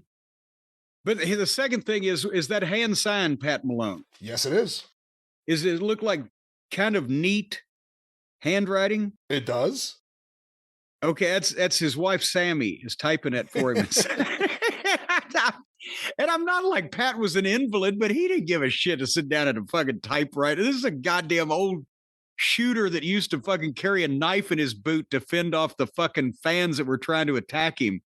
His fucking knuckles and the calcium deposits were like golf balls. He wasn't sitting down at a typewriter sending Christmas greetings to Norm Keitzer when he was 77 years old. His wife Sammy was typing that. They even typed out the envelopes, because I have the envelope here, post-dated December 22nd, 76, Nashville, Tennessee, to Mr. Norm Keitzer, Medelia, Minnesota. And then in red, it's typed out, attention, important. Make sure it gets to the right department there. You got me actually interested. I'm just going to go a little forward just to see if there is anything about the fallout with Goulas that I can find. Anything from late April, early May, 1977. And by the way, here's another, while you're looking at that, another little factoid that I've come up with. And one of these days we'll talk about why I've been doing this research. But Pat Malone, as the Green Shadow, was responsible for, as the top heel, for popping the wrestling business in Nashville in 1940 and 41, when Roy Welch had first taken over and established a booking office there. And in those days, they had the matches at the old Hippodrome, which was they had no sports arena in Nashville. The Hippodrome was a big roller skating rink with permanent bleacher seats, and they had concerts, they had political conventions and rallies, any kind of live entertainment. That was the place that indoors you went in Nashville in those days. And if they were selling and jamming what we believe, Scott Teal has tried to investigate this, and I've heard Christine Jarrett talk about it, but the building supposedly could seat about 2,000 people, but if everybody was standing and they would do this all the time, you could get almost 3,000 people in this thing. And their tickets were like an average of a little bit less than $1.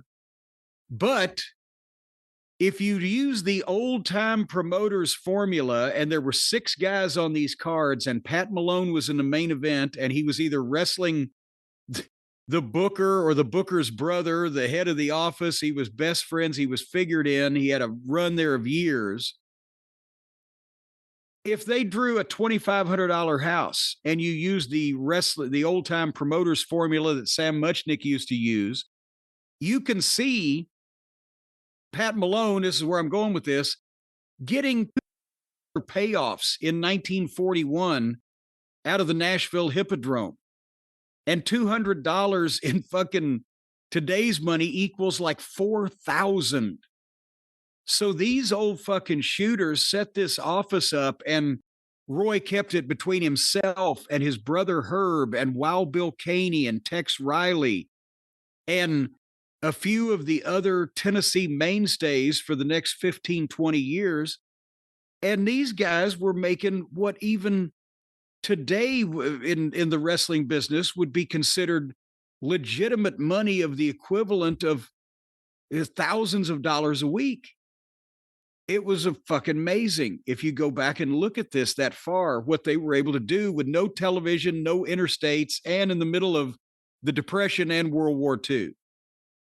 But bring us back to 1977. Yeah, let's go to here. We'll hit on a few things. It may be slightly out of order because this is a massive file of paperwork, and some of this in this area seems to be, it's all there, but out of order chronological, in the chronological sense, I guess.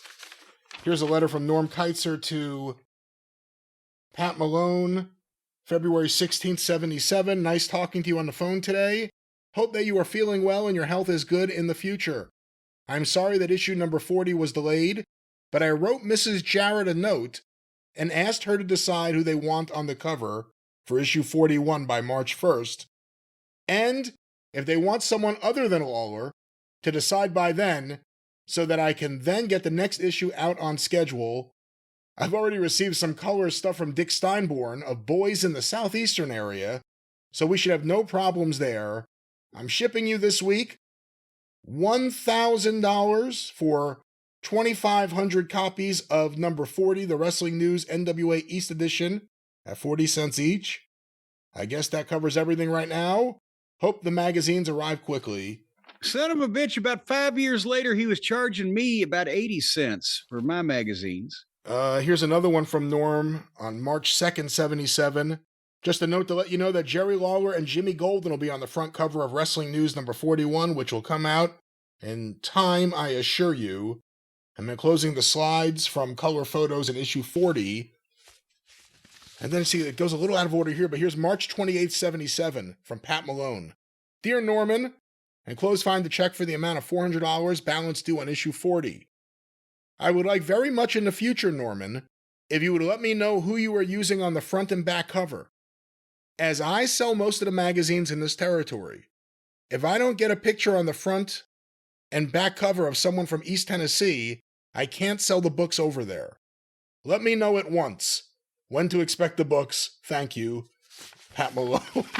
That's a little terse. But if I go a little bit forward here, this is where I said they're a little out of order. Here's a letter from Pat Malone to Norm Keitzer, May 25th, 1977. Oh. Dear Norman, I received the magazines. I will send you a check in a few days for at least half of them. I'm going to tell you something. I guess Miss Christine told you. Don't use anything more of Nick Gula's boys. And what, I think he means end, it says R, but there's a lot of misspellings here. And what Scott Teal sends you, as we don't work together anymore. But be sure and always have some good pictures of the East Tennessee boys, which is Fuller's, on the front and back cover. Also Jerry Jarrett's boys. Can I give some insight on that? Yeah, please. Also, because when he said we don't work with Nick anymore, don't use it. Scott Teal, unfortunately, was the suffering for that because Scott had moved to Nashville from Florida in the early 70s and had been doing the Slamagram programs for Nick and taking pictures of Nick's guys in the Nashville end, while Mike Shields did a lot of stuff for Memphis, as I said.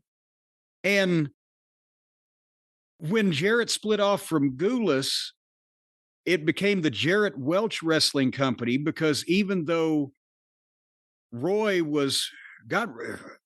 died right about that time anyway, did he not? But yeah. Buddy Fuller, who was Edward Welch, had agreed to partner with Jarrett so that Jarrett could use the Welch name. And, you know, Buddy had kind of taken over at that point the the head of the family status, since Roy was in ill health and the other brothers had retired. And so it from Gulas Welch Wrestling, it became the Jarrett Welch Wrestling Company because Buddy Fuller was involved. And obviously, since Buddy's son, Ron, owned the Knoxville territory, Jarrett and Ron were working together, bopping talent back and forth because it was all in the family, and neither one of them was particularly beholden to or, enamored of Nick. So Nick was in the middle in Nashville, but the Memphis on the west end and Knoxville on the east end was trying to squeeze him and also didn't want his boys to get any publicity in the magazine. And Scott Teal had a good relationship with Jerry Lawler, and Jerry Lawler secretly had Scott Teal do the programs when they first broke off, and then Jerry Jarrett put the kibosh on that because Scott had the long time. Scott Teal's the one person who doesn't say a single bad word about Nick Gulas. Said he was always honorable with him, always treated him good. No, Michael St. John will not say anything bad about Nick, too, because he did the same thing. Nick treated him like he was his TV announcer. Nick, usually tried to take care of the people in the inner circle in the office, but the opinion amongst the wrestlers varied. But as a matter of fact, Michael St. John said, I'll tell you this, I can't remember what it was, but he came on a point where St. John, maybe his wife's sick? He told me the story. But he just happened to mention it, and Nick got in his safe and gave him some large amount of money in cash and said, yeah, boy, don't worry about it. But that's the thing. Nick, he was still planning on being in business, forever, because he'd done that for 40 years. Why wouldn't he do it forever? He had a new office building built in Nashville after the split with Jarrett and paid cash for it, like a couple $100,000. I'm talking cash that he had in his fucking safe in his old office. The old time wrestling promoters, they kept ludicrous amounts of cash around. Well, back to this letter. This will be the final letter of this edition of From the Files. Enclosed, you will find a program from Memphis and Louisville. You can see the boys we use in Jerry Jarrett's towns. I suppose you get material from East Tennessee of the boys who work for Fuller. Thanking you, I will close. Sincerely yours, Pat Malone. Yeah, thanking you, I will close was not a sign-off that Pat would come up with on his own. Oh my God, it has it here too. Here's the next letter, June 8th. Thanking you, I will close. Yeah. I love that. That's great. Pat's favorite expression was, boy, I'll either fight you, fuck you, or run you a foot race. Who took this photo of Paul Orndorff? I'm sending you a couple of programs. You will see Orndorff in front of Orndorff in front of a white concrete wall. Either he's got the old Southern Junior Heavyweight title belt on, or perhaps he's in either short trunks or blue warm-up pants. It doesn't have the photo here, but it says, I'm sending you a couple of programs. You will see a story on Paul Orndorff, all in caps. I would like for to use it in the magazine with the negative. I hope you have received by now. I would like for you to use the picture of Orndorff on the front cover, along with Fuller. And every time the word "end" is supposed to be here, it says "R," almost like a pirate. So Fuller, R, someone from the East Tennessee side. Be sure and have them on the cover. Let me hear from you. Thanking you, I will close. That is my new favorite sign-off. Thanking you, I will close. But we will close there with this. Obviously, this is a massive file. This is 77, and it goes until... I didn't realize he was still doing stuff. 86? Yeah. 87? 88? So it goes until 1988, and here is... I think that's the year he died. And here is his obituary from the paper. Oh, my God. March 15th. Okay. Oh, I'm sorry. Well, I was just going to say, well, you and I off the air got to do some business. Your files will get a big plug in what I'm producing, but I need that information. But go ahead. Well, here's March 15th, 1988. Do you know his real name? Because I'm about to say it. Well, Edgar B. Davies is the consensus of what most people think his real name was. Here it says Edgar Brian Davey, 87, a retired professional wrestler who used the professional name of Pat O'Brien, died Tuesday at Southern Hills Hospital after a brief illness. Davey, who wrestled in Nashville for several years wearing a mask and using the name The Green Shadow, won the title of World Light Heavyweight Wrestling Champion in 1936. Funeral services, it goes into the information there. A native of Carbondale, Illinois, Mr. Davey was the son of the late Mr. and Mrs. Charles Davey. Good Lord. He first came to this area in the early 1930s and wrestled at the old Hippodrome, drawing turnaway crowds. He had wrestled in New York City and other cities in this country and around the world.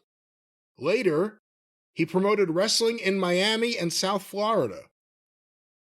After his retirement, about 20 years ago. And by the way, that was in the 40s, between 1945 and 44 and 47. Oh, no way. Wow. Roy Welch had taken over Tampa. Yeah. And Lake Mary or Lake Worth, a lot of towns in Florida. Florida wrestling was on its ass and not drawing. This was before Cowboy Luttrell. And at various points, he sent Pat down there not only to wrestle as the Green Shadow, but to run towns and book for him. And even sent Nick down for a year out of Nashville. And it was too far away. It didn't work. And so they came back because Nashville and Tennessee was making more money. But they were the promoters in Florida, for most of Florida, right after World War II, right before Luttrell. After his retirement about 20 years ago, Mr. Davey continued to stay close to the sports world. In recent years, he had worked as a guard at the sports arena at the state fairgrounds. Survivors include a daughter, Patsy Davey, Nashville, 3 sons, Clyde Davey, Tampa, Edgar Davey, Nashville, and Patrick Davey, Alexandria, Virginia, 18 grandchildren, and 7 great-grandchildren. So there it is. It doesn't say which paper this is from, but I'm sure it's in that. By the way, he did fill-in matches every once in a while in the early 1960s when he was past 60, and he was still taking Ginger the Bear around in the 60s and I think to the early 70s. He was fucking amazing. He had the legendary stories, but nobody got more heat than the Green Shadow. As far as with the fans, there are numerous instances of the fans rioted. The fans tried to pull the Green Shadow out of the locker room. Green Shadow was hit over the head with a broken bottle and slashed in the face. He was stabbed. He had a fight he was arrested for kicking the shit out of a fan. Everywhere he fucking went. And there's no video. There's no film. There was no such thing as television. There's no audio recordings. There's very few pictures. But he was inventing all of he and Roy Welch inventing, or the first one to do all of the fucking heel wrestling tricks that have come to be blasé in front of these people. They'd never seen him. Of soap in the eyes, we're going to lynch this motherfucker. So he was the fucking saltiest old son of a bitch that ever walked the earth. Here's a letter from Pat Malone. Again, very nice handwriting. I'm guessing it's his wife. This is all handwritten, informing Norm Keitzer of falling and breaking his right hip on March 30th. We'll end with this. I just bumped into this. There was one time he was in the hospital in the 70s, and Teeny got mad because she had called up and she had asked for Pat Malone's room. And, I'm sorry, Edgar Davey.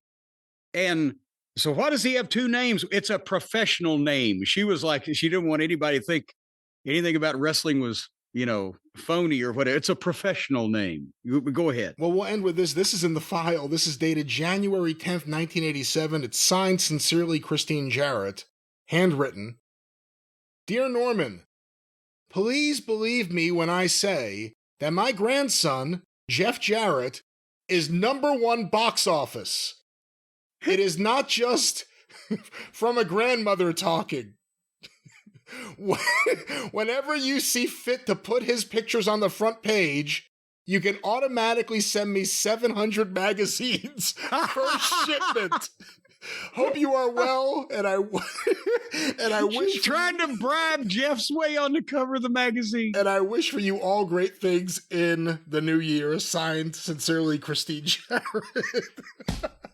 That's the whole letter. Believe me when I say he's number one. Put him on the cover. I'll buy 700 copies. Well, you never know what you'll find in the Pat Malone file. This has been From the Files, Pat Malone. And boy, we went a while, but we had a good time. But let's now wrap things up with your thoughts on whatever you watched on WWE Raw last night. Oh, golly, we got to talk about that, don't we? Well, let's talk about the big thing, and then we'll talk about the smaller big thing, and then the other smaller big thing, and then that's pretty much the things. But the main event of Raw, and this was for April 7th, and again, you know, what it said, I love the stuff on SmackDown with this triple threat situation. Imagine that. Because it fits, and these guys are talking me into it. And I mean, even the people on the periphery, Paul Heyman is on the periphery of this thing. He can talk. So on Raw, they had Heyman in the ring in the main event spot, the last of the night. Because everybody wants to know whose side's he going to be on. Punk wants him to be in his corner. What about Roman Reigns? So Heyman establishes at the top, I've come here to address a couple of these things that have been going around. I want to address them in order. Number one, I will always be loyal to my tribal chief, Roman Reigns. And number two, I'll always be loyal to my best friend, CM Punk. And just because I'm loyal to both of them doesn't mean that I'm going to be disloyal to either one. And for WrestleMania, let's get one thing perfectly clear. And boom, right there, Seth's music interrupts him. And he woes to the ring again, and woes, and the people are woeing. And he's woeing right up in Paul's face. And boy, when you see Paul Heyman's face, it does make you go, whoa. And he said, tonight I'm here. It's all about you, Paul Heyman. Everybody wants to know. Everybody's asking you, whose side are you on? And are you on the side of your best friend, CM Punk? And they chant CM Punk, CM Punk. And this was kind of telling, or are you on the side of your wise man, Roman Reigns? And they kind of booed. They're starting to boo, which I'm sure Roman Reigns could give a shit because he wrestles is, you know, handful of times a year and makes appearances every once in a while. And I don't think he cares for the money he's making. But they booed him. And then Seth told Paul that, hey, Roman Reigns doesn't give a damn about you. And he told the story of how he'd used him and given him no respect and then left him to the wolves and didn't help him.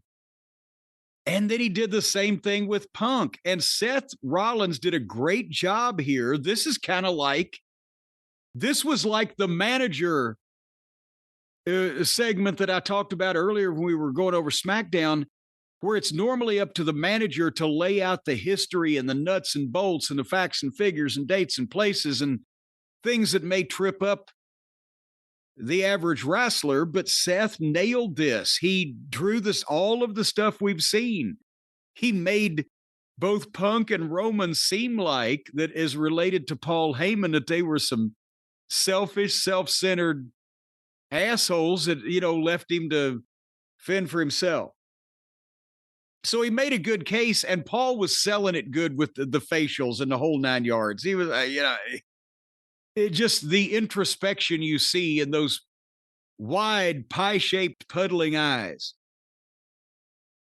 And so Seth felt bad for Paul, and it'd be easiest, Paul, if you removed yourself from the situation. But you either can't do that or you won't do that. So I think for your own good, right here, right now, I ought to remove you. It'll be quick and easy. Just a boot to the head and one quick stomp, and it'll be all over. The crowd was not into. They did not like Rollins threatening Heyman. Yes, it was interesting. No, that's the thing. When Seth pushed him, It was, and they were taking up for Paul. Which, and by the way, and I've said, I don't know when it's going to happen. I'm not even saying it's anytime soon, but longer term, unless he's anxious to ride off in the sunset, Paul knows that he's probably better characterized in the heel contenders roles. So it'll be even better when the people were taking up on him for getting pushed around and then he fucking did. But nevertheless, Seth has pushed him around and he's bullying him and he slapped him. Not hard, but kind of, the insulting.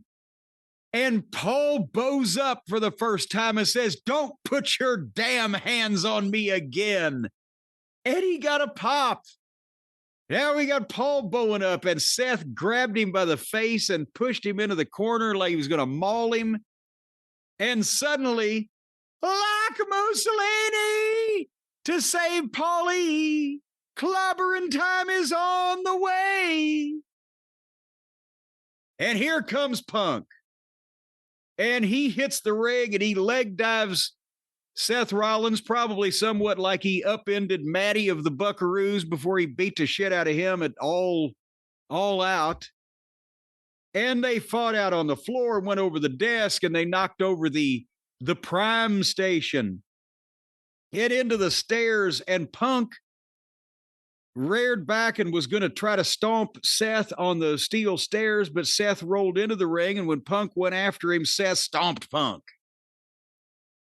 And Punk's selling, and Paul goes over, and he's checking on Punk, and he's going, "I'm sorry, I'm so sorry," but he's right in position for the stomp. And Seth sees it. And slowly he turns, step by step, inch, but no, actually, he didn't turn, he just ran and jumped up in the air and stomped right short of Paul. And Paul went, hum. And Seth looked down at him and said, "Now you owe me a favor." Because he didn't kill him. So what in the world is going to happen next? I'm loving it as the Heyman turns. I'm loving this, Brian. Yeah, man, I don't think Heyman would end up with Seth Rollins based on the way it was set up, but would he feel obligated to? I mean, it's different when you have a favor you owe a friend versus some guy who just threatened. Yeah, no, I don't think he's obligated because you didn't kill me, so I will in turn then paint your house. Yeah, right. Maybe that works with like Swerve and Adam Page. I really don't know. No, this was good stuff. And Rollins came out of it looking strong, and he needed to. And really good. Again, like you, I wonder how long the whimpering babyface Heyman is going to be a thing. But he did bow up here a little bit. Yeah, but it always ends up with him like, on his knees crying or, yes, making the prayer symbol and crying or whatever the fuck he's doing. But good stuff. And I agree with you. I don't know how the match will go. We'll see. I'm not a big fan of three-way matches. They've done a good job of they've done a better job of building up the three-way match than anything else for WrestleMania. By far. Well, there's some minds involved in this too. So I have high hopes that, they're not just going to fucking drive a truck to the ring with a bed full of ladders and tables and chairs and etc. It's going to have some drama to it also. But otherwise, there were a few other things on Raw. I will make mention that they, again, have more drone shots than the Travel Channel. If I want to take a trip around the world, I don't need to buy a plane ticket. I could just watch Raw. They're in love with the drone shots. I think sometime they ought to have a drone shot from a drone that actually drops, like comes down into the arena and one of the wrestlers is driving it or flying it or operating it, hanging off of it. Operating it is one thing. Hanging off of it? Well, no, get one of those big ones like you had over in New Jersey where you can hang off a son of a bitch. It was the size of a Toyota Tercel or whatever. I mean, maybe if you had and just have the drone fly the wrestler right into the arena. I don't know if you can get one that size into the arena on the smooth pathway that they seem to use for all these shots, but make it a stadium. Then it may work. That way, no roof. Holy shit! Is that Charlotte Flair on a drone? I think it would make the fans change their attitude. There you go, because Flair did it, Rick, in the helicopter 40 years ago. So now 40 years later, a drone into a stadium, and anybody that comes down in a drone is over. It's actually a great idea. Drones like ring cars, like they had at WrestleMania 3 and WrestleMania 6. They make a little ring and it flies up and it carries you to the ring. Yeah, and they could have a little claw on the drone like they have the claw machine at the Cracker Barrel, and it can just go down in the locker room and pick up one of the boys and carry him out the aisleway and drop him in the ring. Just like a Cracker Barrel. I can see it now. What else did you see? Just like a Cracker Barrel. What else did you see on this memorable? You know, a chicken fried chicken with sawmill gravy on top, 2 sides of hash brown casserole, 2 eggs over easy on top of the chicken and gravy, with 2 sides of bacon and some biscuits, and you got breakfast. Anyway, also on Raw, they had a history package between Bianca Belair and Io Sky and Rhea Ripley.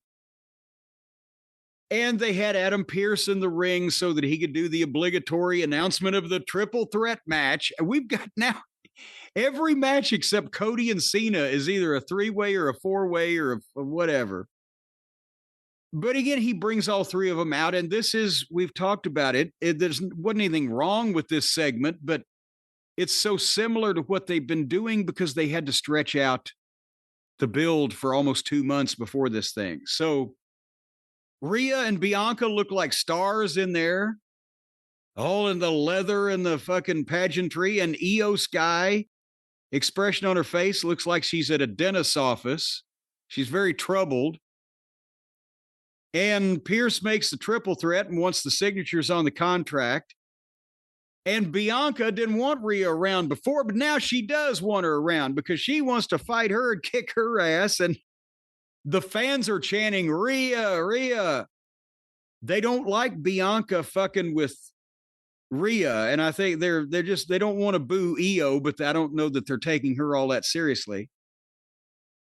But basically, Bianca signs the contract and shoves it into Rhea Ripley's chest. Thankfully, she's got plenty of padding. She wasn't injured. And then Rhea signed it and threw it back at Bianca. And as they're arguing for like the 4th time now, Io comes up to go, and I want to say, and gets pie-faced again and just turns around and starts to walk out. But as Rhea and Bianca are arguing and involved in themselves, Io jumps up off the top rope and drop kicks both of them and knocks them goofy and signs the contract. So we got a 3-way there. Yes, we do. And I'm sure it'll be good. And I don't know about her looking like she's, whatever you said, in pain at the dentist's office. She looks like she's troubled. She looks like she's at the dentist. The dentist's office. Trouble. She's at the dentist's office. She has that look on her face like, is this news going to be good or bad? It might be painful. Yeah, Rhea was looking good. Boy, howdy. And then what about Gunther and Jey Uso? Did you watch this segment? Yeah, I did. What did you think of it? I liked it because they have needed to do something for Jey. I mean, Jey, everybody likes Jey, but then Jey slipped and fell on his dive a couple weeks ago, or not fell, but just didn't clear the rope. And then they were doing the thing where he was doubting himself. And then Gunther just beat the teetotal shit out of Jimmy right in front of Jey last week. The heat angle, you just knew he was going to have something to say about that. And I think this worked to get Jey back to where people are going. They've done the underdog thing with him, but now people needed to have some faith. I think it gave him some faith. Because Gunther was out to the ring after the big package where he was bathed in Jimmy's blood last week and everything. And the fans are chanting, we want Jey, we want Jey. But Gunther didn't even have to say anything before he even spoke. Jey's music played and he did the entrance from the stands and with the people yeeting. And Gunther's in the ring just laughing and he's rolling his sleeves up like, I'm going to have to dust this clown off again. And when Jey got in, he slapped the microphone out of Gunther's hand and everybody, ooh. And he took a minute and gathered up his confidence and the people were chanting, Uso, Uso. And Jay didn't do the promo that he normally does, the Jay Yeet So promo. And when the fans tried to start yeeting, he quieted them down because he wanted to hear it. He gave them the thing. No, this is serious. He said, Gunther, you got a mother. I got a mother. You got a mother. What do you talk about with your mother? You talk about family stuff?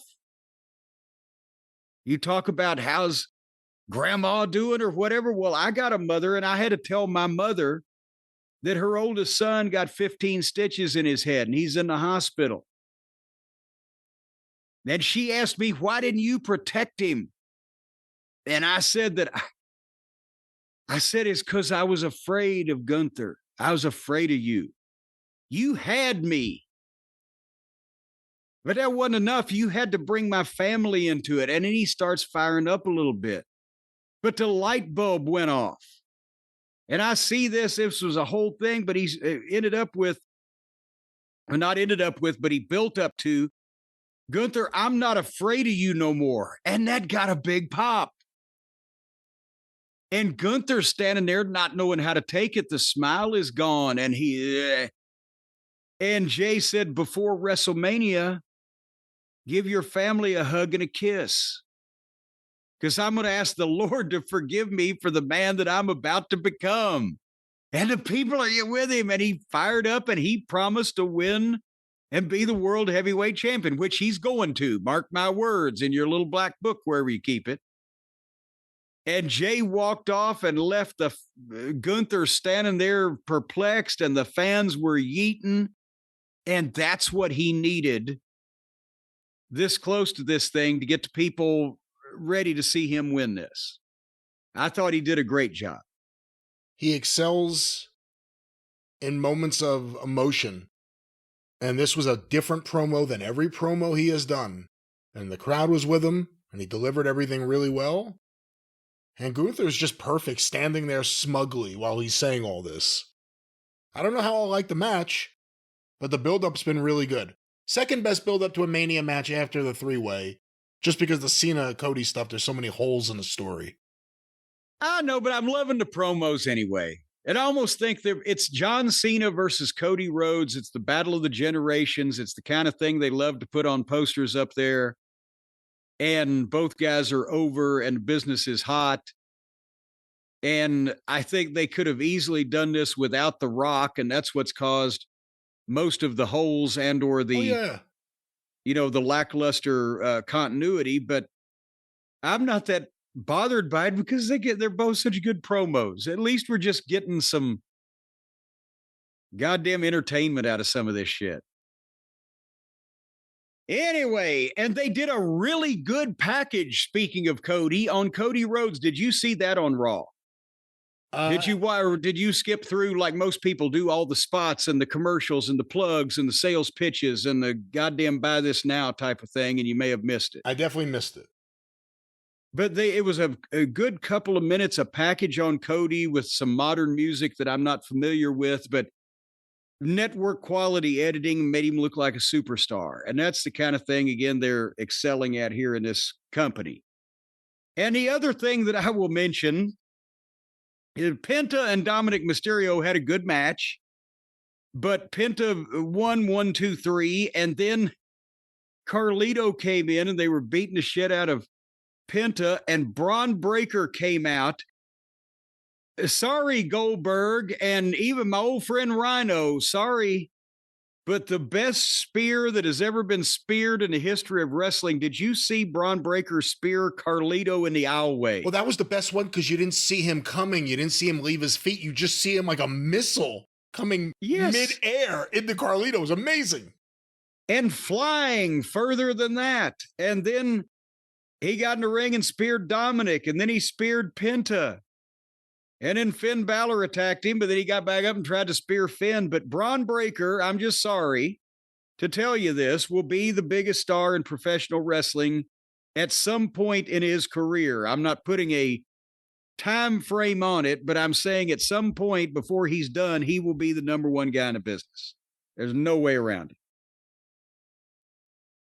But that was 2 hours and 35 minutes or so of Raw. Well, this has been hours and hours and hours of drive-through this week. And as I said before, questions are coming. You know what some asshole said on Twitter, said, is everybody okay? Last week's experience was only 2 hours and 48 minutes or whatever instead of over 3 hours. They're spoiled now. And plus, we were in a state of emergency. Yeah, there's that. Yeah, there's that going on. We only get 3 hours when there's federal aid coming in. This one will be significantly longer, and we will end it here. With that, the drive-thru is closed.